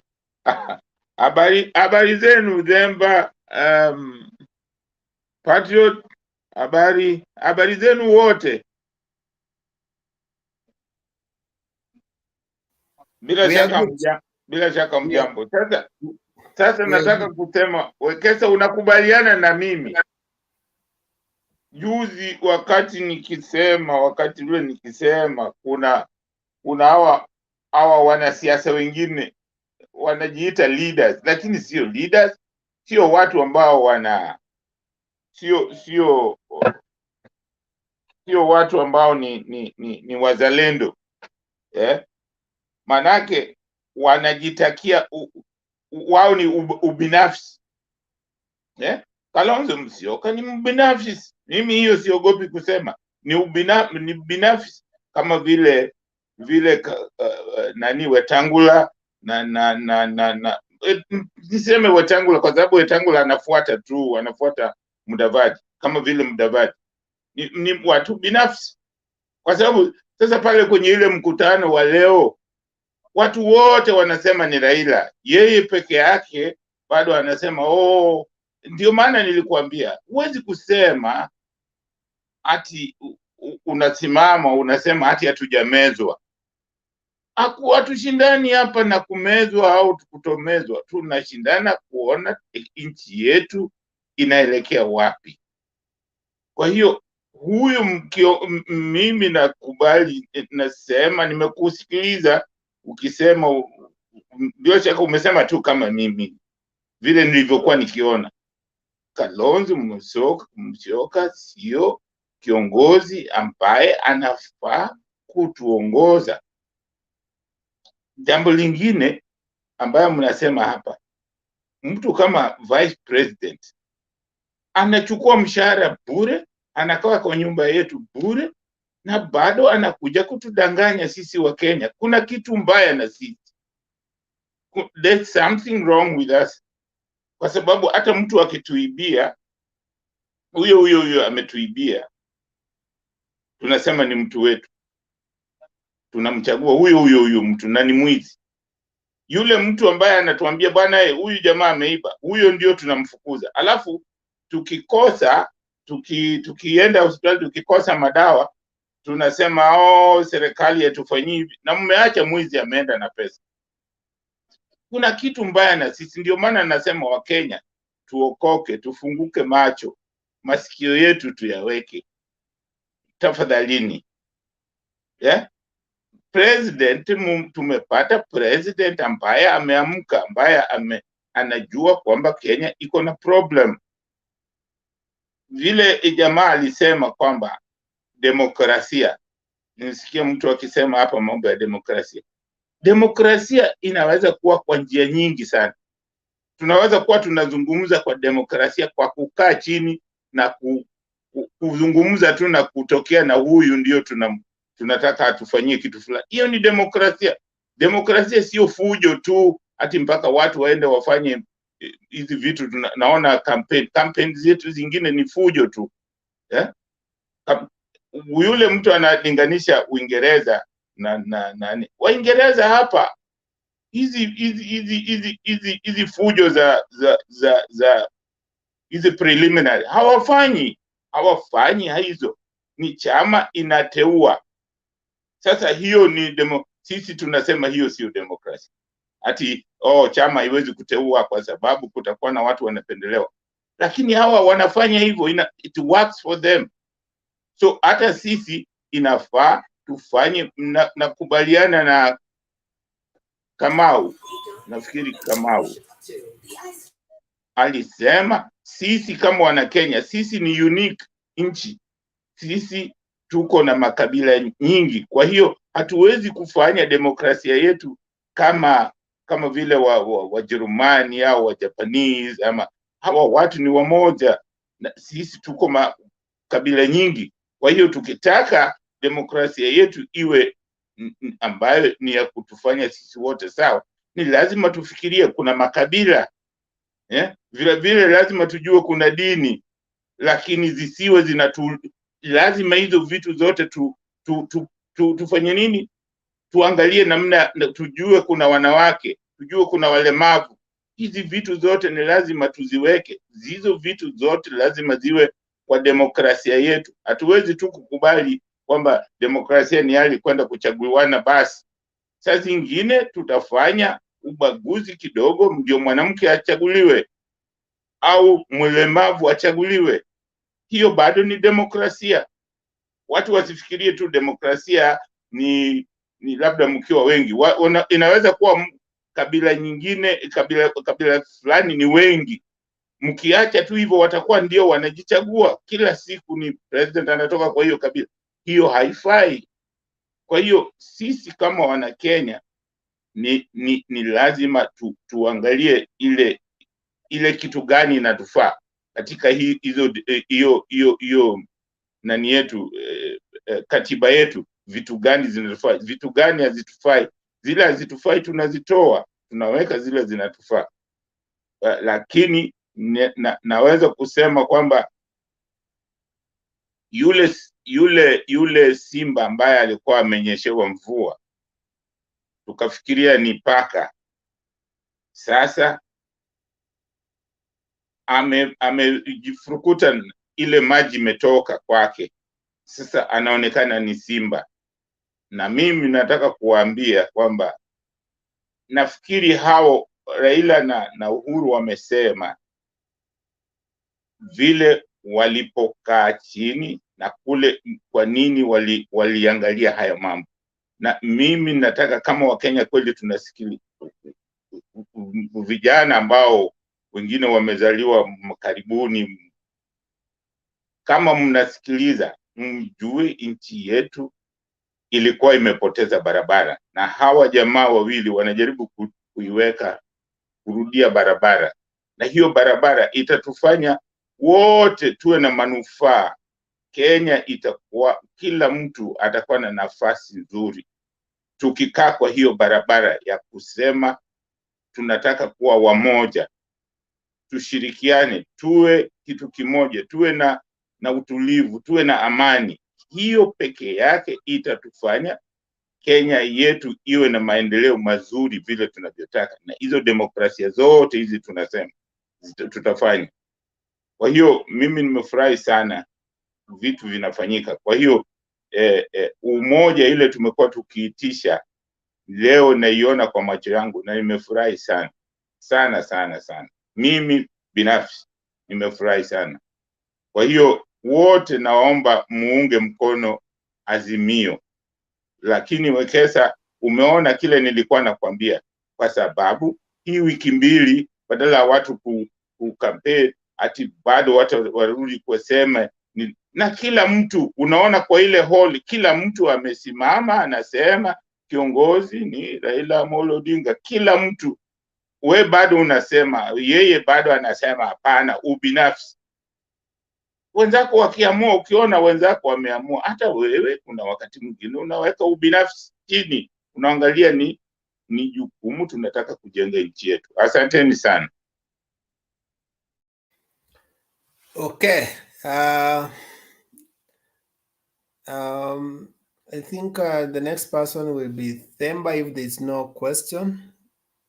I'm waiting to comment on that. I will comment later. Can I say something? Who is that? This Benny. You want to rebuttal what Jack Bear said? No, I just want to say one. A question now? No. I am just want to present something. Yeah, I think I'm following the format. There's Themba, Njiru, Shiko in that order. Okay. Themba, make Yes, your sir. submission, and I don't know where you are going to begin, but let me provoke you with this. For the first time, the president confronted one of the perception that him and his people created, that Raila is a man of violence. He confronted that topic. I think you had it, isn't it? I want you to begin there, and then you can make your submission. Thank you. Good morning, good evening, good afternoon from wherever you are listening to us from. Yes, Wekesa, the president came out so strongly today in a very uncharacteristic manner. In that statement that he was trying to say, he said that actually he was trying to remove the perception that has been peddled in a rather very, very wise way. He was able to respond to the salvos that have been thrown by the UDA guys. One of their constant campaign tool has been to paint Raila Odinga as the Lord of War. And what the president did today, he carefully removed that tag, and he said that whatever it is that you guys have been saying about this man, this is a man of peace. Because if it were not for him, we would not have had the handshake he would not have said Kibaki Tosha 2002. He would not have had the handshake in 2007. And he would not have had the handshake in 2017. If he was indeed a man of war, he would not have offered himself to bring people together. So this is a man who wants peace. You see, if you look at that in the backdrop of the statement he made in Sagana, that when I wanted to go and after I already got the instruments of power, there were people behind me who were telling me not to reach out to this person. So he has effectively given the characteristic difference between the two people. One is the one who did not want them to even go and have a handshake with Raila because they have already the instruments of power. Raila had already had this swearing in. He had the portions of people around him. He was the people's president. He had a choice to say that we continue with this demonstration, but he didn't. He chose to go and shake hands. So he has actually given a demarcation between the two people and successfully put to point the idea that who between the two is a man of war, And the same, he was trying to also send us back to 2007, in the corridors of power, word in the wire headed that there was someone who did not want the pen to be put to paper in 2007. And that name is that of the same person who in 2017 did not want the president to reach out to Raila. So I think in that particular sentence, he was able to put that out there. And I think if there's a question you asked about the body language of the president, he looked, in my view, people may want to read different things, but for me, I really like he's taking this campaign very personally. And he's actually going all out to make sure that this thing succeeds. Because he went ahead to enumerate his frustration. You know, like when you were saying, when I wanted to pass this thing, these people were already frustrating me, and they might have told him that, you see, you don't have the number, so you need me to pass things. So he had to look for Raila. And of course, you see the way he said how Raila made it good for him. I like the statement that he made, that even the way Raila didn't ask for anything when he came for the handshake. Even me, I'm not asking nothing from him when he's going to be the president. I think that is the stature of a leader, which he's saying that there's politician and that there's a leader, which I want to agree with Jakindu Bey. That is that. The second point I want to bring, I'm not disappointed right now. I have always been disappointed with Kalonzo Musyoka, and I want to register my disappointment again. I don't know this bubble that he keeps thinking that he has a very strong influence. Kalonzo is forgetting that in Azimio there's already Ngilu, there's already Professor Kibwana, and there's already Machakos governor, who are already, galvanizing the Machakos area. So I don't understand what is this thing that he keeps blowing. And even if to an extent they wanted him to be the deputy president, you need to start behaving statesmanly. When you go to a place where leaders are meeting and there's all those photo ops, there's a way a picture you want to project. By not choosing to be looking like you are together with others and you want to be with these people, I'm sure not all those people probably were comfortable with much of the things, but they were there. Gideon Moi was there, Jirongo was there, they were pushing, they were, talking. Kalonzo made the same mistake again. He comes and starts telling us that we are going to have a name called Oka Azimio. Who asked him that? Nobody was talking on the issues of name. Why are you preempting what is going to be in the talks? I mean, you are supposed to be quiet. Those are discussed. We are still going to discuss, and you're saying the name is going to be called Oka Azimio. Why not Jubilee Oka Azimio? Jubilee hasn't demanded for Azimio name to be changed. Slowly. Yes, I know you are a political scientist. You need now to tell us, why do you think Kalonzo is discussing the boardroom issues in the public? Okay, it's okay. Let me put it this way. When you see a couple that discusses on WhatsApp or whatever, is there discussion going on in the pillow, in the bedroom? The first thing you need to appreciate, Kesa, in my view, Kalonzo, as the picture depicted that he was literally forced to join Azimio, that is exactly the pressure that was there. If you remember very clearly, a few days ago, there was pressure. And when Ngilu, Professor Kibuda, and Machakos governor went to Machakos, to the eastern area to organize some rallies, it was to send a warning to Kalonzo that if you keep playing this game, Azimio, there's already a plan. So he was forced by the circumstances to actually declare, even come in today. Because you realize, Jirongo told him at the NDC that we need to move to Azimio so fast because people are getting impatient. I am of the view that Kalonzo, you remember Martha Karua is the spokesperson for Mount Kenya Unity Forum.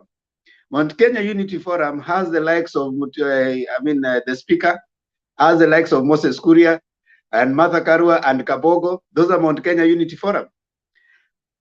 I suspect that when Mount Kenya Unity Forum joined Oka, Martha Karua could have been tipped to be the vice president to Kalonzo.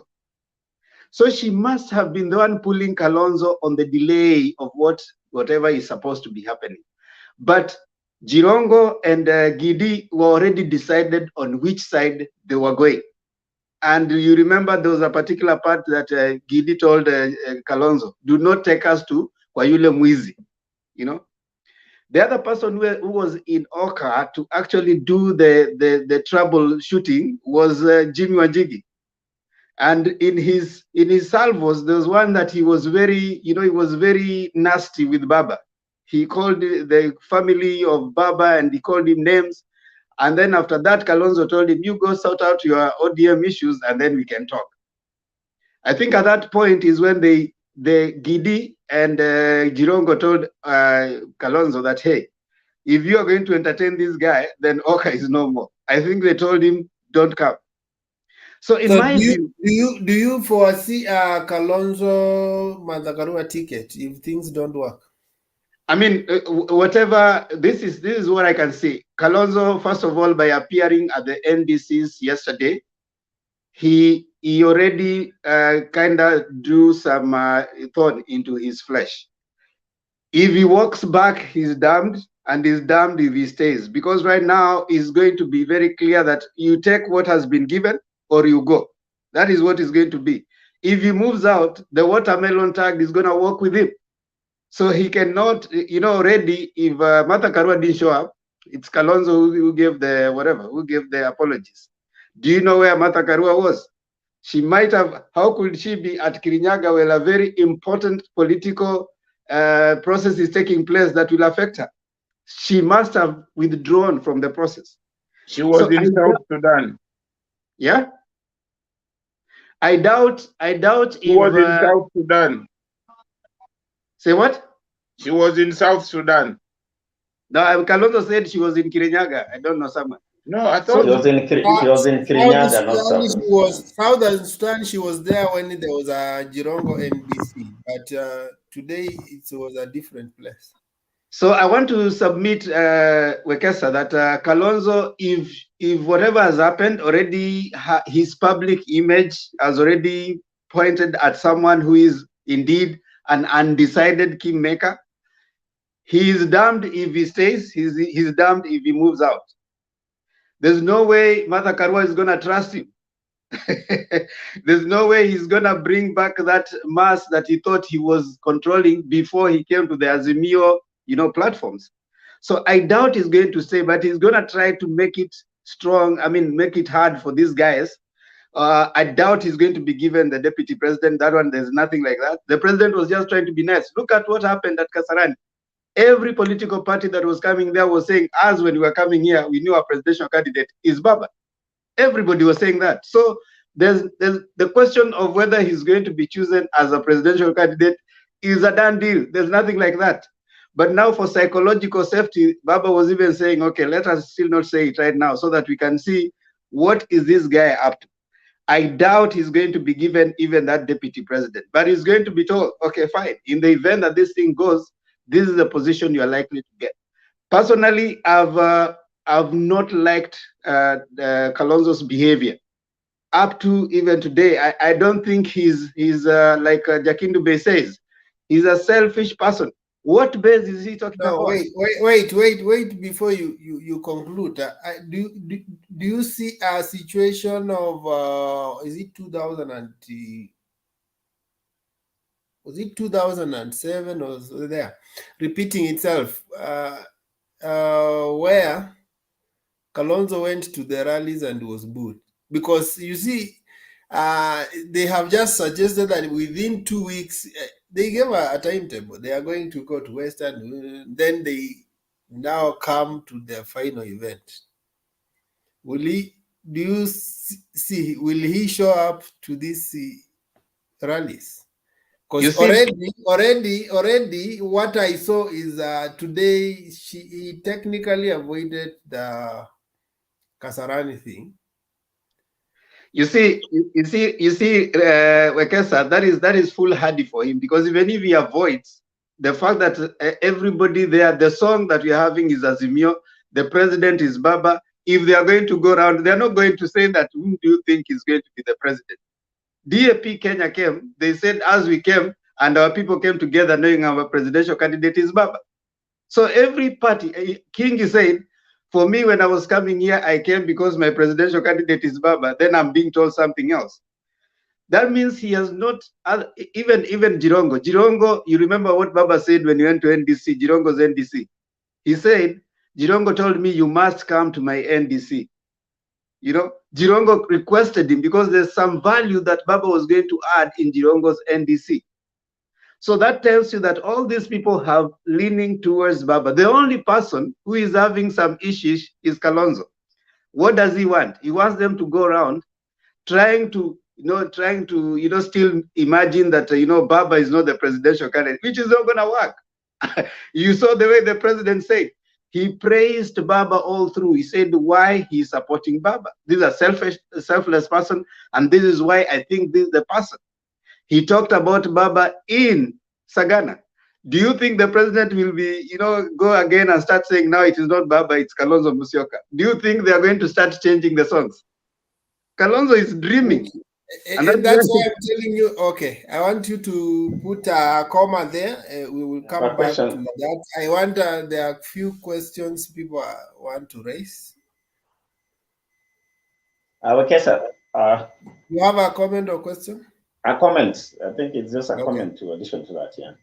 Somebody else, so that I know which time I'm allocating. Kuna mtu mwingine akona swali on that? Sawa. So let's have Patriot and then Themba, you conclude. Okay, sir. I have. Is it a question? Wait. I'm giving you Patriot. Is it a question, Jacken?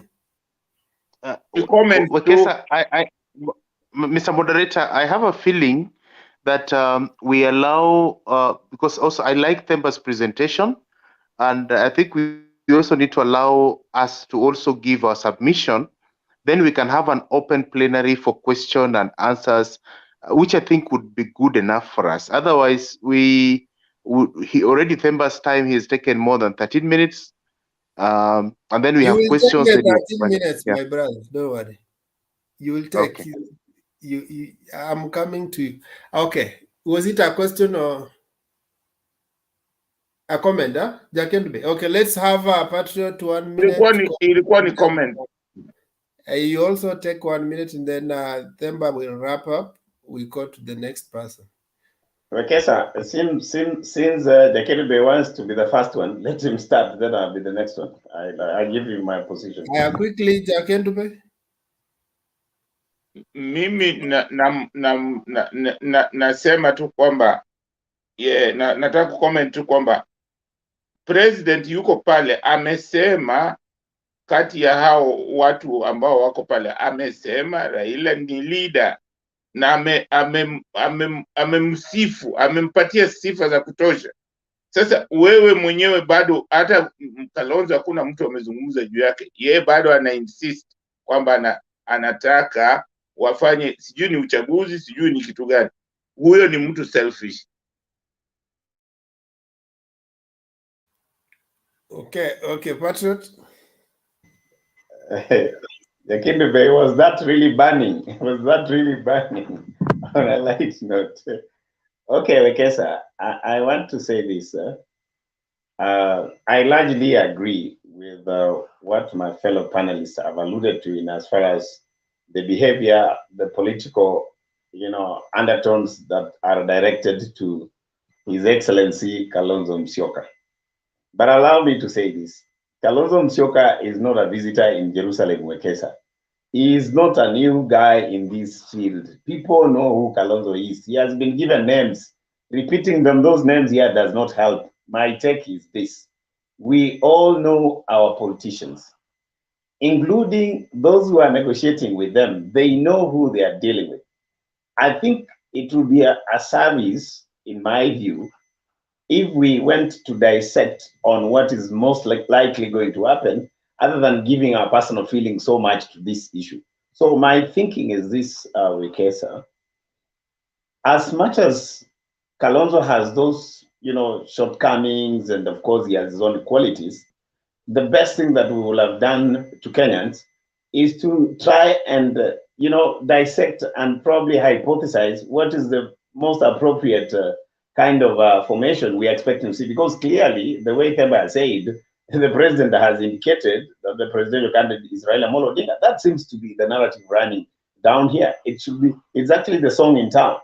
But the issue that I think is of concern to all of us is to try to become useful to the public by trying to indicate to them where is the story going to, because at the end of the day, Kalonzo Musyoka is in Azimio, so far from the look of things. He's going to be with us. We need to start appreciating whether he has weaknesses or not. He's going to be with us, just like we appreciate each other on this platform with our weaknesses and our strength. So my take is this, Wekesa, on the issue of Kalonzo, in my view, from what I saw, okay, and I could also be wrong, Kalonzo is jolting around the issue of having a running mate, because the president said Oka is presenting a presidential candidate.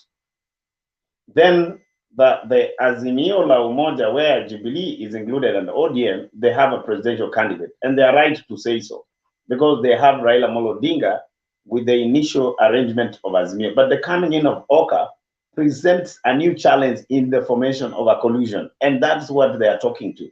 I agree, even if they went to the public, it will still be Raila on the first ticket. But the second ticket that we are talking about here, for what we are hearing, that is the kind of demand they're giving. If they're not the presidential candidate, they want the running mate. That's why I say surely Wekesa, in as much as they will have reasons, looking at the way the mountain has actually, contributed to Azimio, it is something that we are yet to see how it will play out. But the truth is, Kalonzo, from the speech of the president, they will present their presidential candidate. Oka, where ODM and Jubilee are already in formation, will present a candidate. So are you telling me that the two formations which they have agreed, to the extent that if they have even changed the name, you're telling me that the Azimio La Umoja, where the president and Raila Odinga stand, will take the presidency and the running mate? That is not something that we can say is cast in stone. I don't think so. It would be unfair to say that. In my view, that is where the discussion is, and it is a give and take. Thank you. Back to you, Wekesa. Okay, yeah. Anyway, I want us to move on. Themba, just conclude. I don't want to comment on that for now. Yeah, there's nothing useful to add there. I just want to finalize by saying that on Wanjigi issue, I think if there's one power broker, what am I seeing in Wanjigi's issue? I'm seeing someone who, first of all, he gambled with the first government, RUTO government. That was 2013. It worked. They kicked him out. He came and started. Imagine that Baba, of course, was going to be in government, and then, of course, he made his ways through. So right now, I think there's a feeling in which the business, he's from the business arm of the elite. So the business arm of the elite is throwing him out. And that, in my view, was what he's trying to fight. So he's been trying to fight for his space within the next government as a businessman, not as a politician, because he made serious blunders as a politician. First of all, if he thought he had the influence, he could have just registered a political party and went to look for some coalition like every other person is doing. But I think he was trying to find business side of his view, and even the words he's using, that I want to remove these two families. Who doesn't know that Wanjigi has always said that the Jubilee government was made in his house? Who doesn't know that he has said he was pushing for Baba? So after he has supported them up to a certain level and he feels like his powers are going out, now he decides that now it's time for those two families to go. That is pretense of the highest order and betrayal of the highest and hypocrisy of the highest order. I don't know political. He came out as someone who is not politically savvy. He might be a very good businessman, but I don't think his his political savviness came out. And that is what we saw. So I also think someone is using it. And in this case, I want to imagine our suspect.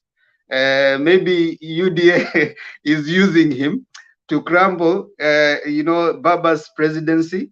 He tried using Oka, it didn't work. Now he came back trying using ODM, it doesn't work. And I think now he's coming out licking his bleeding wounds. I don't know what his next thing would be. He would have thought like that before. He would have registered up. It was easier, registering a political party and then coming and negotiating with Baba, and even negotiating with Jubilee. He could still have had the same. He didn't think the end. The end justifies the means. What is the end? I think he should have thought that way. He is an astute businessman, but politically, I think he didn't do pretty well. So I want to stop there for now and allow probably others also to comment. Yeah, thank you for that substantive contribution, you guys. We have Jiru, then Shiko, then Milani, Jarrett, in that order. Deba. Yes, sir. Jiru akinini, wacha ni kunywa kachai narudi. Najua tu naenda kukunywa kachai. Wale mko kwa comment section, be good with us. We don't know each other, so hapana tupa matusi sana huko. Sasa mtu anakuja aniambia ati Themba, you are talking. Anasema talking sense. Kwa sababu anasema ni talking sense. So we anasema Themba, we are suspect. So I'm a suspect. Now, kindly comment respectfully. Sisi ni mandugu. We are just differing in opinion, which is okay. The Kenyan constitution gives us that opportunity. I disagree with my view, however much you are. That's very okay. So don't you worry. I don't feel bad about it. So, Jiru, tafadhali. Okay. Thank you today. Thank you for everyone who has gotten involved on this. I continuously see very unique faces here kila siku. So I can see that consistency from majority of us here. So let me begin by first of all saying Themba, excuse me, just a point of order, Themba. Jared and Milan are kissing each other. What's not happening? So my screen. Okay, okay. So today, what happened is that we saw the increase of the democratic space in Kenya. And, when I'm following the political scenarios in the world, I always go and try to listen to speeches which were made by people like Obama, people like J.F. Kennedy, those great orators and the people who used to seem as if they were organizing their speech a lot. But I think President's speech today was a speech which can be archived. And I think in the history of Kenya, those two speeches and the gist which the president applied today should be a speech which any person who wants to get a serious presidential campaign needs to refer to. The other thing which I want to say also, if you listen to Uhuru, Uhuru was just able to counteract the 4 years effort which the deputy president did in a one-day event. So whatever the president did today, he was able to dismantle over 200 campaign rallies which the deputy president has done. And there are some specific things which I identified, and maybe there could be a possibility what wengine wamezidiscuss hapa. The president acknowledged that ile kitu imewafikisha hadi pale wamefika na baba ni kutumia akili za uzee. And he tried to show an indication and importance of all the people in your team. Alikuwa anasema wao ni wazee kidogo, lakini kuna vitu wale wengine wako ile pande wakipanga, wao they just come with very serious countermeasures and he was able to attribute to success of having established and experienced people in your team. And he showed the impact which that thing played. And the same thing, the way it became a deficiency on the other side. So, what was the impact of today's event? To me, I saw quite a number of things unfolding. First of all, today we were seeing the future of Kenya. And I can tell you, in those two big NDCs which happened today, I can assure you without a blink of eye, our next 4 presidents in Kenya were in those rooms. So it was future in making.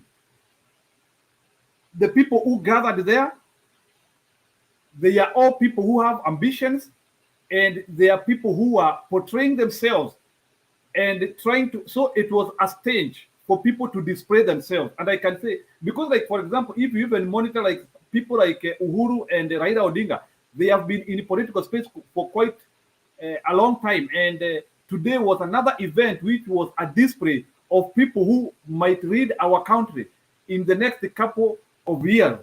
And we can see how people are getting experience. You can see like Joho today, you can see the gains which somebody like Joho gained in the events of today, and almost getting close to half the accolade which Mr. Raila Odinga was getting.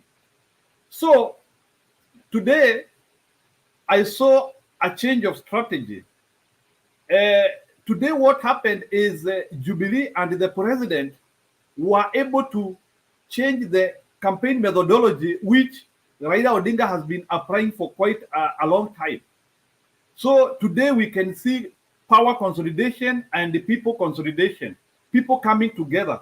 So that is one of the gain which we have gained from these two events. In Kenya, we have not witnessed two NDCs mixing.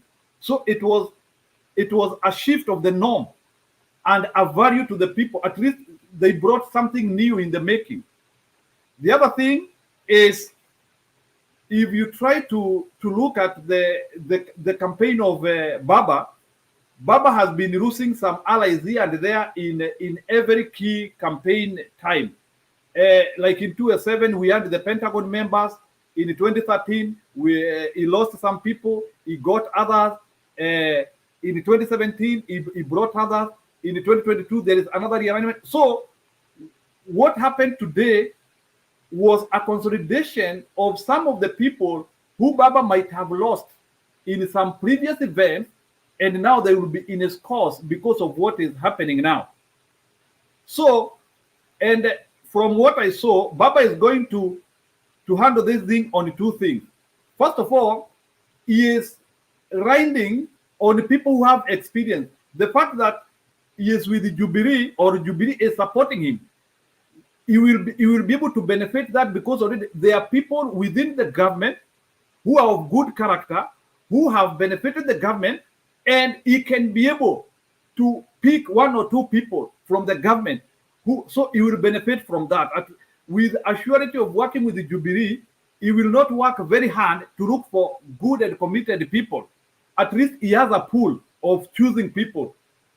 That is one thing. So at least the pool of Baba is increasing. So if you want somebody to be a minister, if you want somebody to be a PS or whatever, an ambassador, he has a pool now, because now the Jubilee has brought its pool here. The other thing is Jubilee is bringing to Baba politics. They are also bringing his legacy and the continuation. You know, now Baba will not move one step backward. At least some of the key things and infrastructure and everything which Jubilee has done, he has a 50% assurity that he will be able to kickstart his job from day one very easily. So the other thing, let me talk about what happened today, specifically on the specific people who I saw. One thing which I can assure you is that the president today, though he never did a direct endorsement, he was able to deconstruct some of the key things which people have been talking about. Number one, he was able to explain the reason why Baba is not a project.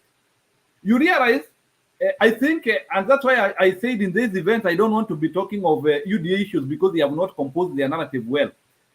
You know, Uhuru, even in 2002, he never denied, he never even went in the campaign a single day and trying to deny he is not a project.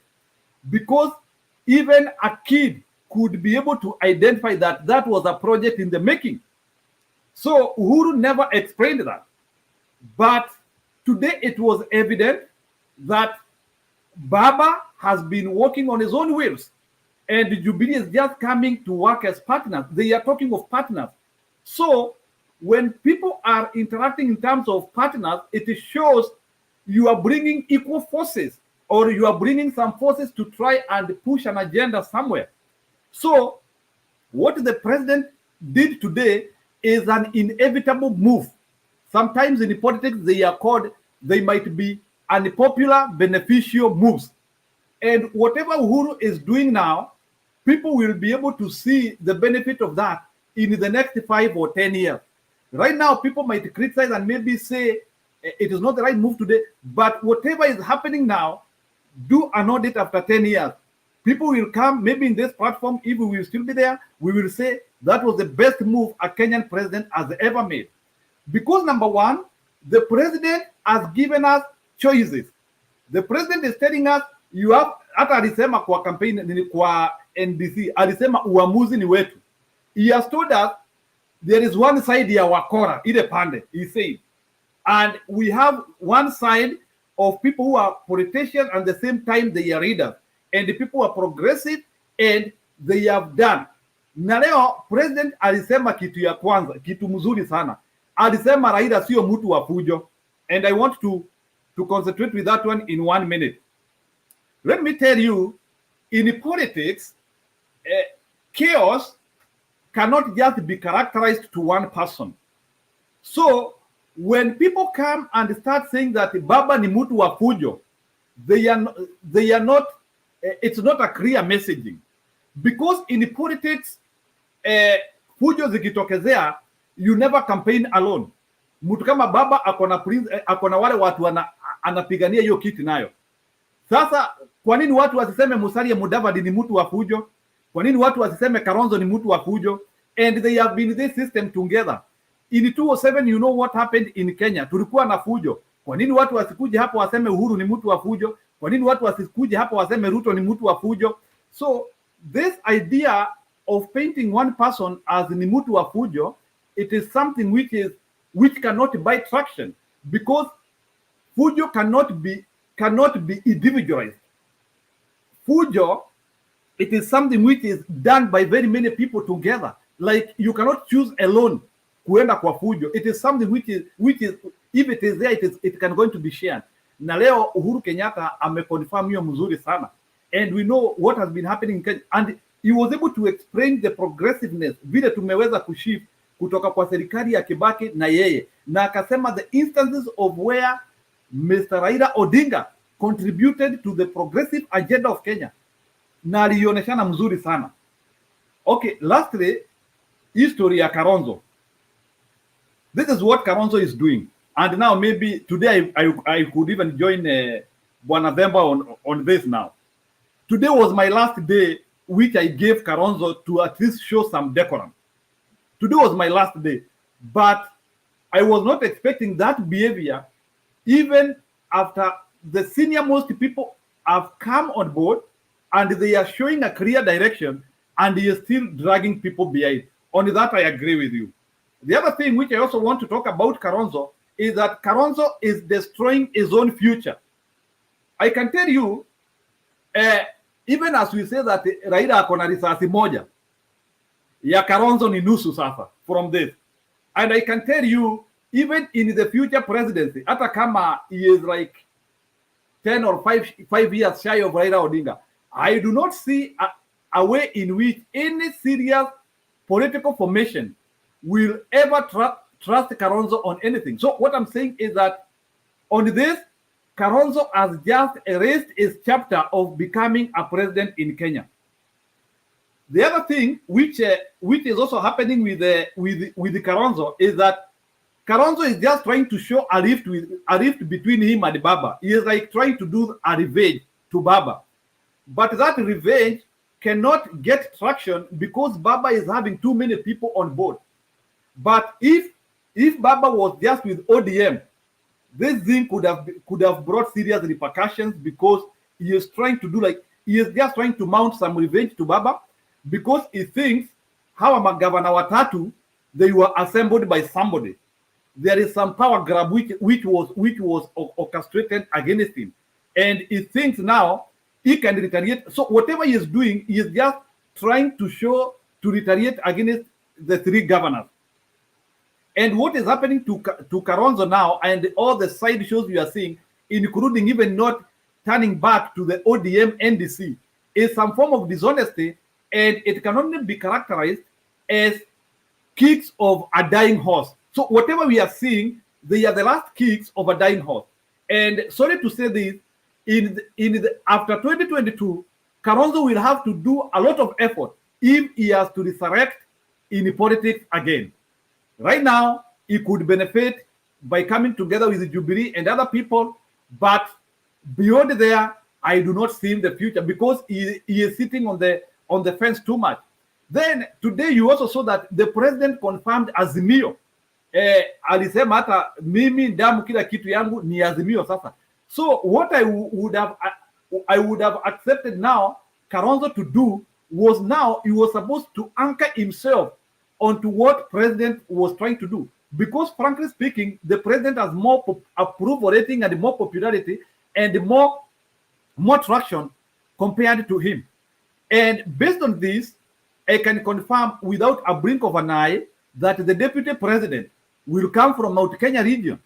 And it is because of one thing, not because of power sharing agreement. The reason why Mount.KENYA region is going to produce the deputy president in this time round, it is because they have shown honor, commitment, and they are shaping the direction of Baba presidency.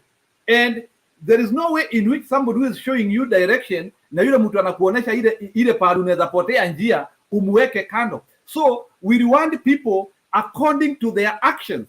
And I can tell you, Jubilee and Mount.KENYA region in general, they have just shaped their direction to be the immediate people who can boost Baba presidency for now, working together with other people. The other thing, which, as I finish, leo nilifurahia sana, I have also seen that Rift Valley si yote ya RUTO. People have been saying that Rift Valley is wrong, Central is wrong. So what we saw today is that Mr. RUTO still has to do a lot of work to be able to consolidate the votes of Rift Valley and Central. Ronyangapuo has gone, Kanu is gone. We saw that. Then tuliona, we even saw marginalized the people pale wakikuwa represented. Governor wa Moyale aliongea leo hapo, akaongea vizuri. We have seen now Jubilee has also consolidated power from the central side. And what I see now is that we are now going to have more waves and more waves building from here. And I can say without a blink of an eye, Raila presidency is more possible than it was in 2007. And the only thing which can prevent Mr. Raila Odinga from being a president this time is if he only withdraws.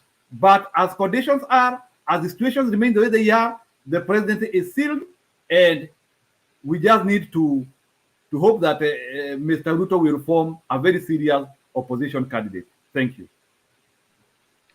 Thank you so much, Njiru. I want to, in a second, you highlight what was the significance in the president saying that he is coming from Jubilee coalition, which has signed coalition agreement with other parties, but he's coming to this NDC, and he says that mimi kwanzia leo, mimi ni Azimio. He's not saying that tunataka iitwe Jubilee Azimio. Raila is coming from ODM, and he's coming and saying that mimi Azimio. He's not saying iitwe ODM Azimio. But Kalonzo comes and says iitwe Oka Azimio. Is he trying to suggest that there's already Azimio that has been formed, and then he's coming in as Oka? Yet the president is coming to say, and they are saying that we have three legs. We have ODM, we have Jubilee, and then we have Oka. Jubilee has dropped its name, they're saying Azimio. ODM has dropped, he's saying Azimio. But Kalonzo wakes up and says that it needs to be called Oka Azimio. What is the significance of the president's comment? Maybe before I bring in Shiko. Okay, thank you for that. You know, in semantics and language, when you try to analyze what somebody is saying, the statement of president, what it means is that they have concluded on that matter. He was just saying a conclusion has been reached, and what is because unajua sio Kalonzo Musyoka peke yake na Oka peke yake, they are being needed. Even other people are welcome. So what president was saying is that whoever wants to come, he has to embed himself on that capsule, which is called Azimio. And you should not try to come and try to expand it. So he was just saying the coordinates are fixed. He was giving a Cartesian plane, which has already fixed the boundary point. So the X coordinates are fixed, the Y coordinates are fixed. It is you now to embed yourself and not come and try to expand the graph, which is not possible. Thank you. Let me bring on Shiko. Shiko?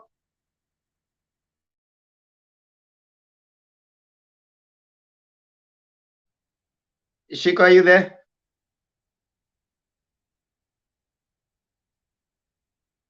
Shiko.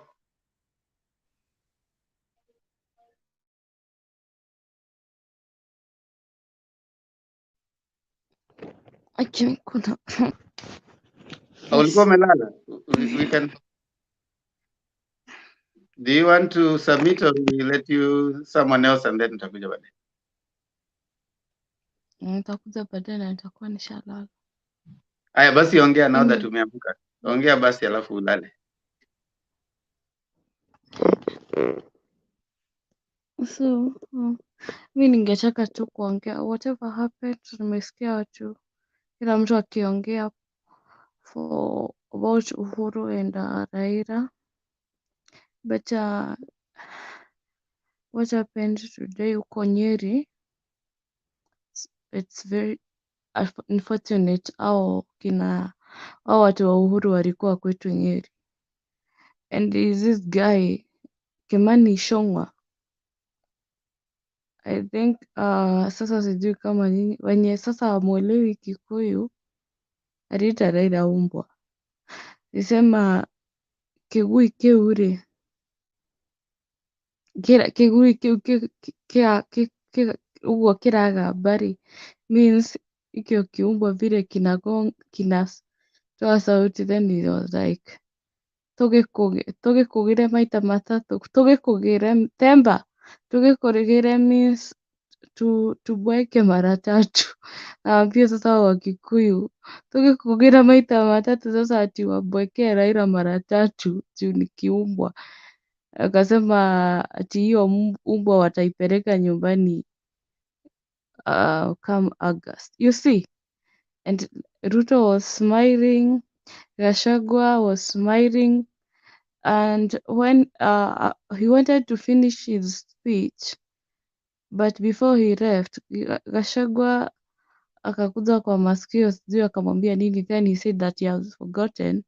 Alikuwa ambia Wakikuyu pia mambo ya kina Uhuru juu wao wameachwa na Brookside, na wakati Kibaki akienda aliacha like kila county ama kukiwa na hizo nini za maziwa, you see. But now sasa ndiye akanini hiyo ya Raila akiambia ati watu kigui keu tio umbwa wacha ati venye inatoa sauti wacha tuibwekee mara tatu. And I was like, is this the kind of politics that we need in Mount Kenya? So, and I've said it somewhere, we Mount Kenya, we don't have an issue with Raila Amolo Odinga. Okay, for even those who are not supporting Raila, they don't have an issue with him.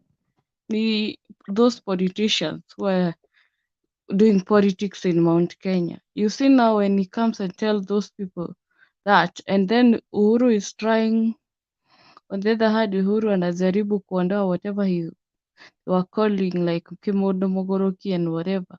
Then kuna kuja mwingine tena anaanza kumuita umbwa na anaongea na mother tongue, wakati anasema hizi zingine anaongea na Kiswahili alafu anaingia na Kikuyu akitusiana.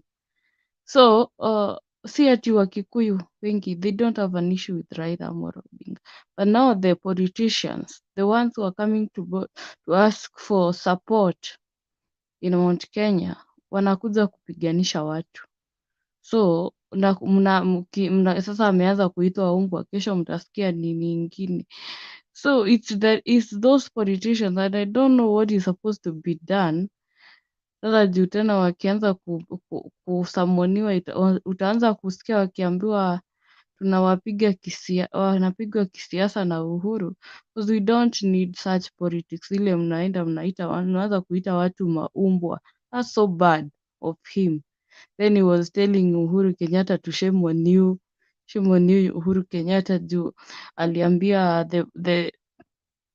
the church awaache kunini pesa ya wizi. Now I was like for Uhuru alisema wale, hakusema church wa makanisa yote, he said some. So wenye wanachukuanga hizo pesa, those are the one who are guilty for now at this time, because hakusema kila kanisa. Then wao wamepata kitu, ni wanangojanga Uhuru Kenyatta aongee, and today they were responding to whatever he said in Sagana 3. So they had not even responded, then we came up with ENDC na hizi vitu zote. So they were responding to him today. So sasa hiyo ndio imekuwa ati achane na kanisa. So kama kanisa inapelekwa pesa ya wizi, wanachukua wanakura, Uhuru wasiongee. So they are trying now to come to tell the church and the church leaders, they want now to put it like Uhuru anawapiga, na yeye mwenyewe alisema tu wale wanapewa hiyo pesa ya wizi ile iliibiwa, yeye hakusema ni fulani. So when you say something has been stolen in your house, Zemba, and a neighbor start like saying you are saying he or she is a thief, then it means he or she is the one ameiba kitu kwa nyumba yako, si juu hujataja mtu. Sasa wao bona sijui bona wanaichukua so personal, na yetu Uhuru yeye alisema ni pesa ya kuibwa. So wamepata kitu ya kufanya hiyo. Nimesikia hiyo Kikuyu yote walikuwa naongea huko Nyeri. I listened to them and I was like, this is not what we want. And now there was someone was telling me like, Rigathi Gachagua analipa watu kutoka Mathira kwenye ni MP, wanakuja wamevaa hizo, au wamama wamevaa hizo taban za green na nini na hizo manguo, wanakuja ndio sasa waonyesha watu ni UDA, like we've been saying. Lakini kama ni ingekuwa wanapiga kura, they don't mean, like wangepiga kura kwingine, lakini they are there to like manipulate people na waambie sasa sisi wote sisi ni wana UDA, sisi sasa tushaingia UDA. And that's why you heard the guy was saying that if so many people in Mount Kenya they are UDA damu, and if we were to be taken to Kenyatta National Hospital and our hearts were to be removed, all of us are like, each and every person in Mount Kenya, their hearts would be reading UDA ama William Ruto. So sijui nani alimdanganya hivyo, but you know they have to get whatever they get from Ruto if there is, if he gives them something. But now then they are lying to people so much, and now this thing of insult, to be honest, hiyo hata ndio imefanya nikae hapa hadi sasa hivi. Sikufurahia venye aliongea, kuita ya baba ati ni umbwa, ati tugikugire. Sisi tu anauliza watu ati tugikugire maita matatu. That's so bad. And I wish so kama wanakuja kupiga siasa, mtu akuja apige siasa auze mtu wake, wenye hakuna mtu amewakataza, lakini wasikuje kupiganisha Wakikuyu na watu wenye Uhuru washatutengenezea, tuko pamoja. Sasa Wakikuyu wapiganishi na Mkikuyu wenzao, wanapiganishwa na mtu kutoka kabila ingine. someone from from Rift Valley, so they should ask themselves, mbona mtoto wa jirani ndo anakuja kunipiganisha kwetu? Si mimi nafaa tupigane kwa boma yetu, sisi tunapiganishwa na mtu mwingine mwenye si wa kwetu, anatuletea vita mahali sisi tumeshajitengenezea, tena anakuja yeye ndo anakuja kutupiganisha.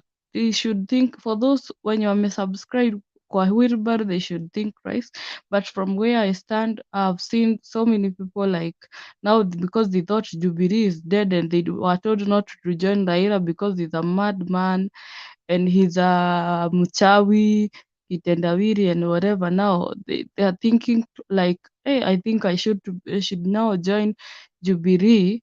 Juu sasa wameona Jubilee imekuwa rebranded again, because they were told now ukiingia ODM ni ya Raila na Raila ni mchawi, you see. So I've seen and I've heard so many wakisema heri waingie Jubilee but wataingia ODM. But to be honest, si ati wako na shida na Raila, ni wale wenye wanakuja kuomba kura Mount Kenya, wanakuja na maneno ya uongo, na wao unakubali kudanganywa. Ukiambiwa fulani ni mchawi, fulani sasa ni umbwa, anabweka, sijui anatoa sauti kama umbwa, you see, then na wao wanakubali kudanganyika, wanaingia hiyo wheelbarrow. So I was not happy, but I think it should be stopped. Juu hata yeye sijui tungeanza kusema yake, akisema Uhuru pia walikopa pesa alikafanya nini, mambo ya budget and whatever. So right now ndio anaona walikuwa wanakosea, lakini wakati alikuwa hapo hakuwa anajua anakosea. And I wish there is a way the Jubilee, I hope I wish there is a way the Jubilee party can punish those Jubilee members, those Jubilee MPs, the one who are elected by using the Jubilee ticket. I hope there is a way, ama kuna venye wamewapangia, because they should run a lesson, ndio wengine wenye watafanya hivyo pia wasome kutoka kwao. For me, I'm happy for what Uhuru did, at least endorsing Baba once more again and saying they're still yeye ataongea na wao venye alikuwa naomba watu ruhusa waingie Jubilee. Azimio, it's good, and na najua atakuja Mount Kenya like he said in 2 weeks, then they will do another meeting about the Azimio, then they would announce their flag bearer, hata kama tunajua ni Raila. I wish okay, I mean like akikuja Mount Kenya, you're going to see people defecting from now the UDA wakikuja tena Jubilee, and even after nominations, because now ukishindwa nominations hakuna kuhama chama, sasa ni wewe na Mungu wako. So we're waiting for him, and we want to see him venye alikuwa leo. Sijui kama Uhuru akikuwa na Baba ndiye anapatanga nguvu ama ni nini. Juu hiyo akikuja huku akuangi na hiyo nguvu, ni kama tena anaogopa. Lakini wakikuwa na Baba na hao wengine anakuwa na energy ingine hatumuoni nayo. Sijui kama Baba ndiye anafanya recharge. And also something like Baba tunafaa tuweke Baba kwa maombi sana. You've seen these people using those photos when Raila was sick, wakijaribu kutuma, and maybe someone maybe somewhere at work, and then you're opening your WhatsApp and you're finding a photo of Raila sleeping somewhere and you're wondering what happened. Right now Uhuru akasikia hata Raila anaumwa na kichwa, that is stress induced. Itasumbua Uhuru sana. Personally, hata nikasikia hata ako na homa, hiyo kitu inanisumbua. Someone sent me a message and told me, mtu wenu, project yenu, he looks sick today, like venye alifika hiyo Jubilee NDC, and sijui nini. And I remembered something Miguna had written about Raila health, and I was like, oh my God, what happened? So my concentration was to nilikuwa nasema na leo si wapeleke kamera kwenye baba yako at least nimuone, because now if something, God forbid, if something happens to Raila, our enemies, oh my God, sijui tutaongelelea tukiwa wapi. And you know now he's our hope, so they are praying and they would wish him bad, like I've said, like what even Kimani Ichung'wah was saying, they are wishing like Raila the worst. And hata Uhuru nimekwambia akasikia Raila anaumwa na kichwa, hiyo kitu itamstress bado, juu anajua huo ndio anatumia sasa, hiyo ndio atapunish the road DP na yeye. So we pray for him, we pray for his health. Hata area kwanza tumchague na ingie hiyo State House, ndio maadui zetu wasione mahali pa wasione nini ya kucheka, wakutuchekelea. Tena kitu ingine, Semba, mkimaliza show, hata kama watu wengine hawako, at least mnakumbuka baba yawa, hata kama ni mnasema maneno mawili matatu about his health, na pia Mungu amrinde wakiwa na Uhuru Kenyatta, because even now without Uhuru Kenyatta sasa itakuwa baba, sasa tunaweza kuja kuambiwa baba ndiye amemaliza Uhuru ama nini. Hatutaki hizo vitu saa hizi. So like that person who sent me that nini, I was like, I want to see Baba. I want to see why he's not even smiling. So yes, nimemaliza Semba, so Kiro, mnakumbuka Baba at least. Kiro, Yeah. are you sure about Ruto's health and the Rigath's health? Unajua mambo ya health, you never know. Mtu asiai kudanganya someone who appears old is at health risk. How many people die at the age of 10 years, 15 years, 20 years, and some people live 130 years? You know why I'm saying that, Wekesa? Miguna kuna wakati alikuwa ameandika kwa post yake about Raila and something to do with diabetes. I don't want to go into details. And now that person who sent me that message, was telling me that he's chewing something. It means sukari iko juu ama imeenda chini, so anaweza enda battery low anytime. Hey, and I was like, hey, our enemies are at work now. Sasa Wacha hiyo sasa nikujibu in one statement. Wekesa. Wacha nikujibu in one statement kwanza, alafu then Patriot. In campaign propaganda, one of the greatest tool is fear. Nimemaliza. One of the greatest tool is fear. Okay. Thank you, Shiko. Thank you, Wekesa. I want to bring in Semba, sijamaliza. Acha nimalize na hii. Kuna hiyo wimbo Nadi Uhuru alichezewa, the one they were dancing with Raila and the Oka principles ina Samido. So wacha huyo George Gakure ananiuliza hapo kwa comment, sijui prophecy. Hatutaki mambo ya prophecy ama promises ama tuliambiwa nani ya Ruto 10 ya nani. Sisi tuko mimi ni wa Jubilee na niko Azimio, na hiyo wimbo kama walisikia ilikuwa na very deep meaning, like it said muciore muthurire rugeragirwo rugirine ugeragirwo kiria thome.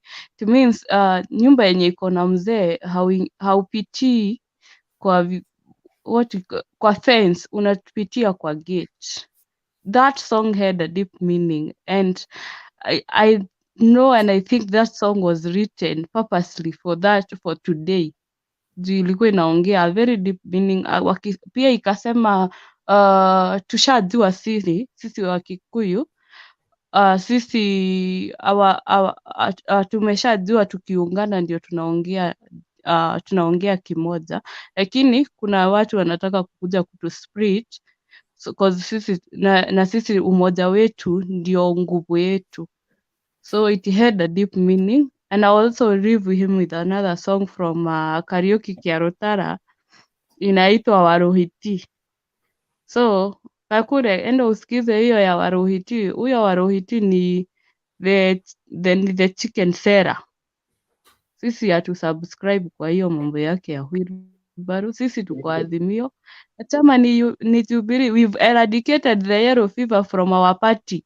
So you people should move on. Ruto is our ex and Raila is our new cat. Thank you, Themba. Thank you, Shiko. Milan. Ni Milan, eh? Milan, karibu. First, I must submit that I am very humbled by the presentation by many panelists. Shiko, I think I took a bit of some time to be able to listen to what you are saying because you have a bit of a hind insight of the region and you have represented that community very well, or that section, that constituency very well. I must say that I resonate with the many views that have been brought forth, Patriot and Wekesa, Themba, Jakin Dube. I think I am very excited to be part of this team, and I want to address a few issues. One, I have noticed that the Kalonzo suffers from inferiority complex, and he suffers from inferiority complex because, look, he draws a lot of parallels in what he does in coping and gaping the prime minister in so many ways.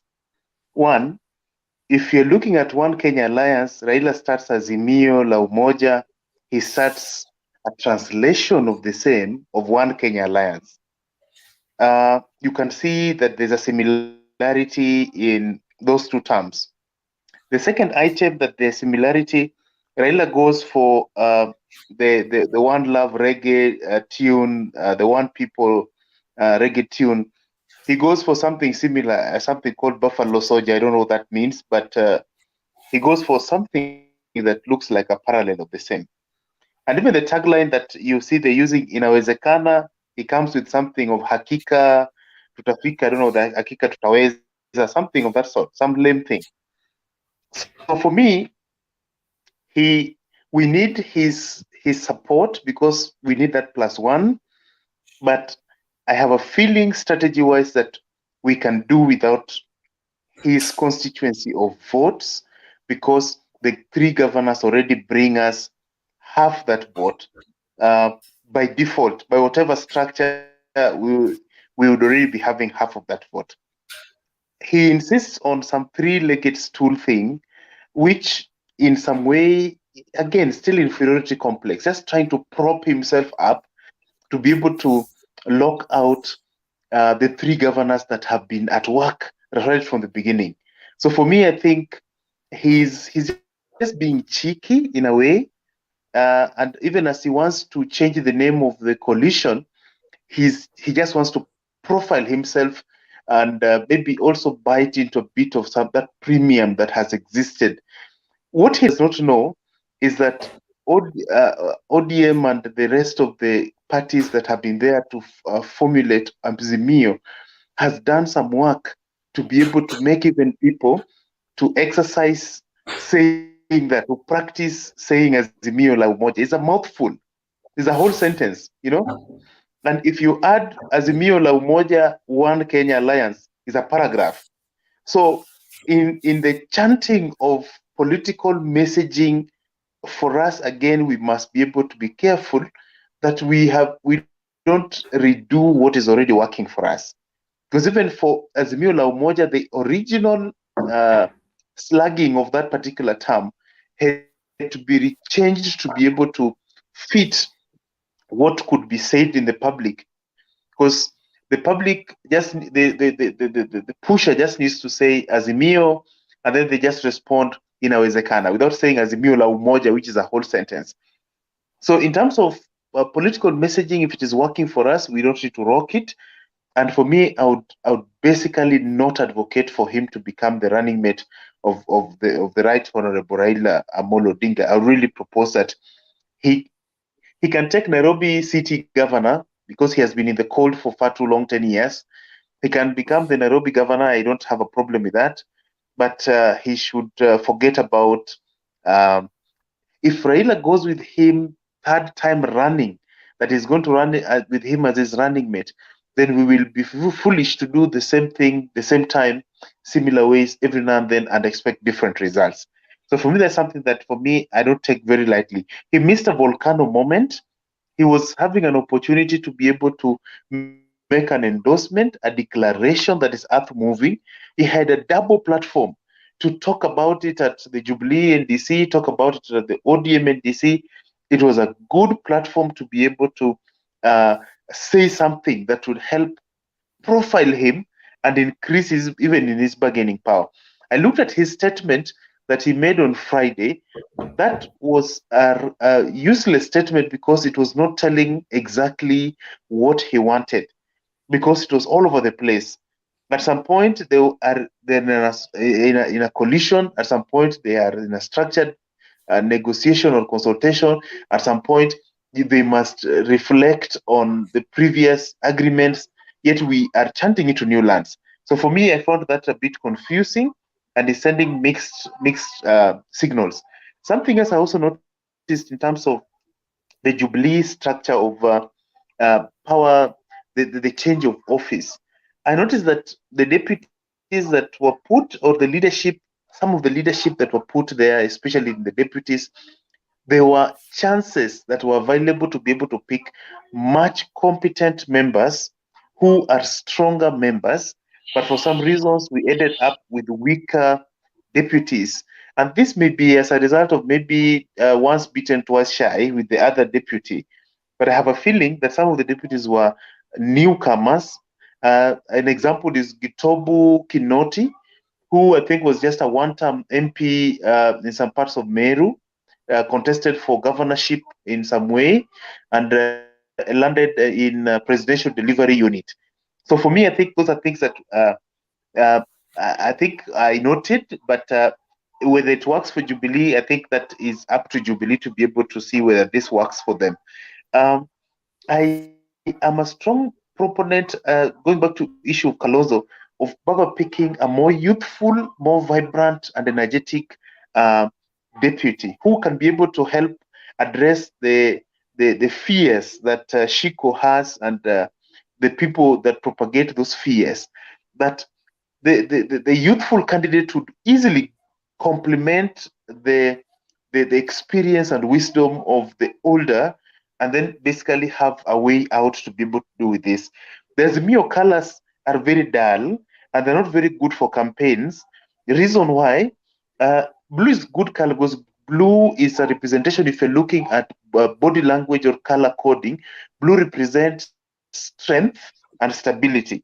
But I would really recommend that for purposes of politics, brighter colors are good because they represent disruption and basically change of status quo, and they're abrasive. And basically, when you're now doing your camera tricks or camera show, that is what Shiko alluded to, that you have 5 people putting on yellow shirts, but when you take a camera show, it shows like they're in their hundreds. So for me, you'll even notice the contrast when they were in the orange ODM NDC. The face of the speakers were able to be seen even much clearer, which was a good thing. The smile that many of them were looking for. But with the Azimio, in the much later in the evening, you could not see the face. It was just darkness. So this is something that they must be able to be careful about in terms of how they do their branding and image position for purposes of these particular campaigns. But it is very interesting to note that Milani, Azimio before you move and away ODM, from that, yes, Milan, yes, before you yes. move away from that, comment on Democrats in the US and the blue color. Okay. I think they always come out very strongly. Yes. You see, I'll give you a good example, Kesa. The Democrats in the US are the type of campaign rallies that they Wewe have. Wekesa, unajua wazungu ni weupe na kuna watu Yes. wakivaa blue hawaonekani. That is one. Tuelewane kutoka Yes. hapo. Yes, that is one. And two, Kesa, you'll notice that in the US they do town hall campaign rallies. You're just a bunch seated down in a hall, but it is compared to us where we are dealing with crowds. You're feeling the whole of Uhuru Park. So that does not bring out the shades very well. So you can even research a bit on that in depth, and you'll be able to see that that position is actually a bit true. And also it brings out a duller crowd, which is not excited, as opposed to brighter colors that brings out a more vibrant, colors, or even rooms, even your bedroom or your house, depending on which color you can be able to shade, brings up either people's excitement or people's depression. So that is something that you can be able to check in terms of the psychology of colors and how they're used for purposes of mental relations. So that is something that they need to check on. The other thing that I think for me I support is electoral colleges, because in future you'll end up having a president that has got Tharaka-Nithi and say Nairobi votes. The rest of the society and communities and counties did not vote for him, but his votes combined were only representative of just 2 counties, for example. But if each county would take a vote, and then by the end of the day, the leading candidate in that county is what is tallied. So they always need to get maximum of 47 votes. So which means which county did you lead in? And then they just count. And then that becomes the president, because that is representative. And it also brings both equality and equity in terms of representation and how votes were able to be taken. Yes? On that one, do you know the constitutional threshold to be a president? Yes. Right now in Kenya? Yes. What's the threshold? The threshold is a popular vote, and then you must also get above 24 counties, and then also 50 plus 1. Yeah, so 24 counties, that's a requirement. You can get 5 million from only 2 counties in Rift Valley, but that will not make you a president. Okay. Anyway, go ahead. Go on. Okay. Something else that I think we need to also look at is what they have started doing is working out very well for us. The media has picked it up, and the team is basically confusing and scattering the UDA team, because by having our campaign rallies that is localized, that you have the 3 governors focusing in Ukambani region, you have the DAP and related teams focusing in the Western Kenya region, and then you have another team that focuses in Nairobi and related region, and the Laikipia and the Nyandarua region. So if we have all these teams working at the same time, doing the business they do, while the party leader would come and just do follow-up of those particular areas, or join those teams in their last day of visit, and maybe combine a few more areas. For me, I think that would work for them very well, because that way because I know UDA team is limited for resources, because they're basically depending on the deputy party leader, the deputy president, and the other smaller teams that are there is basically Wetangula and Davadi. The rest of those ones are flower girls, and they have to accompany these people because they can't do any constructive teams by themselves. The last time they tried, when Wallis Wahome and related tried to do that kind of a thing, they were really frustrated. They got a very hard time to be able to marshal the crowd and do that kind of a campaign. But all in all, we don't want this dilly-dally thing that the Kalonzo deputy is looking for, whatever position is looking for, and whatever position he needs to arrive at. He needs to get there quickly. We don't want this kind of confusion that he's causing. Thank you so much, Milan. Jared? Temba, let me comment on something. Kindly. Okay. Kuna mtu nimeona akisema hapo mimi ni wale mabibi wa COVID billionaires. Ingine anasema sijui nini na kanini kega. So I want to answer that. Niwaambie wao kama mimi ni one of the beneficiaries wao COVID billionaires, wao ni beneficiaries wa nani? Wa Alolo na Kimwarera. Wa Sugoi. Aya, kitu ingine sasa ningetaka kuambia huyo mwenye anauliza Muthuri ni nani, the husband, wenye nimesema Muthuri ni Uhuru, but Kenya Uhuru Kenyatta niwe our kingpin. Anasikia hiyo lugha mwenye ameuliza hiyo swali, niwe kingpin wa Mount Kenya, na ukikuja Mount Kenya no nginya ũgere kwĩ Uhuru Kenyatta tondũ nĩwe tũĩ. Kwĩragwo atĩrĩrĩ, ti kanua gothe gakugagĩra ngemi karongoragĩria ndathimi. So ithuĩ tũĩ Uhuru, mwende kana mũtiende. Arĩa mũrenda gũthiĩ UDA mwathire UDA tene, na ndiũĩ nĩkĩ gĩtũmi kĩrĩa kĩratũma mũturwo tondũ twĩna Raila kana nĩ tũra support Raila. Mũndũ a support ũrĩa ekwenda, no kĩrĩa ngũgeragia kuga nĩ mũtige irumi. Wacheni kutusiana. Mũndũ arume, inyuĩ mũtiguaga Raila akĩruma Ruto. Tigai kũhũrithanio nĩ andũ. Wacheni kupiganishwa na watu wenye hamna vita na wao juu ya politics. Mwĩragwo mwĩtage mũndũ ngui. George Gakure, ndikuona ũrĩa mũndũ angĩũka agwĩte ngui akiuga nĩ ũrakũga atĩ tũkũgĩre kĩmũndũ kĩu gĩthiĩ bondo. Na we ũkire personally.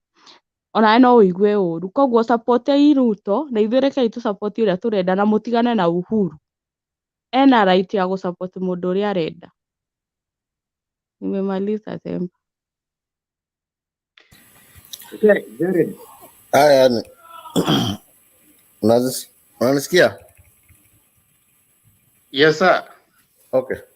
Yeah, thanks the panelists and everybody for us who have waited patiently for hours. I have a few things from the observation from today. I did not understand fully what Siko said, but I can say amen. So all is good. I start with the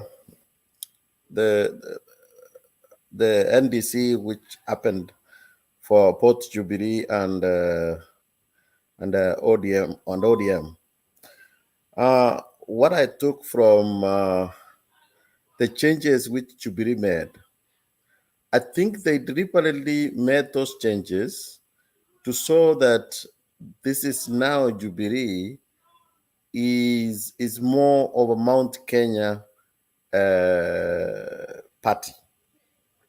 They were insisting on that to make sure that now people can relate that this is our party. If you see the changes which were made, because they could have easily replaced the Secretary General with somebody else, either from Nyanza, but they were keen to make sure that this is a party for Mount Kenya, and that's how they want people to look at it from there.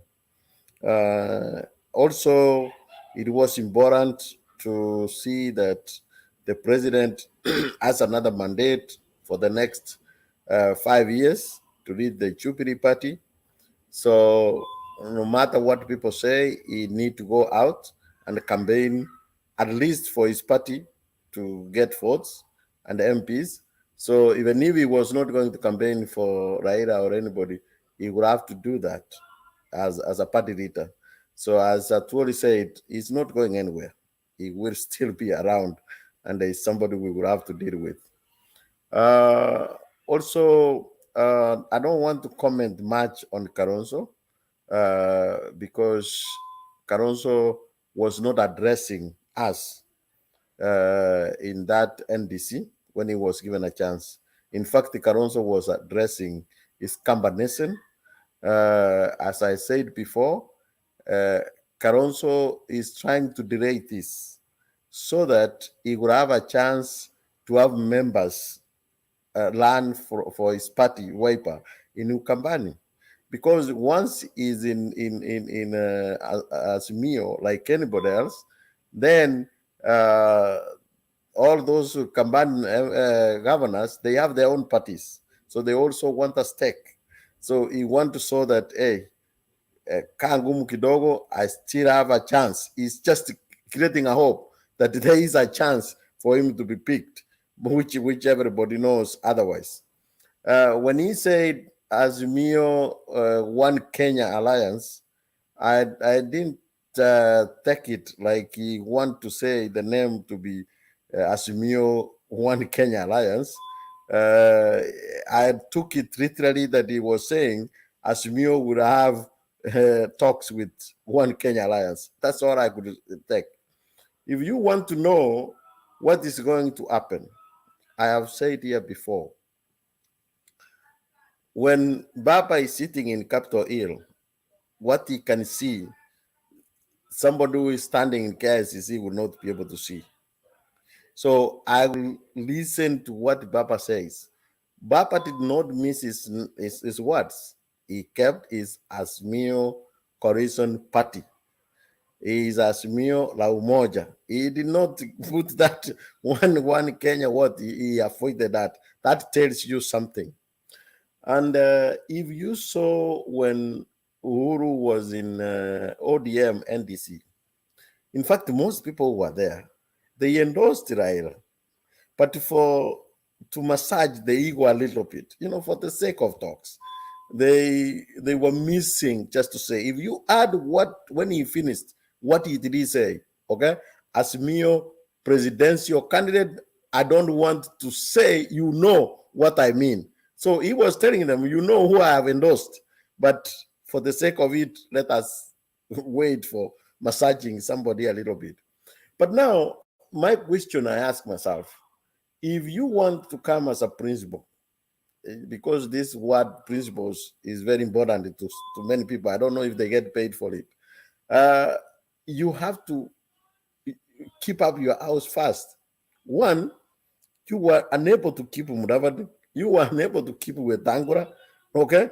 You today, actually, from the other day, from this UDF, I said UDF, I don't know what is the party for Chirongo. Martha Karua was not there. That's actually when they say that he was in Kirinyaga. Martha Karua was not there today. So first, what you need to do, go fix Oka, then speak in one voice. Then you can have something. But otherwise, today, Chirongo is a one man who already has shown admiration for Raila. He even called him the chief guest in his NDC. So that tells you that if he considered Kalonzo as the party chair of Oka, he could have not done that. We know where Kanu is, the heart of Kanu, where it is. So Kalonzo might stand by himself, and now that's where he wanna be asked: do you want to come as a party or Oka? Because those two can come by themselves. Remember that they only signed intent. Thank God I saw some rumors that some people said Martha Karua was moving out of Oka, but she later said that was fake. But they have not signed anything. So they need to sign as Oka first, as like yesterday, what Jubilee did. It signed a working agreement with 6 parties. So let Kalonzo put the Oka together first. Then he can come with a lot of credit that I'm bringing the whole of Oka. Right now, he might find himself by himself. But I still think that we need Kalonzo for us to lock Eastern. I still think that even if we have the 3 governors, remember that even 2017, some of these governors, except Mutua, who was with Jubilee, they needed Kalonzo to win. So still Kalonzo, as I say, we need him so that we can lock. With Kalonzo and the 3 governors, we will lock and seal Easterns. That's why we need him. Another thing is on comes to the deputy position, that is something which he would have to talk maybe with Jubilee. I think Jubilee side will be given the deputy, then he would have to negotiate. That's when he said, and he said very well, we are coming this for the sake of the country. If it is for the sake of the country, then he will wait to be given a speaker position so that he can wait for it. Otherwise, he has been a vice president of the country. What he need again? He has been in the current house. He actually is the one who opened that for a few months. So he don't need to go there, back there. He should be a speaker and then move on. But there is something which caught my attention, is the preparation of ODM on that NDC. I felt very touched by the way they took time to recognize the heroes of the party who have passed away. When I saw the Kipkalia Corners, when I saw the Intimama, when I saw Fidel, Juan, you know, I saw something. It was speaking something, at least to me, that Baba is somebody who is not going to forget where we have come from. Because many people get to power and forget where they have come from. Baba is not going to forget where we have come from. If they took time to remember those who have fought with them and unfortunately have gone, have passed away, that was a very, very, very touching. Lastly, maybe on a right note to pass on Wanjigi, I don't know what else people could want ODM to do. You know, people have seen this. If you have a wedding and there is a man who coming around to make noise, do you even allow him to come inside to disrupt a wedding ceremony which is going on? You know, Wanjigi did not come there to attend the National Delegates Council. Wanjigi is not me. It's not you. Like he could go there and nobody knows him. If he really wanted all this along, if he wanted, he could have gone to Raila, talked to Raila, what you want us to do, but he only wanted to play politics. He knows where it was going. And this reminds me on what happened to the Kasarani some years back on ODM, the black man. Raila is somebody who has so much intelligence. If you see Raila does not want to talk to you, you already know your intentions. And that's why nobody was responding to Wanjigi. They knew where he's gonna run up to, then he will now find a way to join somewhere to go back to his masters. At first, he wanted to come through Oka. They were around and they were told that, hey, this guy is not there. He just want to mess with you up. I think in the coming days, you will see the true owners of the plan for Wanjigi. But as far as being denied coming to Kasarani, you can't force yourself. I cannot say I must be run for presidency for a party which is even if I'm a member. You cannot, you know. Even here in Mutembe, I cannot force to say I have to talk. If there are regulations, I have to follow. So I don't think that it really was genuine. If you add, and that's what I'm saying, if you go back and do NDC, how ODM was doing things, they were even following every bit of the changes they were doing, very strict to the law, so that you cannot be able to challenge.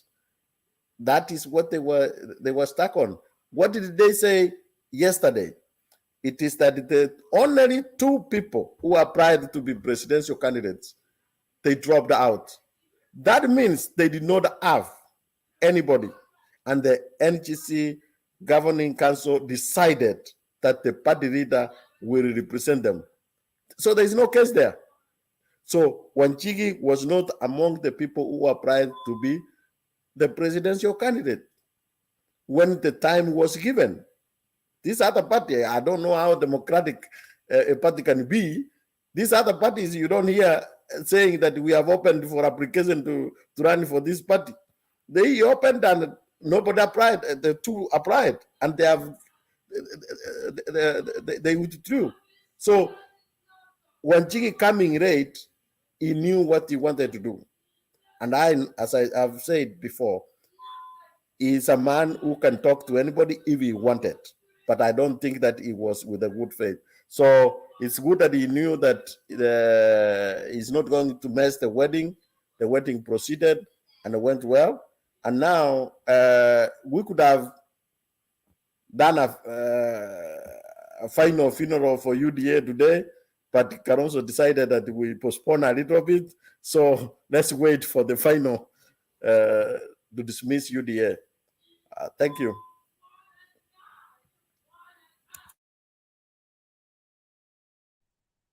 Thank you, Jared. Adams, karibu.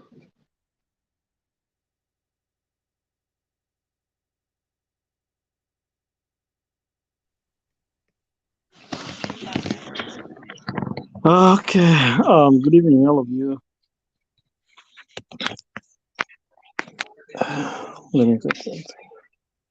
Good evening, Adams. Karibu. Asante sana. I've been following through the discussion since it started up to now.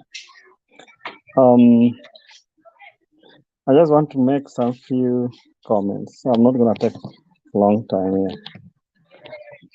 I know people have really spoken much about His Excellency, the former Vice President Kalonzo Musyoka, but let me just say a few things. If you follow up how Kalonzo has been behaving the last time plus today, it's I may say that he has really misbehaved. He misbehaved in the past. He misbehaved today again. Actually, today he was even gross. So, in other words, if we are just being factual enough, Kalonzo is looking for the position of running mate, which of course is not going to get. Actually, Kalonzo is in Swahili, ile Kiswahili ya mtaa wanasema ameoshwa. Actually, Kalonzo is not going to get nothing in this government. I foresee that. He's not going to be a running mate, and they are not going to make him a speaker. Those are the highest positions, because I know he can't be a cabinet secretary.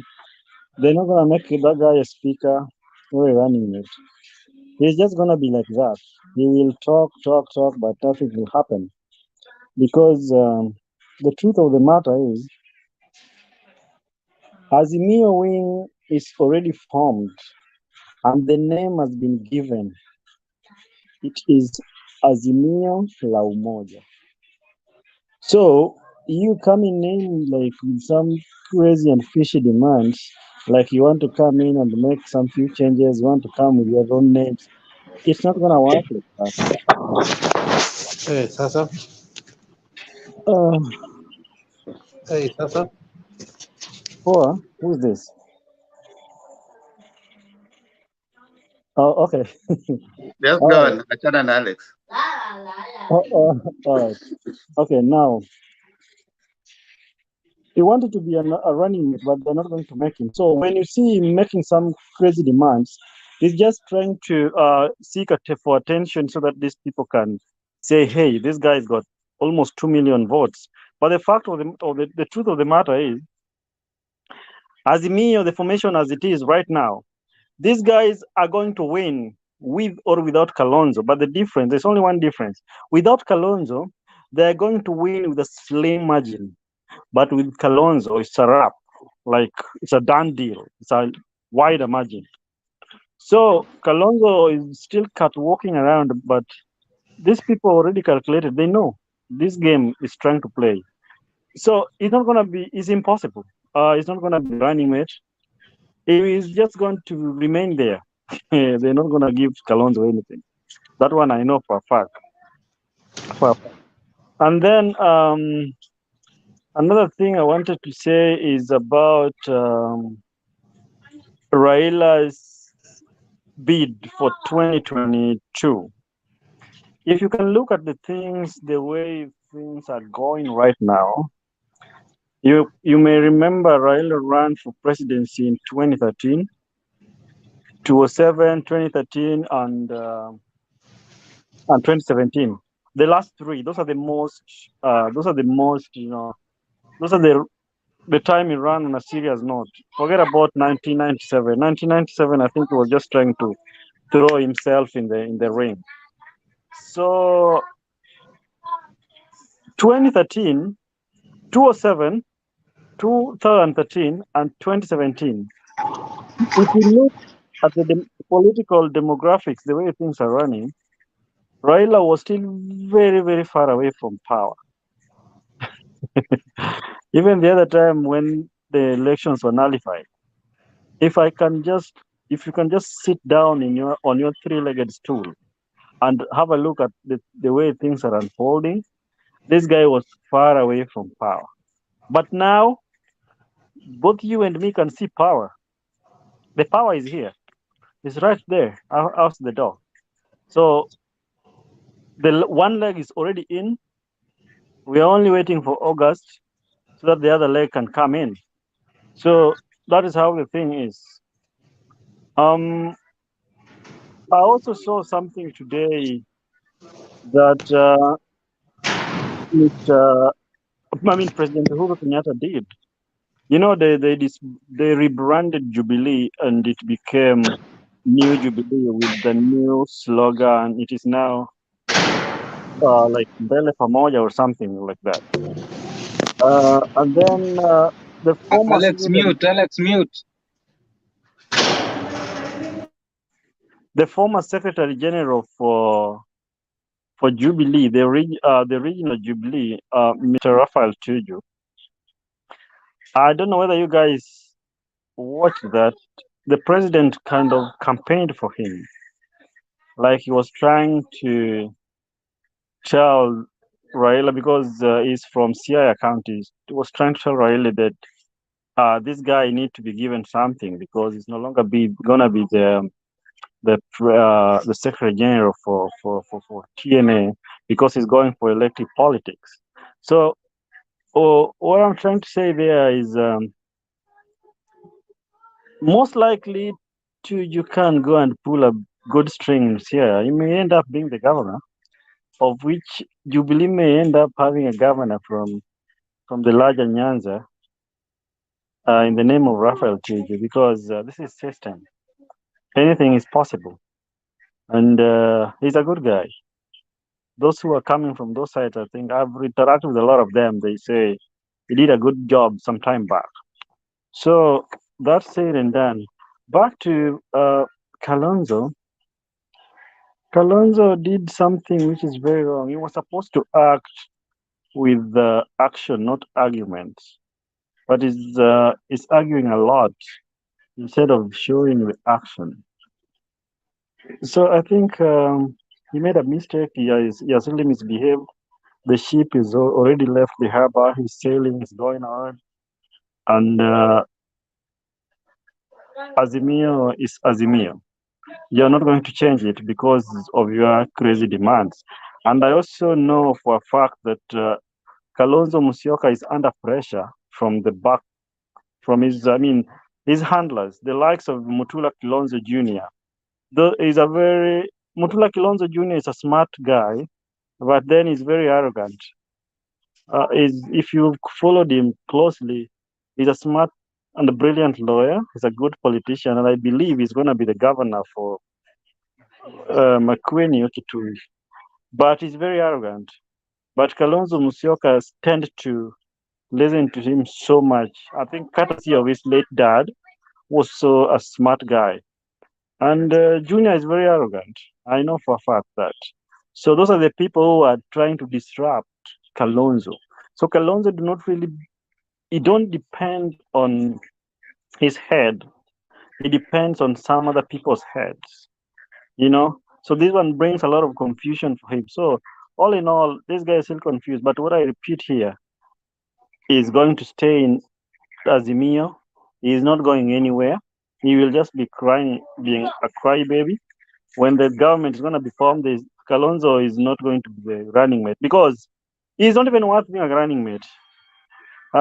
It's going to be tricky. Finally, Azimio government is going to be a very big house, and it's a coalition government. and it needs a lot of things to be put in order so that a lot of things can work. Otherwise, it's not easy to manage a coalition government. Yesterday, the woman representative for Kiambu, I don't know her name, I forgot her name, was talking so arrogantly on some media, some media houses. She was saying a lot of things, but the only thing I captured there, he was kind of trying to say that Mr. Raila Odinga is so violent, and Uhuru Kenyatta said that he's going to serve his 10 years, and then Ruto is also going to take 10. But from my side, from where I sit, it was said very well. Uhuru said that yangu kumi, yako kumi. But I know for a fact that Uhuru Kenyatta has served his kumi, and Ruto also has served kumi. So I don't know whether you guys are getting me. Uhuru already got his kumi, and Ruto got kumi again also. So I think that whatever they agreed on is it worked. It came to pass. So if Ruto wants another kumi, that means he wants 20 years. Otherwise, he has served for 10. He has served his 10. Uhuru has served his 10. That is how I tend to think about get this thing, you know. Otherwise, you guys keep campaigning and make people come to the fold. With us from this other side, we are waiting to vote for president. That's the big issue. Thank you, Mr. Themba. That's all I have for now. And say hello to Alex. I think he wanted to say hello to me. The screen is so dark at the top. Someone is saying that you guys at the top, your screen is so dark. Can you guys try and give us some light up there so that we don't look like you guys are all dark. Thank you, Princess. Are you going to talk?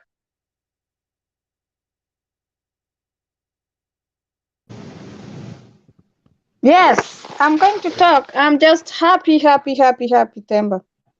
Today. Oh, you're happy with the Temba?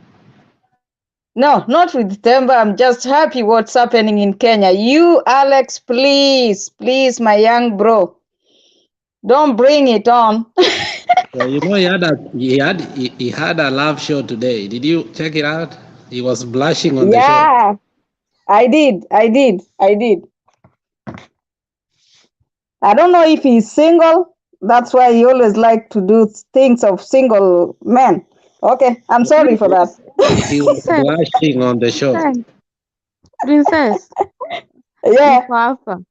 Niko hapa. Oh, sawa. Sina neno dadangu mdogo. Sina neno.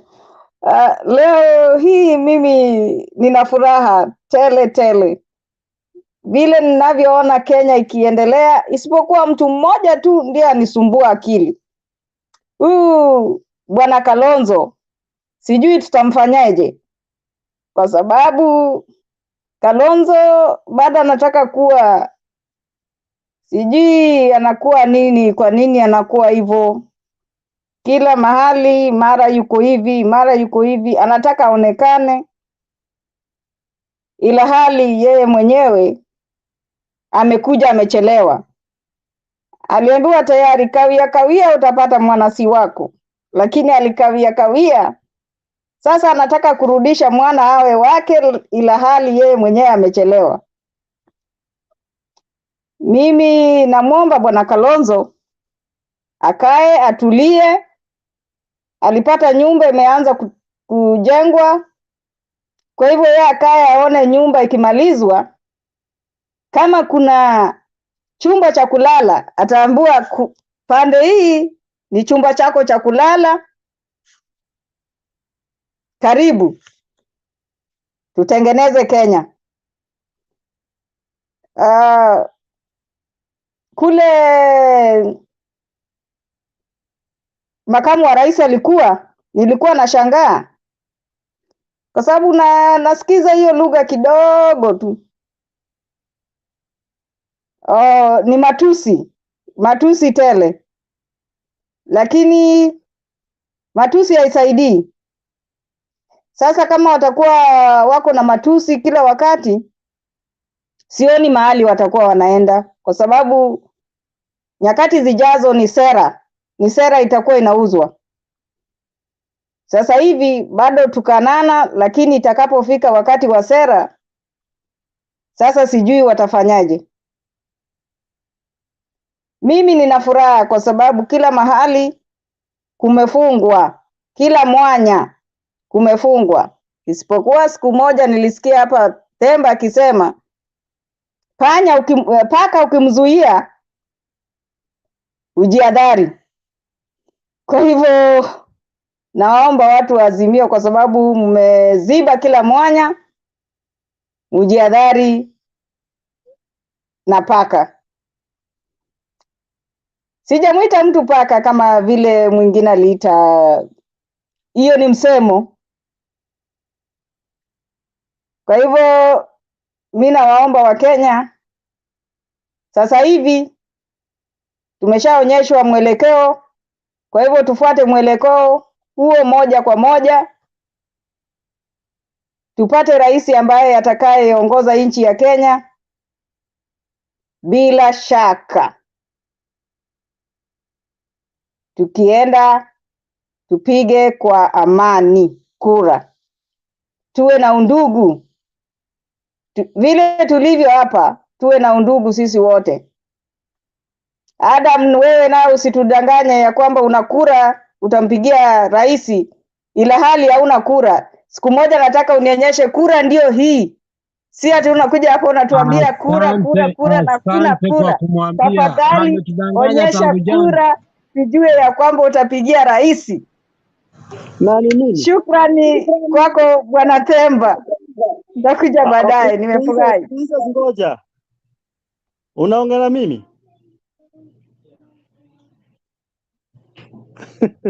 Adam. Yes. Nimesema unasema utampigia rais tu. Tunataka kuona kura yenyewe hiyo ya rais. Usije ukasema tu kwa mdomo ila hali hauna hiyo kura. Why are you doubting me, my sister? Why are you doubting me? Unajua ukiwa uko nje huko, sisi tunaona tu ukisema mpaka niliona mwingine akisema kwa comment, Adam anataka kutuonyesha ya kwamba yuko nje. Sisi tunataka tu kuona kura hiyo ya rais moja. Nashukuru, usiwe na wasiwasi. Niko na kura. Nikusema ni msemo tu. Karibu ndugu yangu. Temba, nimekurudishia.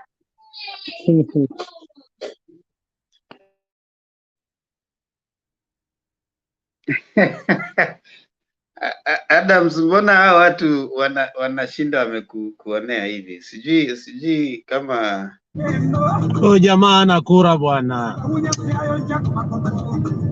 Then at the same time, let me interject. At the same time,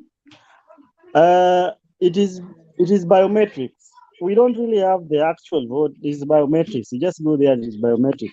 So all I need are my biometrics, and that's it. I don't know whether they want me to show the kura like, and I've never seen anybody showing, even those who are complaining, none of them has ever lifted up that this is my voter's card. None of them.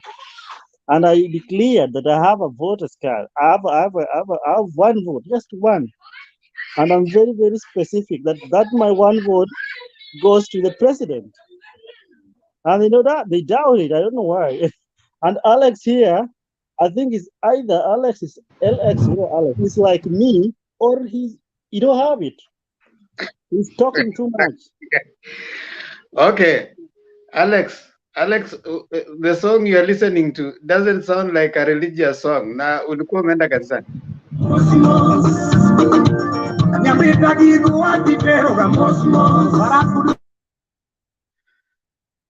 Alex, you know we will be sued for copyright. No, you asked me and I'm telling you, saa hii Sabato imeisha, ni masaa ya jioni, tunatafuta mahali wazee wako wachua degi nyundo. Are you ready to give your presentation? No, until I get where there is light, I'm driving kidogo. I'm listening.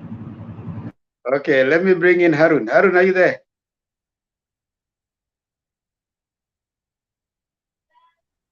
Yes, niko Mesathemba. Acha ni adjust my volume hapa. Yes, asante sana Mesathemba kwa kunipa nafasi, hata ingawa nilikuwa hapo mwanzo wakati Mr. Bernard alipoanza kipindi, but hiyo sasa sisi ni wakongwe hapa ilibidi nitoke kiasi, but nimekuwa hapa kwa comment section kiasi hivi, but Mungu amefanya tena nimerudi. So ningependa kusema namna hii, mimi by the way nashukuru Mwenyezi Mungu kwa vile saa hii amenisaidia, cause mimi by the way mambo ya matusi uwanga staki. Niko na miezi 4 mambo ya William Samoei Ruto na timu yake I cannot even, yani siwezi haribu ma internet kuangalia, reason being unajua sasa William hata sisi kama ndio jamaa zetu sometimes wanamrudishianga makombora, but kuna mengine wakati kama sasa unasikia somebody anaita William anaita baba eti sijui what, it is not good, but all in all wale wenye mko na nguvu ya kuwategea mimi by the way wakati niliona William Samoei Ruto anakasirika mpaka anajirudisha chini kabisa, hapo nilitoka kwake kabisa. But anyway, kuhusu topic ya leo ningependa kusema namna hii. Ruto in fact he underestimated Uhuru Muigai Kenyatta wakati alipomuita kuwa is a weakling president but to my surprise Uhuru Muigai Kenyatta has come out to be a powerful president that no one ever imagined. Because by the way kwa hii miaka 4 yenye imepita ama tangu handshake, President Uhuru Muigai Kenyatta, hata watu wengi tulikuwa tunajiuliza anarushiwa makombora ajibu, but wakati sasa wa kuongea, wakati umewadia, tunaona tu no joke manze. Hiyo inaitwanga the power of presidency ama the power of kingship. Hiyo nguvu manze ya utawala never joke with it, because if whosoever who is in power just uses a slight fraction of his power, if he uses that fraction of his power against you utatembea na magoti, uwezi tembea na miguu. Reason being najua kiongozi yeyote tu awe mzuri awe mbaya mwenye anamwekanga hapo ni Mwenyezi Mungu, kwa zile sababu zenye Mungu mwenyewe anajua. Unajua kama sasa viongozi wabaya uanga Mungu anaachilia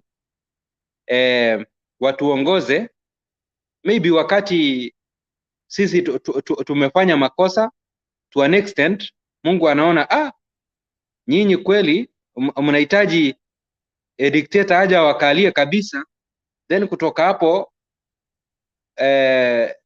through hiyo kuwakalia mtalia na kuniomba msamaha. But I thank God sisi tulipata president mzuri, amefanya kazi yake vizuri, na wakati wake wa kuondoka umekaribia.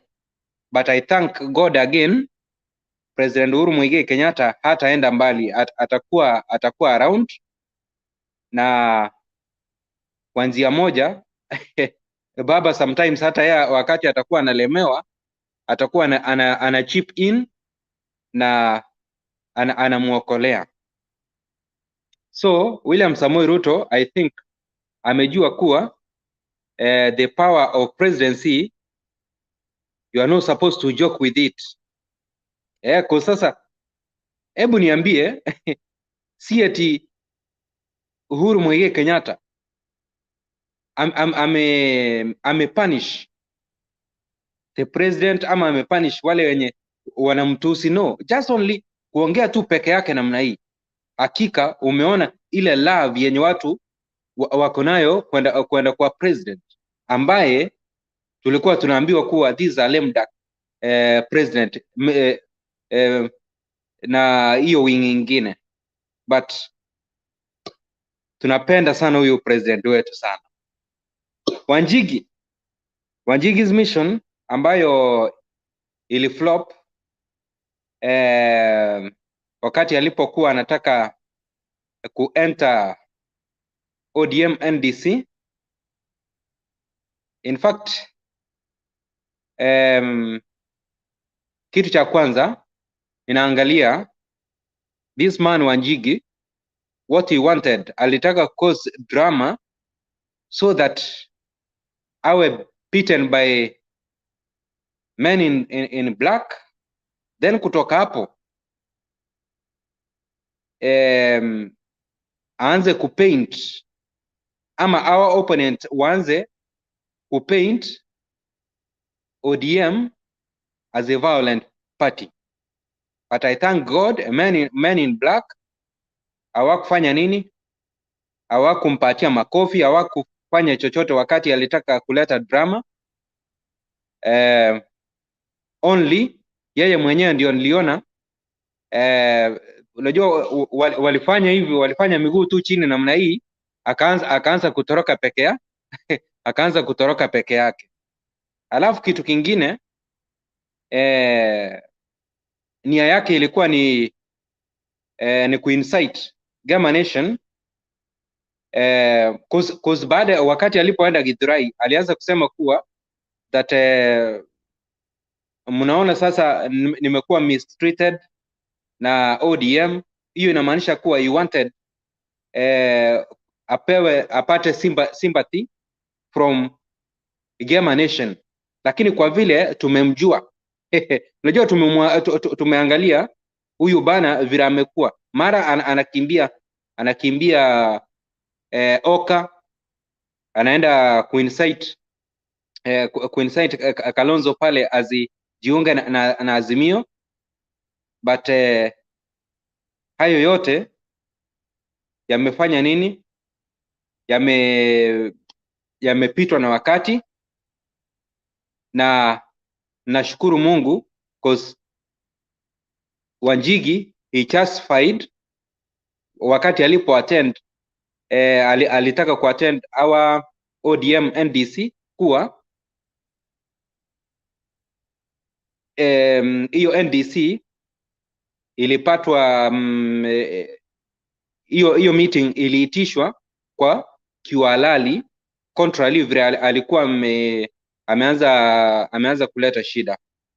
Now in fact madhumuni ya President Uhuru Muigai Kenyatta nayo jana, kitu cha kwanza niliona ameshat the opponents, watu wa UDA the issue of kuita baba kuwa state project. By the way, alikuja vizuri wakati aliuliza kweli baba vile mnamuona hivi anaweza kuwa project ya mtu kweli? Watu tukamwambia hapana, baba is the people project. Hiyo ni jambo muhimu sana ambayo nilichukua kutoka pale.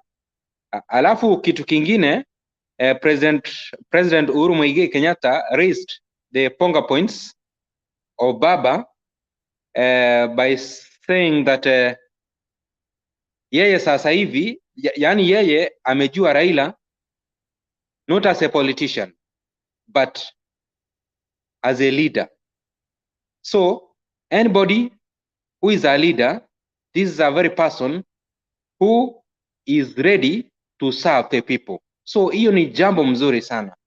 Alafu tena president in fact alipata kutueleza vizuri the issue of handshake, kuwa handshake ili come into existence kwa sababu of peace ambayo alitaka iprevail.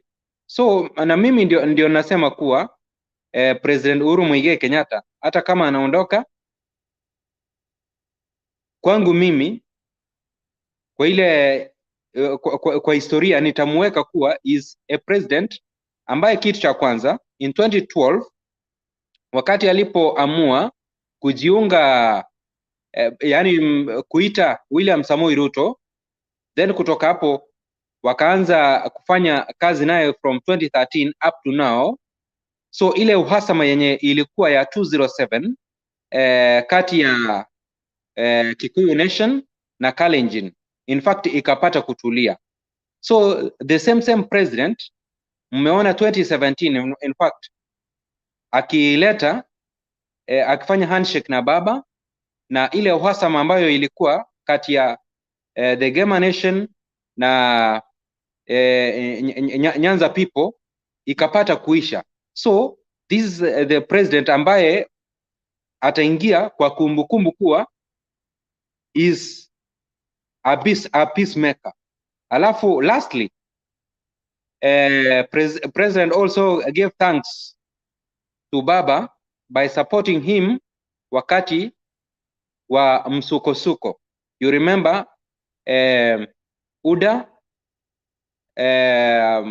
na through William Samoei Ruto na watu wake, in fact they wanted to sabotage the president, but Baba wakati alipoitwa apate kumsaidia alichip in, because tuliona kuwa the likes of Madam Wanga, the likes of John Mbadi, the likes of Orengo, the likes of Junet Mohammed, in fact kwa parliament zote mbili, Senate and the national government, they did a very good job kwa kuensure kuwa wameteam up, watu wa ODM wameteam up na Jubilee, wakahakikisha kuwa sheria zote ambazo zilikuwa zipite ndiposa President Uhuru Muigai Kenyatta apate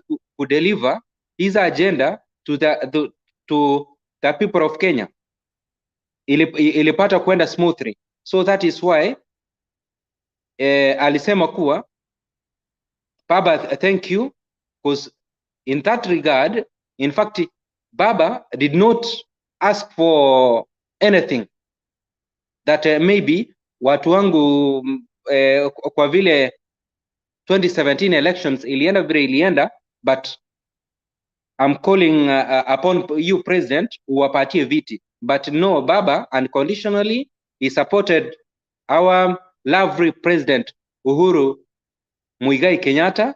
So na president naye ameamua kusema kuwa unconditionally atamsupport Baba kwa azma yake ya kuingia ikulu come August 9. I love Baba, I love my lovely president. Back to you, Mr. Themba. Thank you. Aaron, umeamua Haya. Alex, uko tayari? Naweza toa submission yangu, lakini sasa umechelewa ambako umeacha Patriot go away na ungempatia, he was hata umenikumbusha, I don't know, and I told you to rebut on that, ukakata. I think Patriot should understand that American school system is one of the most difficult to understand. I don't know, Themba, when you first got here, if you were frustrated, vile watoto wako walipoingia hii shule, if you understood how it works. The American system education is totally different from what Patriot said there, and I pitied what he said. That was very wrong. He doesn't understand it, so he should. Even us who have been here, we every time the kids go to the next grade, we struggle to understand it. So it's not as simple as he says. It's very complex because it's geared towards jobs and it changes every time. Every school district has its own ways. Unaweza toa mtoto kama your school districts ni Ulis. If you stay in Ulis, if you go to North Texas, it's totally different. So it's not uniformity the way he said. But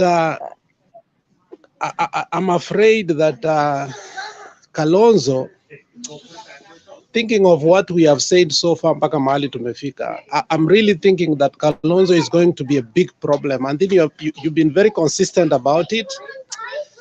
I think you are right. You see, Kalonzo is going to be a big problem to us. We must acknowledge and say we don't want him. There's nothing as big as when we expect changes and we anticipate Baba to do his 5 years and leave a country on a track, and then we find somebody in the middle of that causes some ripples that we will not forget. So I think I'm of the opinion that this man is a true generic of a watermelon, and we must stop talking to him. A point of order, Mr. Alex. Yes. Is there anywhere that Mr. Raila Odinga said that he's going to do 5 years, or this is just something from your head? Look, my friend, when you are making a coalition, when you are in the art of making coalitions, in especially big coalitions, you have to speak on what is at the table from the beginning. And let me tell you, after 5 years, it's the people who will speak. Even now that they are making the coalitions, let me tell you, even people like Kalonzo, their hearts are not in this coalition. They have been forced into it because the people have said, Ukienda Ukambani, probably the polls shows that if Kalonzo goes on the other side, he will lose a lot. So you need to know that. So after 5 years, probably, then the people will make a choice based on the performance. My friend, before you come to power, you campaign on promises. When you are in power and you are going for a second term, you campaign on what you delivered. So what you're asking is very general, and you know the answer. The answer is right now, if we need everybody on board, we will talk about 5 years. We will not start talking about 10 years. We can't do that. We will be chasing some partners away. So on Kalonzo, I think we must immediately stop maneno yake. Hata kama Patriot anampenda, this guy has already shown that he will be a problem to us. And that is my submission. Thank you so much for it. I've consistently said that, Alex. I have agreed with you. Thank you. Yeah, and you know, even you noticed today. I wish you could also highlight on that yesterday when you realized Kalonzo is coming on the podium and is actually, the person who everybody has come there. Has brought everybody there. Azimio has been brought together by Baba, and all these parties are talking about Baba. Then he goes ahead to say, I found that a little condescending. When you start saying that, based on the previous things, I want you, the president, to take charge of these negotiations. And we are looking at calling it Okazimio. Those are not things you come to say it's like going to someone's wedding.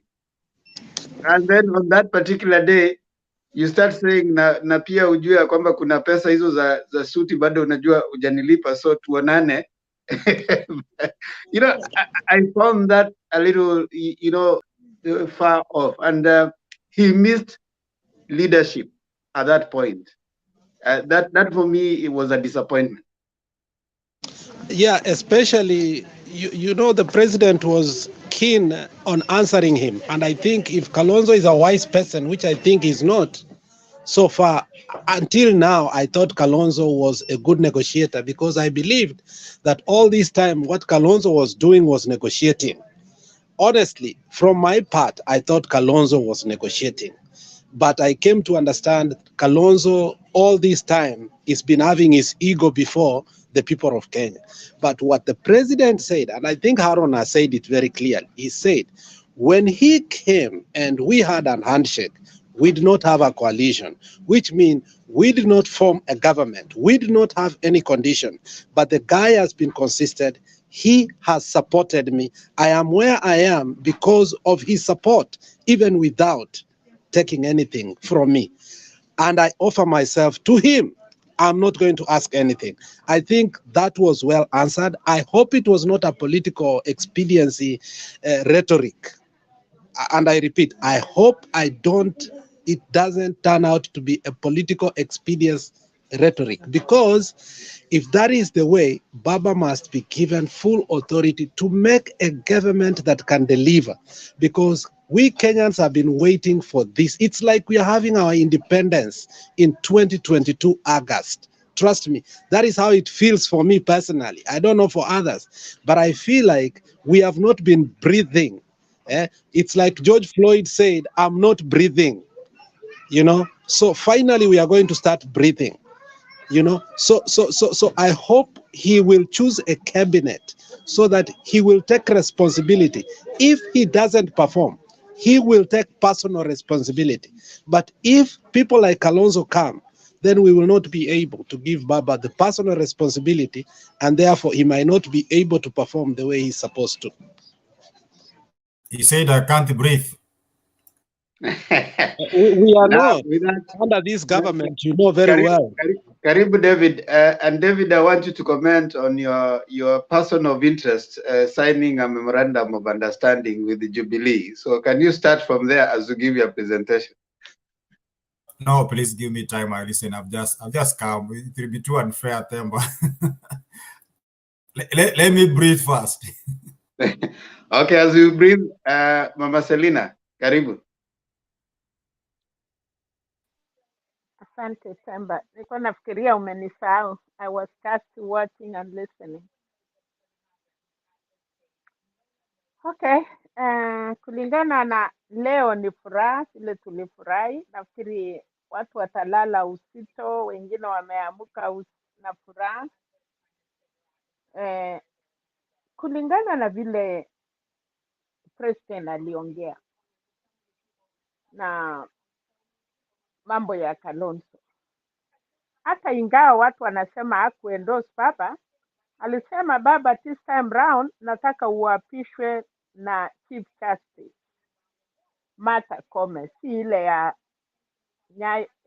ya Uhuru Park. Hiyo ni kumaanisha nini? He already said. Ya pili, ile magari nimeona leo sa Jubilee, hiyo campaign actually imeisha, because watu wameunderrate rais, watu ya UDA, na ndio sababu unaona wanatusiana na Kalonzo. Ukisikia speech ya Ngilu, ukisikia speech ya Kifuta Kibwana, Kalonzo hana chake. Ukisikia Gideon Moi vile aliongea, hata nilikuwa nataka muweke hiyo, kama mliona vile alisema wakati alikuwa Orange na Ndisi, alafu akakuwa na Uhuru na akakuwa na Ruto, na akasema alipenda Ochode kwa sababu yeye alipikwa tear gas, lakini kama si Wajaluo vijana walimupepa chuchu, Gideon Moi angekanyakwa. Alisema hakuona Uhuru mahali alienda, kidogo akaona Ruto amekimbia kwa sababu alisoea. So ukisikia Kirongo vile aliongea, Kalonzo actually was uoga yake alijua baba anakuja kuendosiwa, but at least ukiweka mkutano ya Kalonzo na uweke ya baba na uone vile hiyo delegates they were very ready, wacha waendelee wa negotiate. Na kweli sidhani kama baba atawacha Ngilu awache Kifuta Kibwana. Watu wanasema tutafanya kazi na wewe. Mutua naenda apik Kalonzo, hiyo itakuwa ni ngumu. Atapata kiti ama asipate, na hata sahii ni aibu. Akitaka kurudi kwa UDA ataitwa watermelon, kwa sababu unajua msichana kama mwanaume anamtongoza na akubali kuingia kwa nyumba ya mwanaume bila hata kufanya chochote, hata akitoka nje na kuambia watu si kufanya kitu, hakuna mtu anakubali. Sababu na nini ilikufanya kwa ingia hiyo nyumba kwanza? So already amemaliza, angeingia. Unajua Uhuru ni mwerevu, alikuwa na ringa akapelekwa kwa Jubilee, akasaini kwa Jubilee, na Uhuru akasema sisi wote yenye tuko kwa Jubilee tunaenda Kasarani.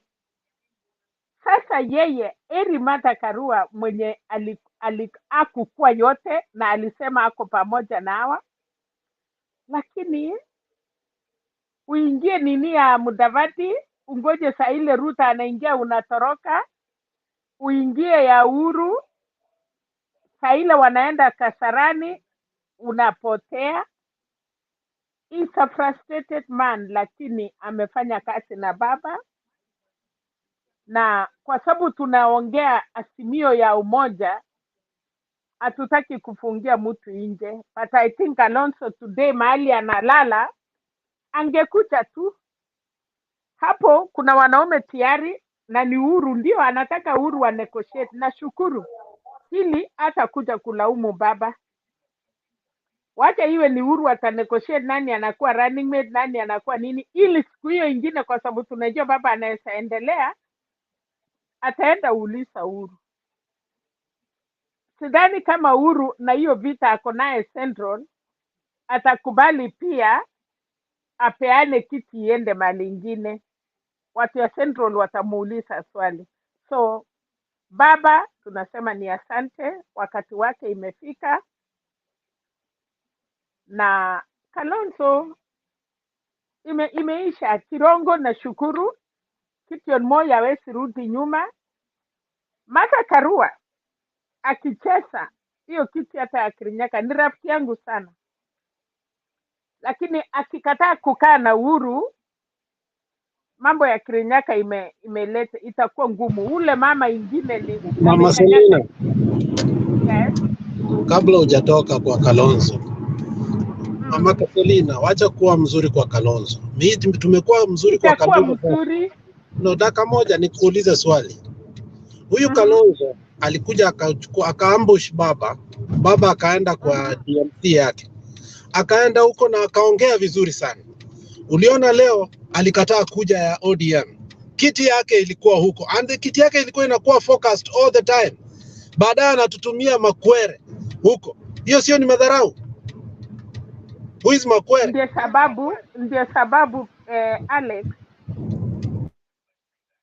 hiyo ni ukiweka Kalonzo akuwe your running mate, akuwe tribute yako, atakuwa tofauti na Ruto, kwa sababu atakuwa ana support hiyo serikali ndio akuwe president.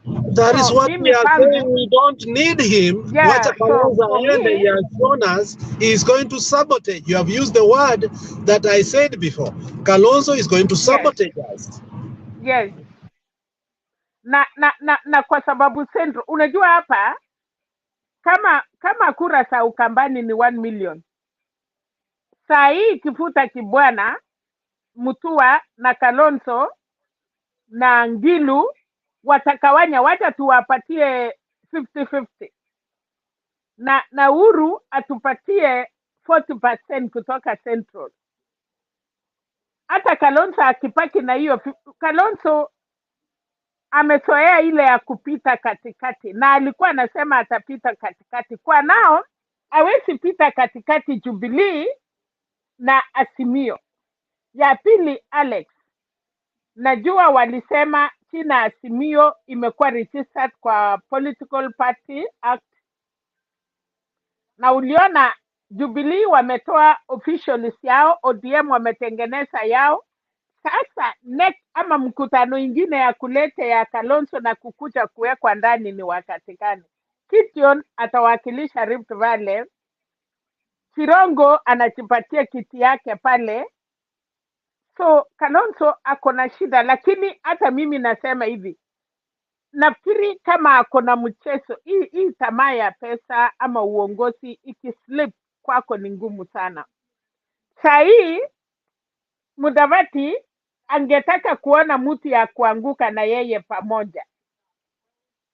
So mi nataka Kalonzo aingie Azimio bila condition, na wacha tuulizane swali.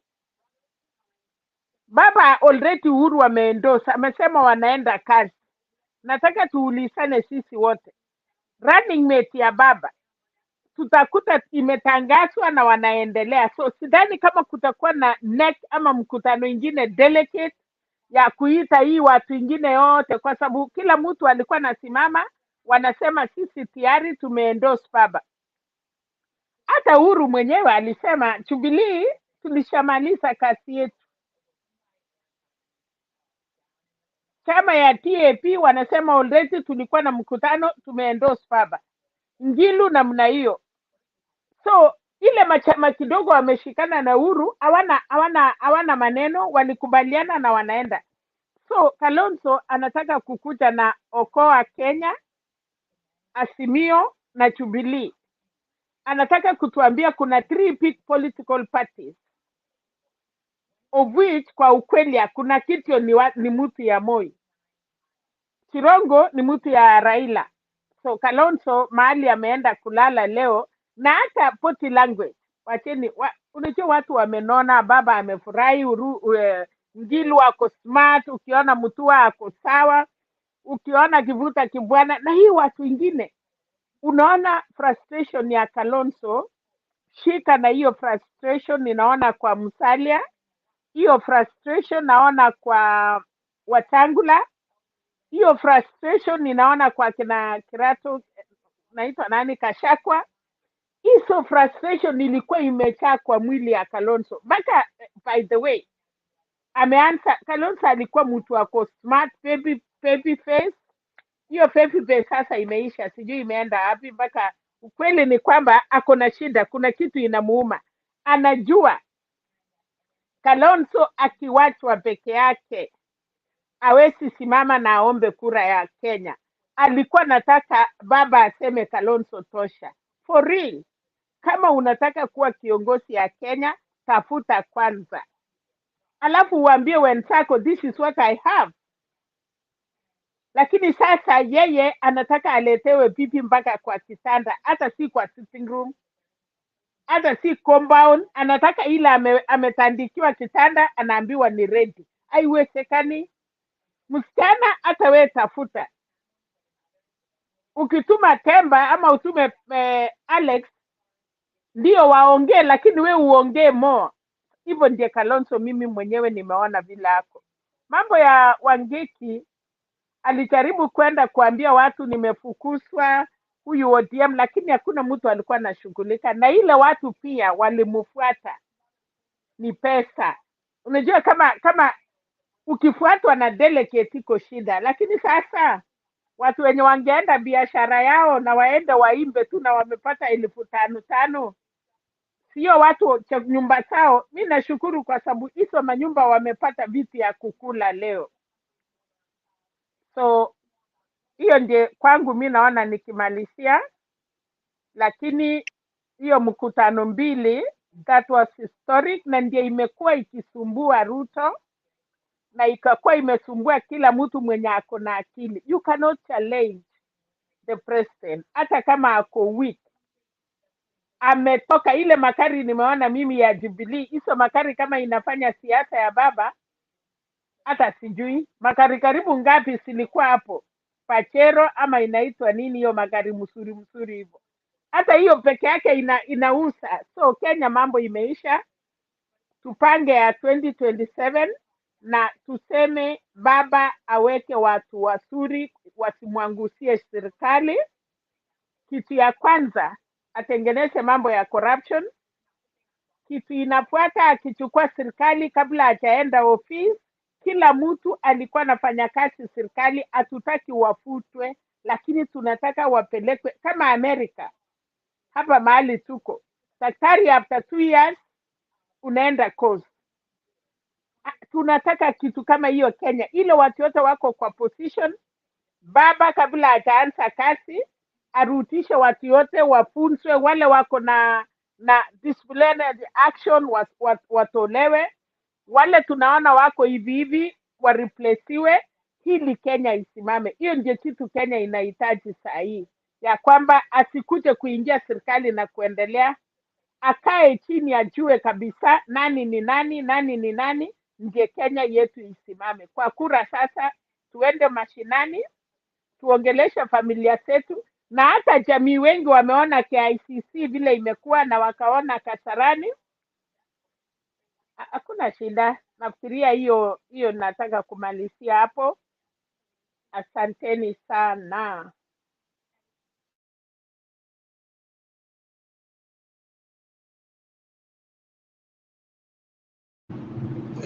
Temba.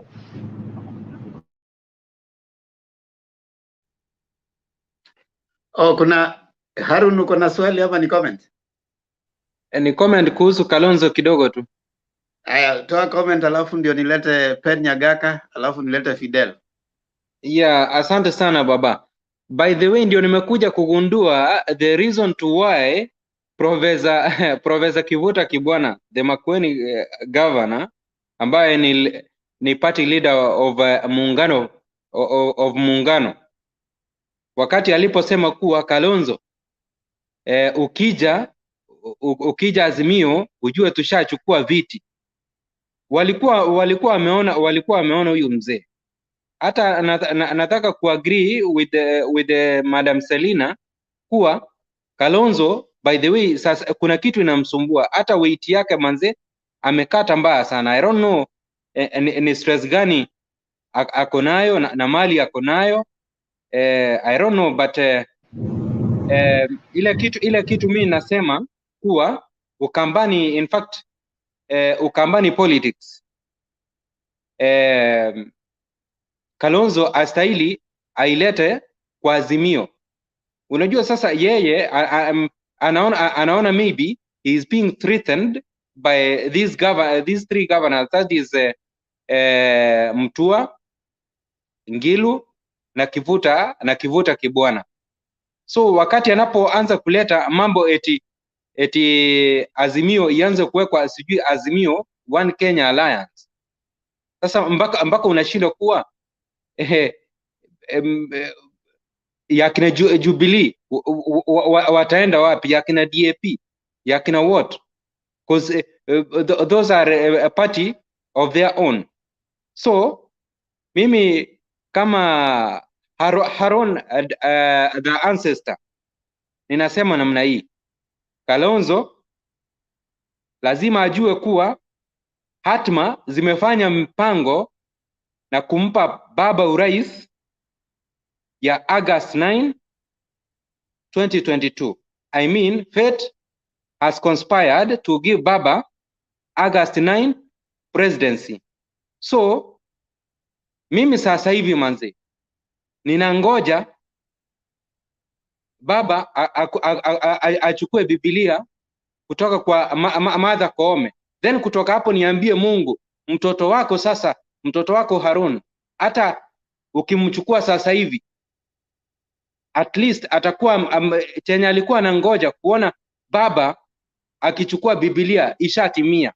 Huenda that is why I'm alive, man. So Kalonzo, please, hata kuongea hiyo maneno, that's why you're alive. Hata hiyo maneno yako. Yeah, thank you so much. So nasema kuwa in fact Kalonzo astahili aanze kutu drag behind. Time has come for him to decide kuwa ajoin Azimio ama akimbie peke yake, but ninaomba kuwa ajoin kwa sababu Azimio ni nyumba kubwa. Thank you so much.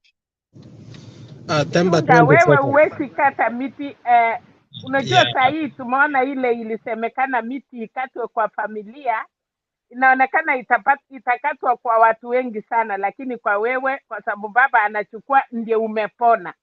Otherwise kama tunge maneno ingine, so ile kitu tunaomba sasa, pole nimeingia, ni ile kweli Atwoli alisema, nimeona watu wengi sana sasa, kamba mingi itanyonga watu wengi wataenda. Waliringa wakujua, watu waliandarate Uhuru sana juu, na ni mzuri akuonyeshana na warudishia nyuma. Nilikuwa nimemaliza, lakini munisamee. Watu walikuwa namwambia Uhuru, tokesa peleka Raila. Akakaa ni kama hawezi peleka Raila Central, alikaa ni kama hawezi support Raila. Alikuwa na timing, kwa sababu angesema mapema watu wangepata vile watamaliza, lakini hii ni ile timing.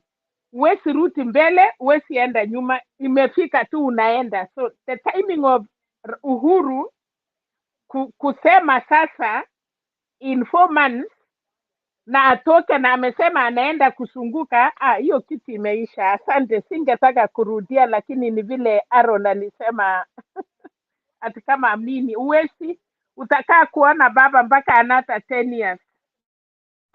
Amina mama Selina. Asanteni. Penya kaka huko. Niko. Toa maoni yako mkubwa. Hakuna taabu, yangu ni kusema asante sana Temba na vijana wenzako Wekesa na Bernard, sababu nimetoa maoni makali sana, na hiyo nataka mcheke vile Princess alikuwa anasema, lakini hao wengine kina Patriot kina Alex, siwezi kuomba msamaha. Wao wanajua mimi lazima niwaambie vile ilivyo. Na yule alisungumza kwanza, Alex alikuwa right. American education Temple is very easy. All you have to do is have your kids do their homework, period. Even if they go to public schools, if they do their homework, that's it. If they go to private schools, it's harder when they go to higher universities, like Ivy League schools. It's harder for them because they are private schools, they are fed. But that's a story for another day.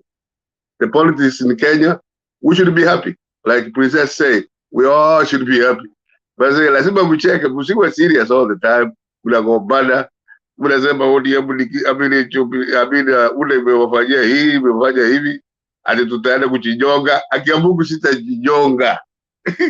Hiyo vijana yangu lazima wajue, wakuje kununulia kitu. Hata mkinishinda ama mtanishinda, vijana yangu wataninunulia kitu. Kwa hivyo saa ingine nikisumuza vikali sana, ni wao wanajua, they know, wanajua, lakini Stalin nataka kumfanya mtu yoyote asikize mbaya. Ya mwisho ni kwamba vile order ilikuwa inasema leo, na mkaona language wanatumia kina Washawa, that's only ile ni kionjo, that's the beginning. Guess who started that? It was Uhuru Kenyatta himself. What was he calling Raila? So you cannot even go to court on that. So let us listen very seriously. Lakini siasa ni siasa, vile mlifanya, that was good show. Lazima mcheke saa ingine, kwa sababu ya mwisho nilicheka juu ya Judeni alisema walienda kutafuta mama mboga na watu wa boda boda, wakaleta Wetengura na nani. Hiyo ni mcheko. You let us laugh about life, sio kukasirika sana. Na mimi sikasiriki. Kama niliwafanyia baya kila Demba, mnisamehe.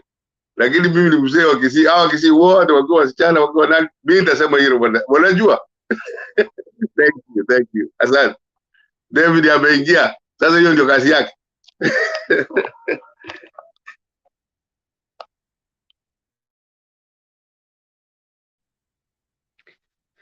Asante Penya Gaka. Hakuna haja ombe msamaha. Express your views, we appreciate. Wewe ni mtu wa nguvu sana, tunakuheshimu hapa. Wakati mwingine ni vile unachanganyikiwa na mtandao inakusumbua, lakini we respect your views Nyagaka. Nyagaka, kuna mtu anasema you are a lost vote. Vote yako imepotea. Wakisi wanaenda Azimio, wewe unang'ang'ana na UDA. They have rights. They have rights. No problem. Fidel, how are you? I'm fine, Temba. I'm fine. Let me say hi to everybody who's in the studio. Mama Selena, Aaron, Alex. Has he gone away now? Oh my goodness. Adams, Princess, na kila mtu. I woke up this morning and I was really happy. I checked, I looked through and saw Uhuru Kenyatta in his, bouncing, and it's like something was very exciting, about him. It's rare that you see him in that kind of mood, and I wonder why. But it seems to be smelling something. Something is in the air. I think he's gearing to go out there and campaign for Raila. So I wish him well, and that he's going to go out there and turn some votes that the Asla guy had already taken away. Then I turned around and I was looking at the NDC of the ODM. So everybody around except Kalonzo. Kalonzo was represented by Mr. Makwere. And apparently Kalonzo had been to the NDC of Jubilee in the morning, and Makwere was busy giving excuses why Kalonzo was not there. And I started wondering what kind of excuse. If he was in there in the morning and this one was in the afternoon, what will he really say as the reason why he did not show up? Because his comrades, his colleagues were there. You saw Gideon Moi was there. Gideon Moi did not go out there to endorse Raila, or nor did the other guy, Jirongo. Jirongo did not go there to endorse Raila. They went there to state their position. Then they belong to Oka, and they will be proposing their own candidate. But at least they showed up. They showed respect, to the host. The host was Raila. The NDC was Raila ODM. Now, and then you see this petulant, is a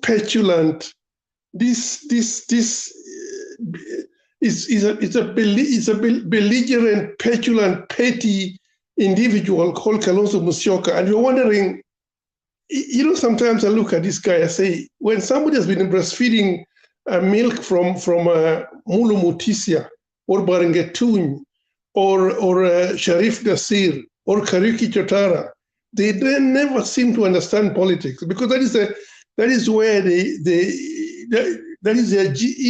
that's their genesis. That's the kind of politics they know. So this guy, regardless of how much people are looking forward or trying to push him into progressive politics, he can never move into that. He doesn't understand it. So I think it's high time Kenyans really put aside thinking that Kalonzo really can contribute anything to the future progression of the country. I don't think he can. As a matter of fact, you look at him. Look at the way he looks, very petulant. He's so petulant that you cannot even understand that this is a leader that a community looks to, in terms for leadership. Now, another thing which I just realized, I was thinking about it. Yesterday, Professor Kibwana, Mutua, and Charity Ngilu had a meeting. I think they had their own meeting. They had called a meeting, and Kibwana came out very, very openly and talked about it and said that if Kalonzo is coming to join Azimio, he has to take a back seat. In other words, they are not going to give Kalonzo front seats. They have already taken those particular front seats. So even as it is, the way it is right now, if Kalonzo were to come in and get propelled to the front seats, you know that is going to cause some rancors. It's going to cause some heads are going to turn, even amongst the Kamba governors who have been there supporting Azimio. So I'm seeing that even if Uhuru Kenyatta goes there and negotiates on behalf of Kalonzo and try to propel Kalonzo into some form of leadership within the Azimio, the governors might find it very, very difficult to be a part of it because they'll feel like they've been slighted, and that will cause a problem within Azimio. Azimio will not be moving forward as a force which is united, and yet we know that we need everybody. But even if you come to think about it, is Kalonzo that important to the movement right now? Because if you have the governors, the three governors, those particular three governors have got also, they're pulling their weight. And remember one thing, those particular governors were motivated, were inspired, not on their own accord, where they decided that they wanted the Kamba nation to move into Azimio. No, it is the professionals. The Kamba professionals are the ones who came around. Those professionals must have gone around and look at themselves and realize that they need to move into this particular formation. The professionals, and the professionals approached the governors. So the governors just follow the lead of the professionals, that they could not wait for Kalonzo, who was still dilly-daddling around, wasting so much time. So they started, talking about joining the Azimio. They didn't want the Kamba nation to be left behind. So if you come to think about it, Kalonzo, I know he claims himself to be a kingpin, and people think that he still is. I don't think that is the case, because if those particular governors were left on their own to be able to campaign for votes for Azimio, they might end up getting something like 50% or 60%. Now, if Uhuru Kenyatta also move into Ukambani, and Raila also move into Ukambani to campaign for Azimio, minus Kalonzo, they will get a lot of votes from Ukambani, plus the governors. So the idea that Kalonzo, has 2 million votes strong is just a myth. Is not a reality.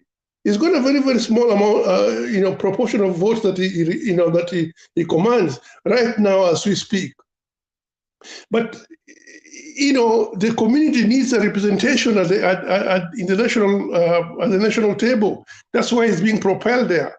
But if you look at the reality, I don't think he really has that.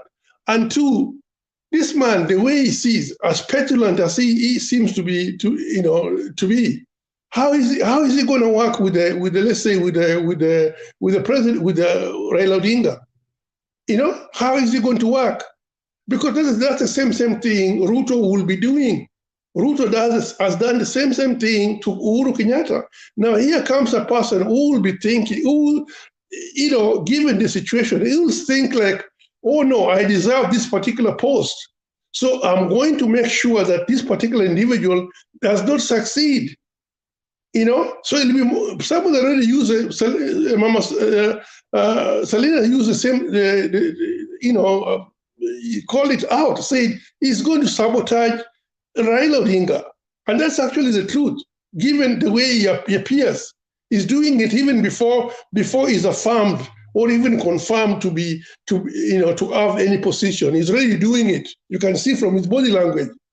How can you go into a big hall where people are pulling in one direction and you're introducing your own, that Azimio Kenya Alliance? Was he proposing that, or was it affirming that is going to be the name of the movement? I would like to ask that question. Is that a proposal that Kalonzo was making, or is it already been agreed that the name is Azimio Kenya Alliance? Is it? I don't know. Somebody will have to tell me that. Now, Fidel, if you listen to Kalonzo's speech, that was a proposition, but he was looking like he's bulldozing that name, because he was saying that I'm happy that Jubilee have. First, he said, I was listening to his speech. He says, I'm happy that Jubilee have accepted the proposal.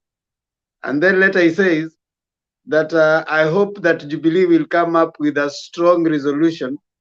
And then he says that it was even hard for us to accept Oka Azimio. It is him he's proposing but bulldozing that name. So that's from his speech, you could pick the tangent he was trying to take. Temba. Oh my goodness. Oh, okay, Alex, go ahead. From the turn of events, Kalonzo seemed to have believed after Mudavadi left that he's going to be the flag bearer of Oka. And I've told the panelists to remember the genesis of Oka. The name Oka, One Kenya Alliance, started from the proxies during the revenue allocation debate. Yeah, from the Senate. Yeah. From the Senate. Yeah. There was a group of young boys who grew horns just because they were able to bring the country into stalemate. And the reason the country came into stalemate is simple, because we supported the proportion, whatever they wanted at that particular time. It made sense, yeah. It made sense. So we stood by them. And once we stood by them, they made a coalition of young boys who grew horns, and that's why you see Sakaja today where he is. That's where you see Malala today where he is. That's where they grew horns, and they thought that they can marshal us because we stood with them. So from that pretext, they came out with a proposition that we can start a third wave in their thinking. So they had sat down, they had put everything into perspective, and they believed too much that they can. That they had a sway. They can sway Raila out. That was their thinking. In that event, it seems like there were people in the State House who either were supporting them or lied to them. Because at the Spice FM, when you listen to Savula's interview, Savula says that there is an agreement that was signed even by the president, but the only person who has that agreement is the president. You remember that interview? Yeah. Only the president has that. And what they signed, whether it was true or false, it looks like the president guaranteed Mudavadi that he will be the flag bearer, according to Savula. But they were to abide by it. That is the genesis of One Kenya Alliance. Now, from there, people like Mutula Kilonzo, who are ardent supporters of Raila, believed in it. And that's why somebody like Mutula is completely mad and confused. He can't come out of that. He thinks that the president lied to them. But the president realized that if he doesn't do that, Mr. Moneybag was going to buy them, because they were also looking at his strategies and were following his intel and realizing what he was after. So when they realized that in the event things are not going to turn out the way they wanted, Mudavadi chickened out. He realized mapema, because he had gone through that before during Madimoni. and he realized this thing is not going to happen. So he threw tantrums akaenda huko. Now, Kalonzo still believed in it. He brought Martha Karua. And now, during the NDC of a man called Jirongo, and I said here, the history of Jirongo and Raila is tied like a chicken and egg. Why? Because when Jirongo bankruptcy case last time during the election, Jirongo cried out and said Jubilee forgot about him. And when everything went down for Jirongo, Jirongo came to Baba. Baba took him personally, and it's in the media, took him to Tanzania, and he was given some contracts, and Jirongo came out of what? His bankruptcy. So Jirongo allegiance and loyalty is tied to Baba. So when the NDC was 2-3 days ago, he told right forth Kalonzo Mwambia, unachelewa, we are not going to listen to this anymore. And by then they had made their mind. So Kalonzo decided to come and join Azimio right away without going back to consult with his people. Yeah, Now, and that's why Mama Selina has put it very well. Msichana akiingia kwa nyumba, hata akitoka huko nje aseme hakuna kitu tulifanya, hiyo ni shida yake. Ameshaingia kwa nyumba, whatever they did there we don't know, so it's hard for him to go back. But what we are saying here, and we should put whatever transpired, but where we are, we have cornered the guy. We should not play with him anymore. If he wants to go the other side, he can go. It's too late for him. If he wants to stay, he must abide by our rules. And that's why I'm saying we must not pembeleza him now. Thank you, Alex. Thank you, Alex. But I think that even if the president said, yes, I would encourage you to listen to his speech. The speech is about, I think, 7 or so minutes. Okay. You will realize what you're trying to say. You see, an undecided, whatever it was described, that is where he is. Okay, go on. Okay, you want me to are you going to play the speech now? No. You can listen to it at another time. I mean. Oh no, I did. I listened to the speech. Yeah.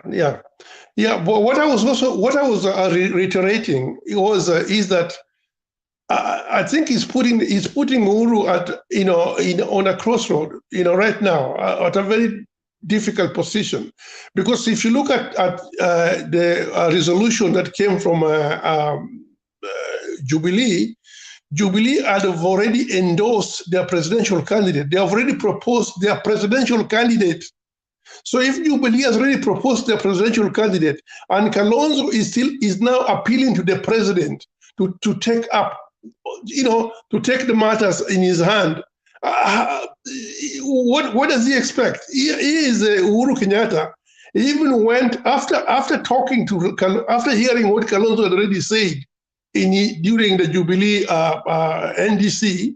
He went to Azimio to Orange Democratic NDC and donned the cap, and he even told everybody that Damu, Roho, everything is Azimio. So that should actually tell Kalonzo where that whatever his cause is doomed. It's not going to go anywhere, because if he was relying on the president to take his matter and make things work for him, and the president goes the other side and make it publicly after having listened to Kalonzo making all those kind of those petulant statements, he goes and adorns the cap of Azimio. That should actually answer the whole thing.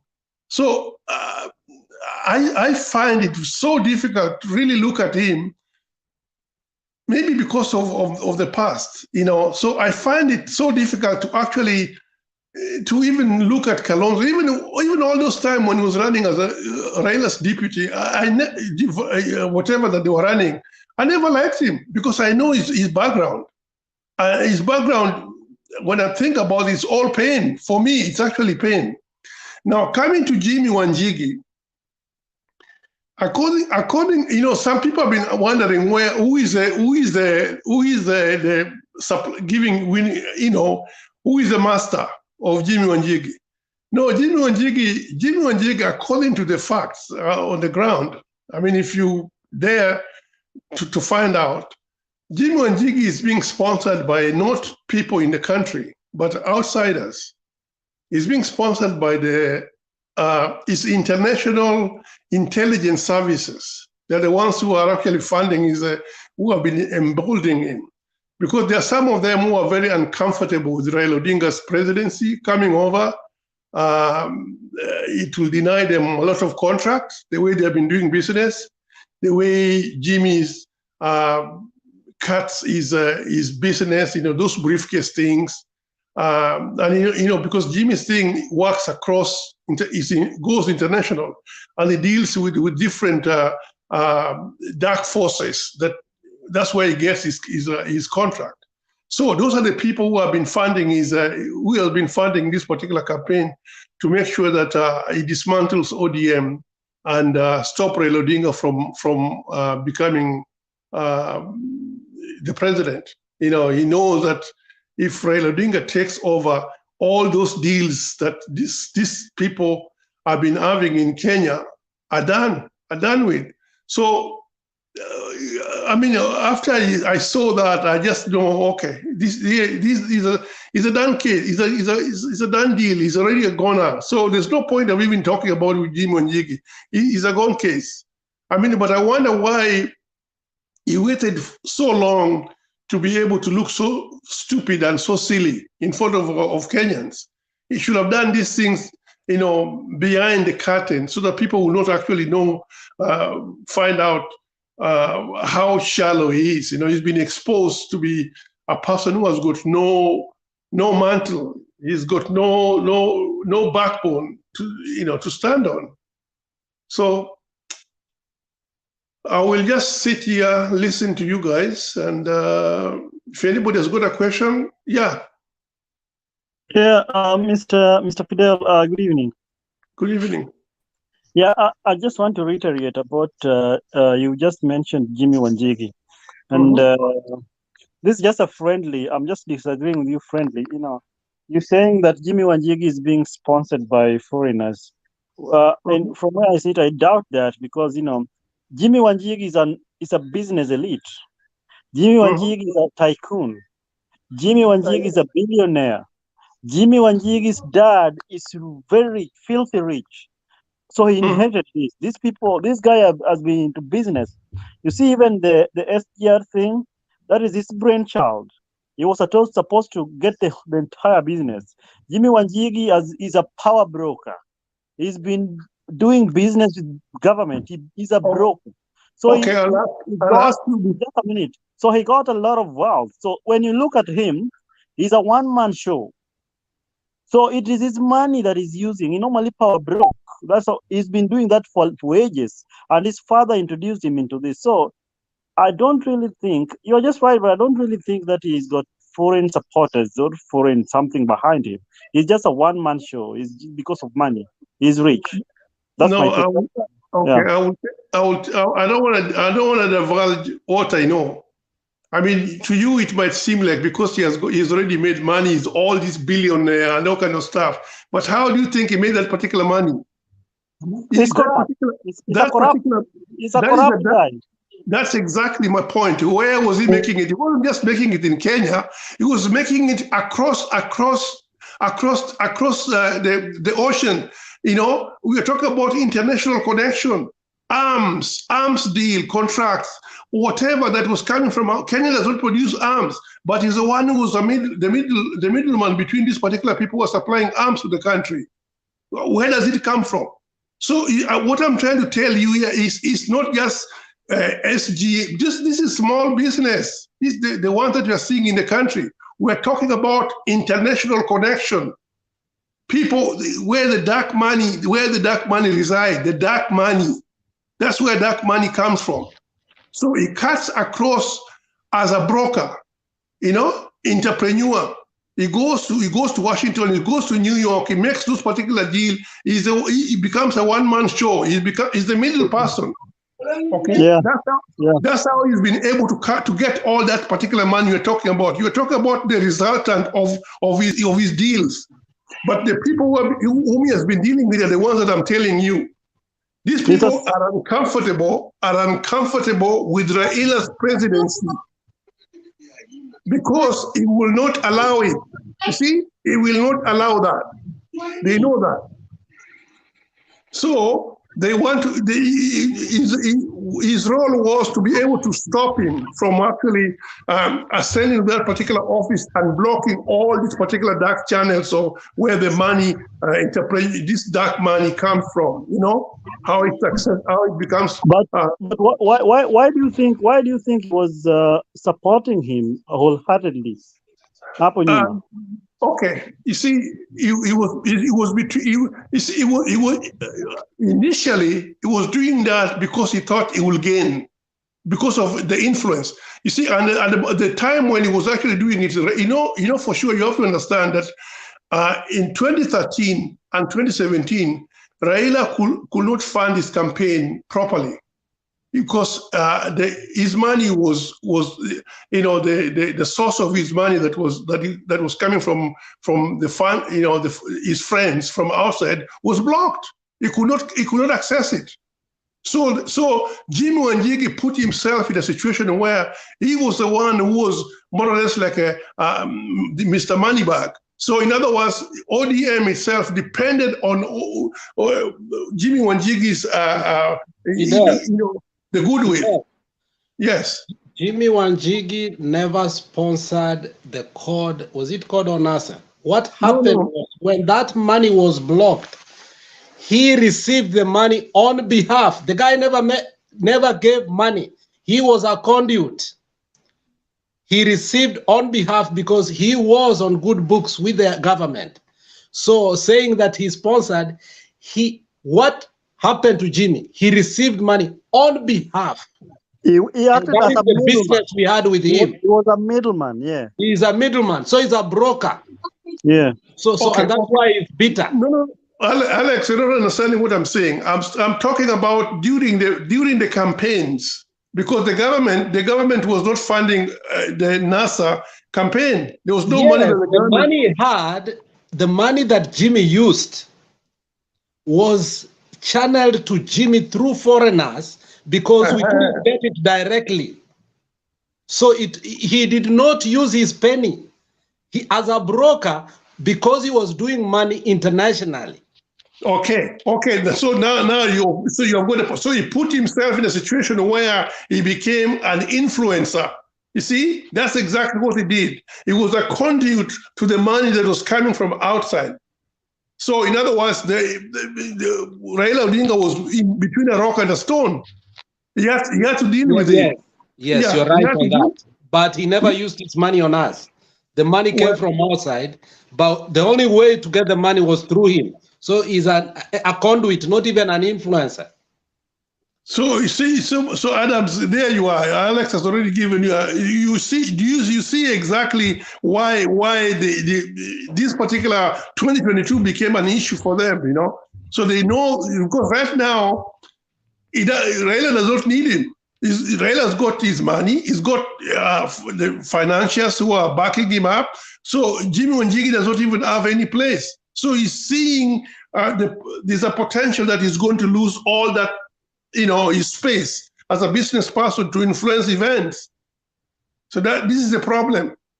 He's seeing that even the people that he was doing business, he was doing business on their behalf, are the ones who are sponsoring all these things to making sure that this guy does not come into office. And that's what I was trying to make. That's the point I was trying to make across. Are we okay there, Adams? Oh, yeah, it's okay.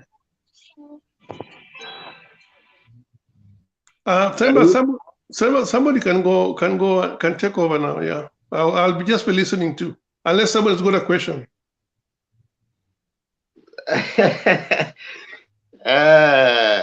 So we are.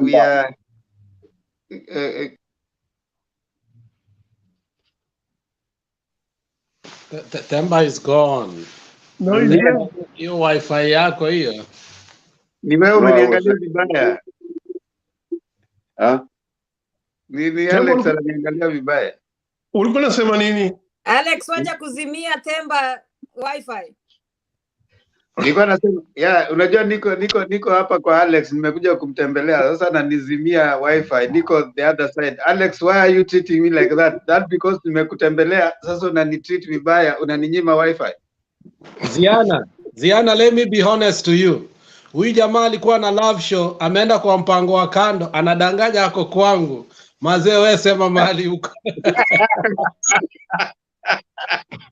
I like that one.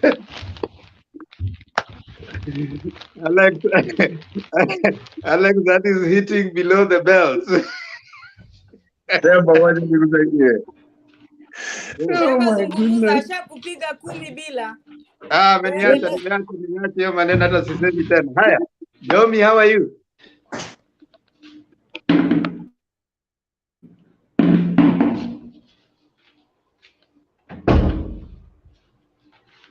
Domi, unaongea ama uongee?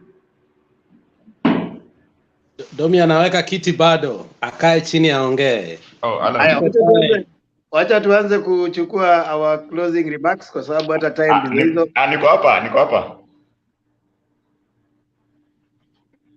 Niko hapa. Sasa uongee bana.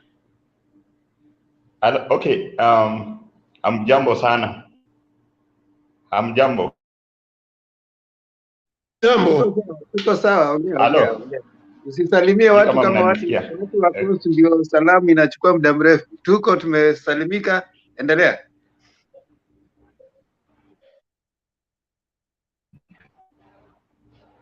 Okay, nimekuwa nikisikiza show. Nilijaribu kuingia mapema lakini nikaona kulikuwa kumejaa. But I'm happy that nimepata nafasi. I wanted to say something.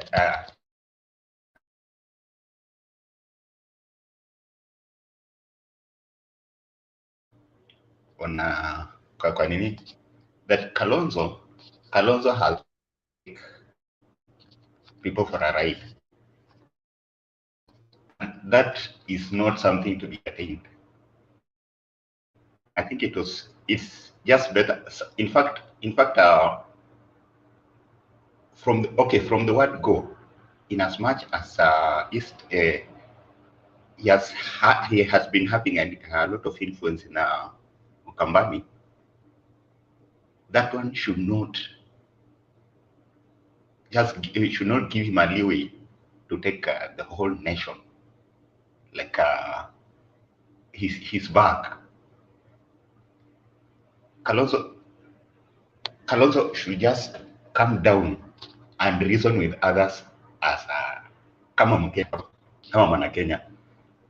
You know, it's a selfish mentality.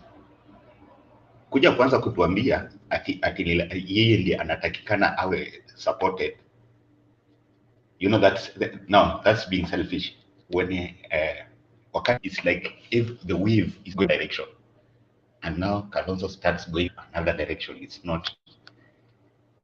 He's showing us that he is sio mzalendo. He's just selfish.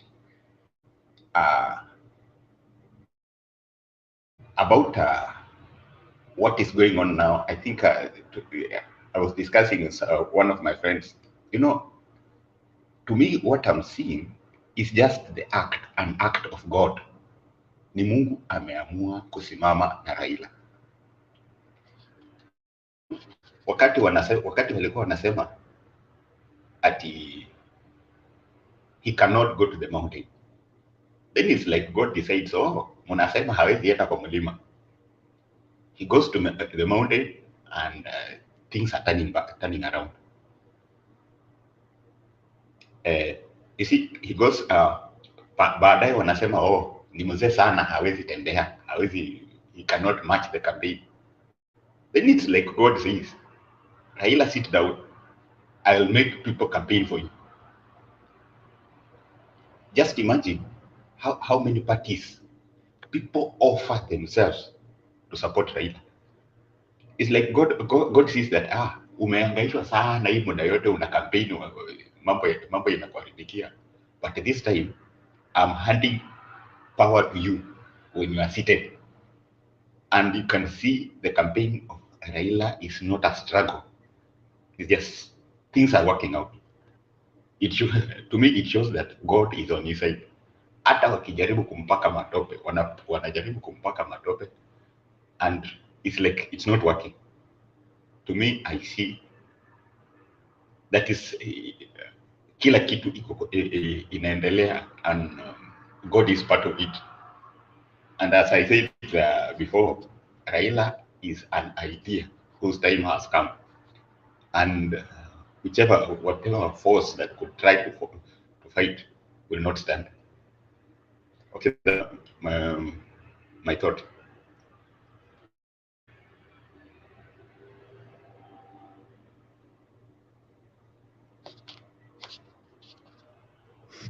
Okay, thank you, Dominic, Domi. Now we want to start taking our closing remarks, and tutachukua dakika tatu. We have about 21, I think 21 minutes. It might not be enough. Let me give you 2 minutes so that at least we make it within the 21 minutes. We end within the 8th hour. So dakika mbili, I'll be strict on this one. So dakika zako mbili zikiisha, I just want you to summarize. You're just summarizing final remarks. So dakika mbili tafadhali. So I'll start with the Adams. Dakika mbili tafadhali. So you're starting at 40. So 42, nasimamisha wewe.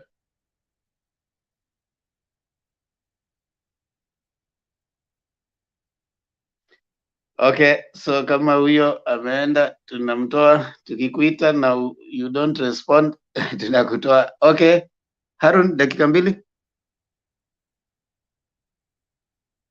Okay, that's good for us. Huyo pia ameenda.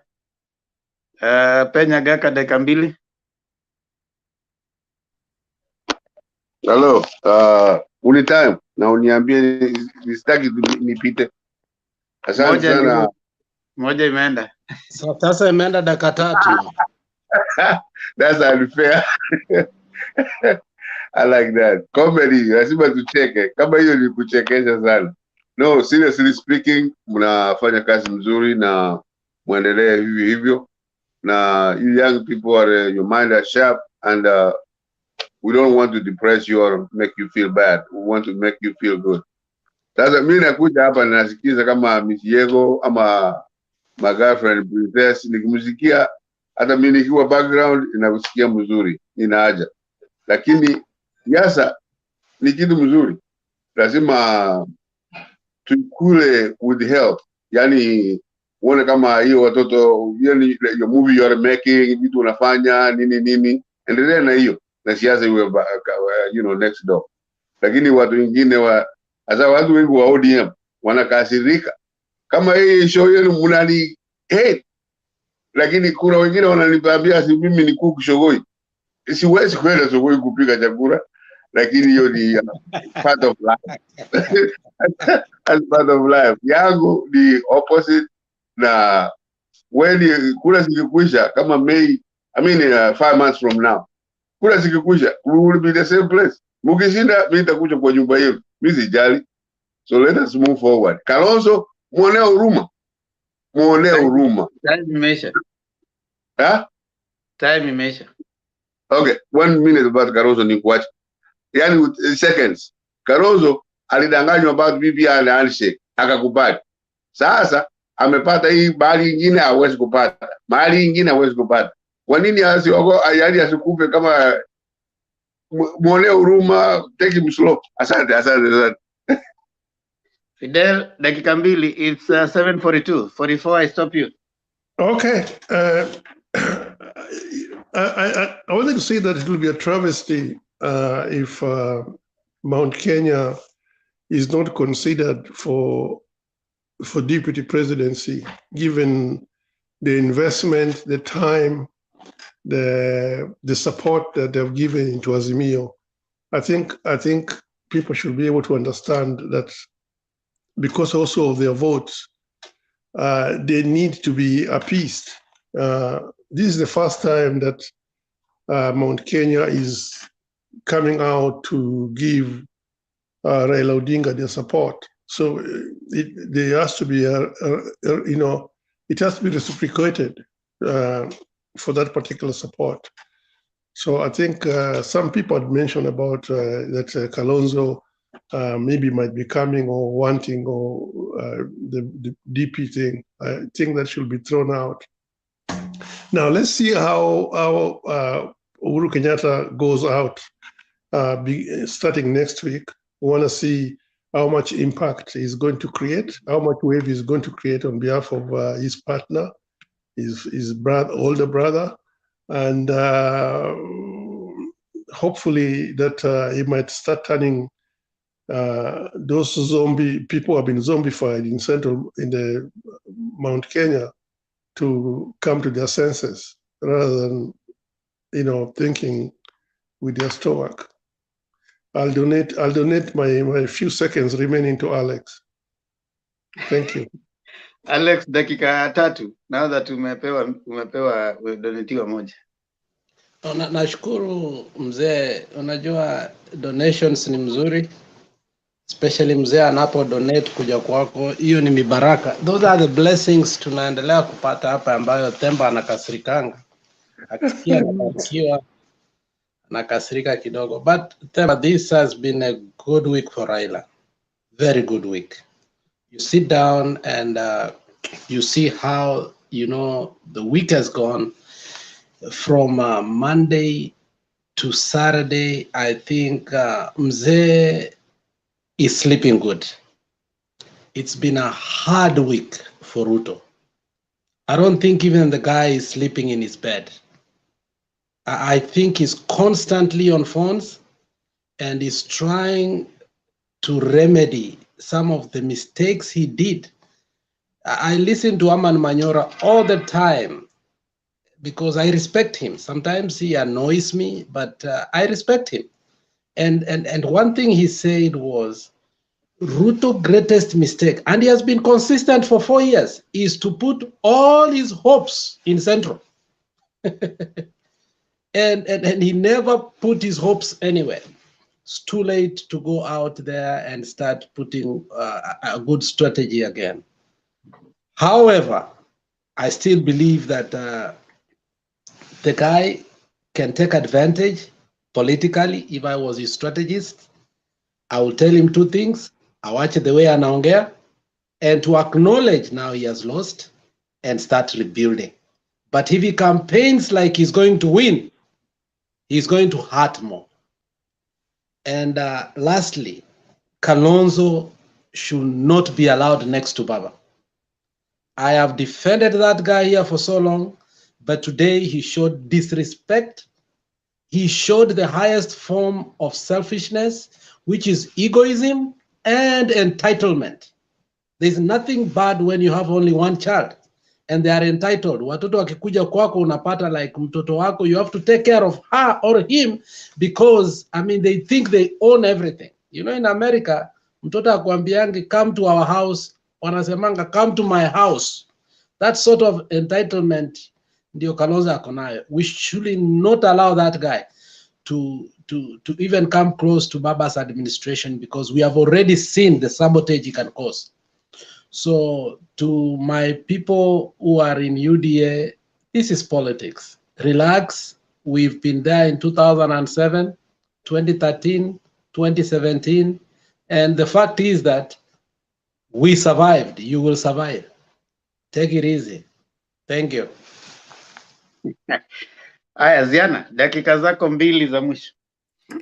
Nashukuru Bwana Temba kunipa nafasi. Mimi ningali nina furaha, lakini tujue ya kana kwamba Wanjigi alianza mambo yake kitambo. Alianza kufuruga mambo yake kitambo sana. Akajaribu akiwa anaonyesha watu kana kwamba ako ODM, lakini alikuwa tayari anataka afuruge hiyo ODM kwanza, awe amemaliza, ikamshinda hapo, akaondoka, akaenda kwa Kalonzo. Akajaribu kumtia Kalonzo sumu, na ndio sumu ambayo Kalonzo amebaki nayo. Anafikiria anaweza, lakini hawezi, kwa sababu ile sumu ilishatiwa kwake, anajaribu afanye nini wala nini, lakini hawezi. Anaweka mguu pande huu, hawezi ondoka kwenye ile sumu ambayo Wanjigi tayari alikuwa amempatia. Martha Karua pia naye alienda pale kuharibu. Tusitarajie ya kwamba alienda kutengeneza. Na hizo ndio zinamsumbua Kalonzo. Kalonzo hawezi kufanya kazi vizuri na hawezi kutokezea waziwazi kana kwamba anamuunga Raila mkono. Ako na wasiwasi kwa sababu Karua alishaahidi Karua ya kwamba atakuwa makamu wake. Sasa hapa anashindwa atafanya namna gani? Kwa hivyo Kalonzo wacha akae kando, achukue Karua na achukue Wanjigi, waunde chama moja kama wataweza. Hiyo ndio jambo langu. Jambo langu la mwisho kwa Wakenya, na wasihi mchague MP, MCA, senator na governor, kwa sababu mkiwa mnataka Rais Raila Amolo Odinga atakaye kuwa rais, Raila Amolo Odinga afanye kazi vizuri, msipomchagulia wale watu watachapa kazi vizuri, hiyo mmefanya kazi bure. Ni kama kumpatia mtu shamba, hujampatia jembe ya kulima. Kwa hivyo nawaomba Wakenya mchague wale watu watamsaidia kufanya kazi, sio wa kupora. Tafadhalini Wakenya, mchaguane kwa amani, umoja na undugu. Hapo ndipo tutashinda. Nawashukuru Wakenya. Kwako Pemba. Asante sana. Wacha kuna dakika chache zimebaki. Wacha nimpatie huyu anaitwa Meg. Meg, ebu wewe umekuja tukifunga show. Na kupatia dakika kama 3 hivi useme maoni yako ndio tufunge. Magi. Asante sana Bwana Pemba. Leo umenidislike lakini it's okay. Lakini mimi bado ni wenyu tu. Sasa unapewa nafasi tena unaanza kukua. Alex. Si mimi ni wenyu. Fidel, si mimi ni wenyu. Princess, si mimi ni wenyu. Wewe ni wetu, ni wetu. Lakini ile niko na furaha tele chungu nzima. Vile niliona what was happening in Kasarani, please, I don't even know how to express myself. So nimeona tumepata maelekeo.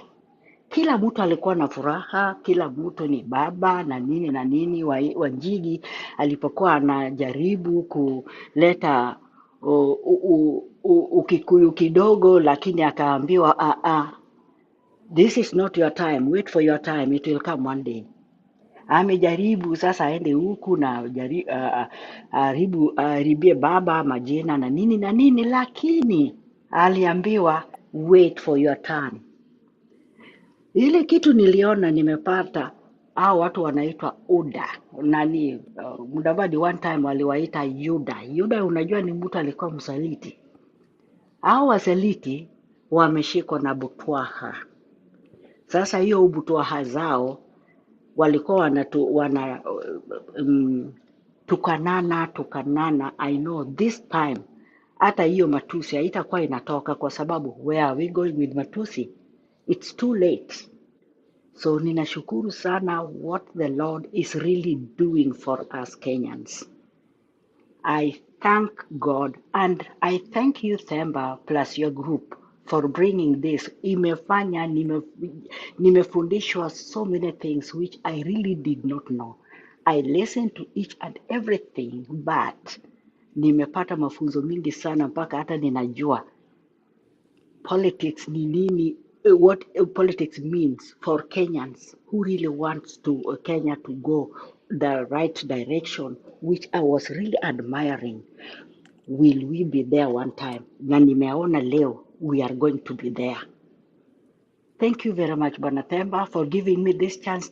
Umusikie tu sauti yangu kidogo hivyo, bado tuko pamoja. Thank you. Toa uso pia tukuone, toa uso.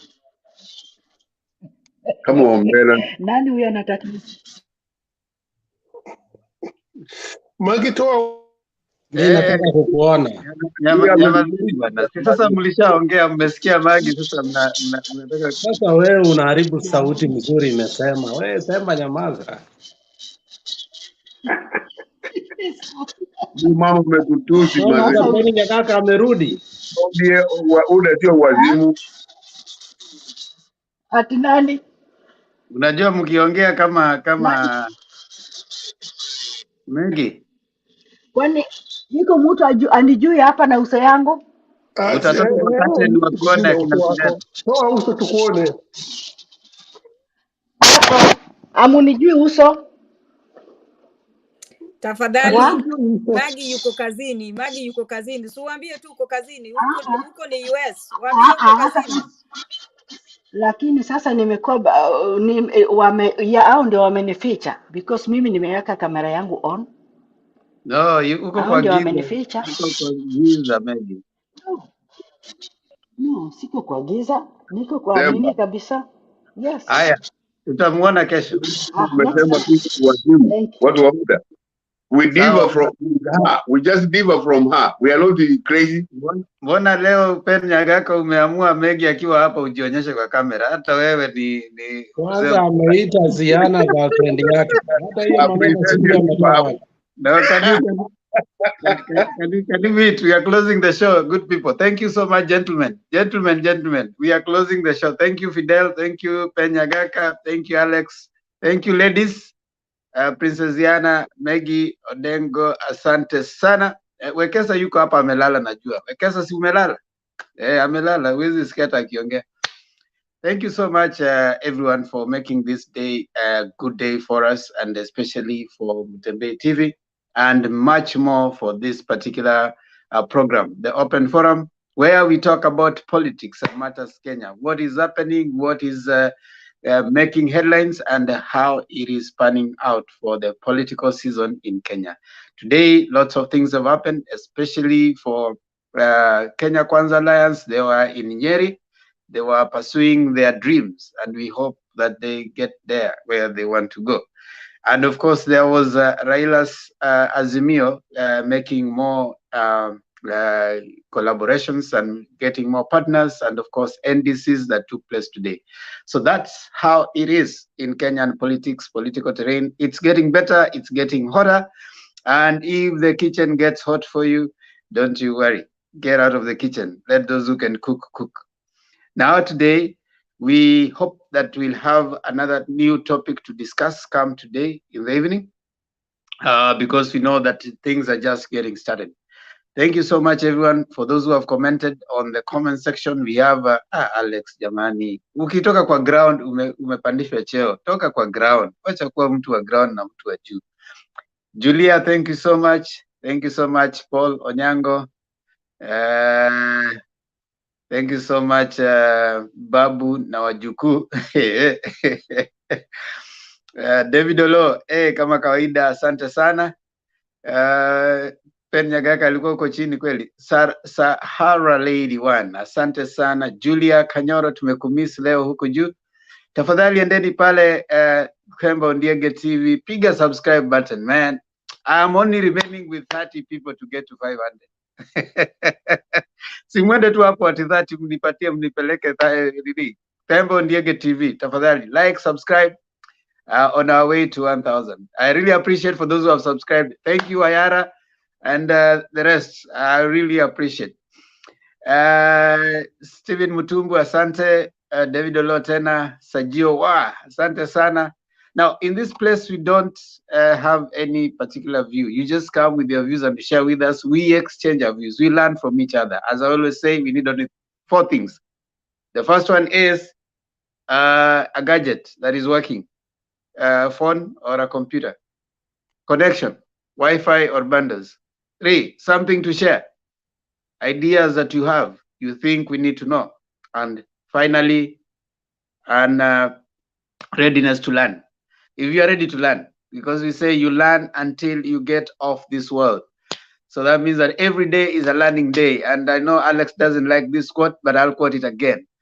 It is Socrates that says that cursed be the day that you learn nothing.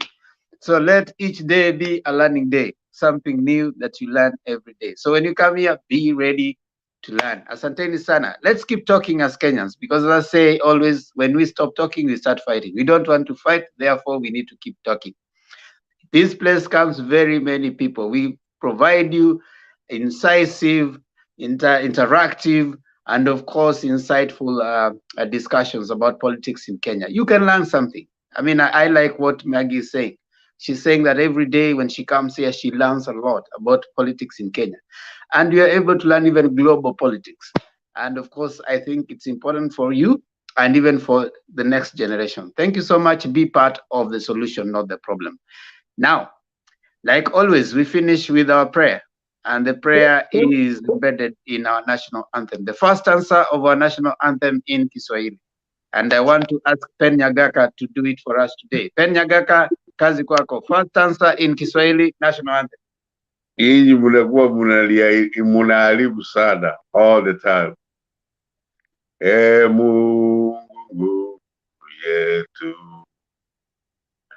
ilete baraka kwetu, akiwe ngao na mlinzi, na tukae na udugu, amani na raha tupate na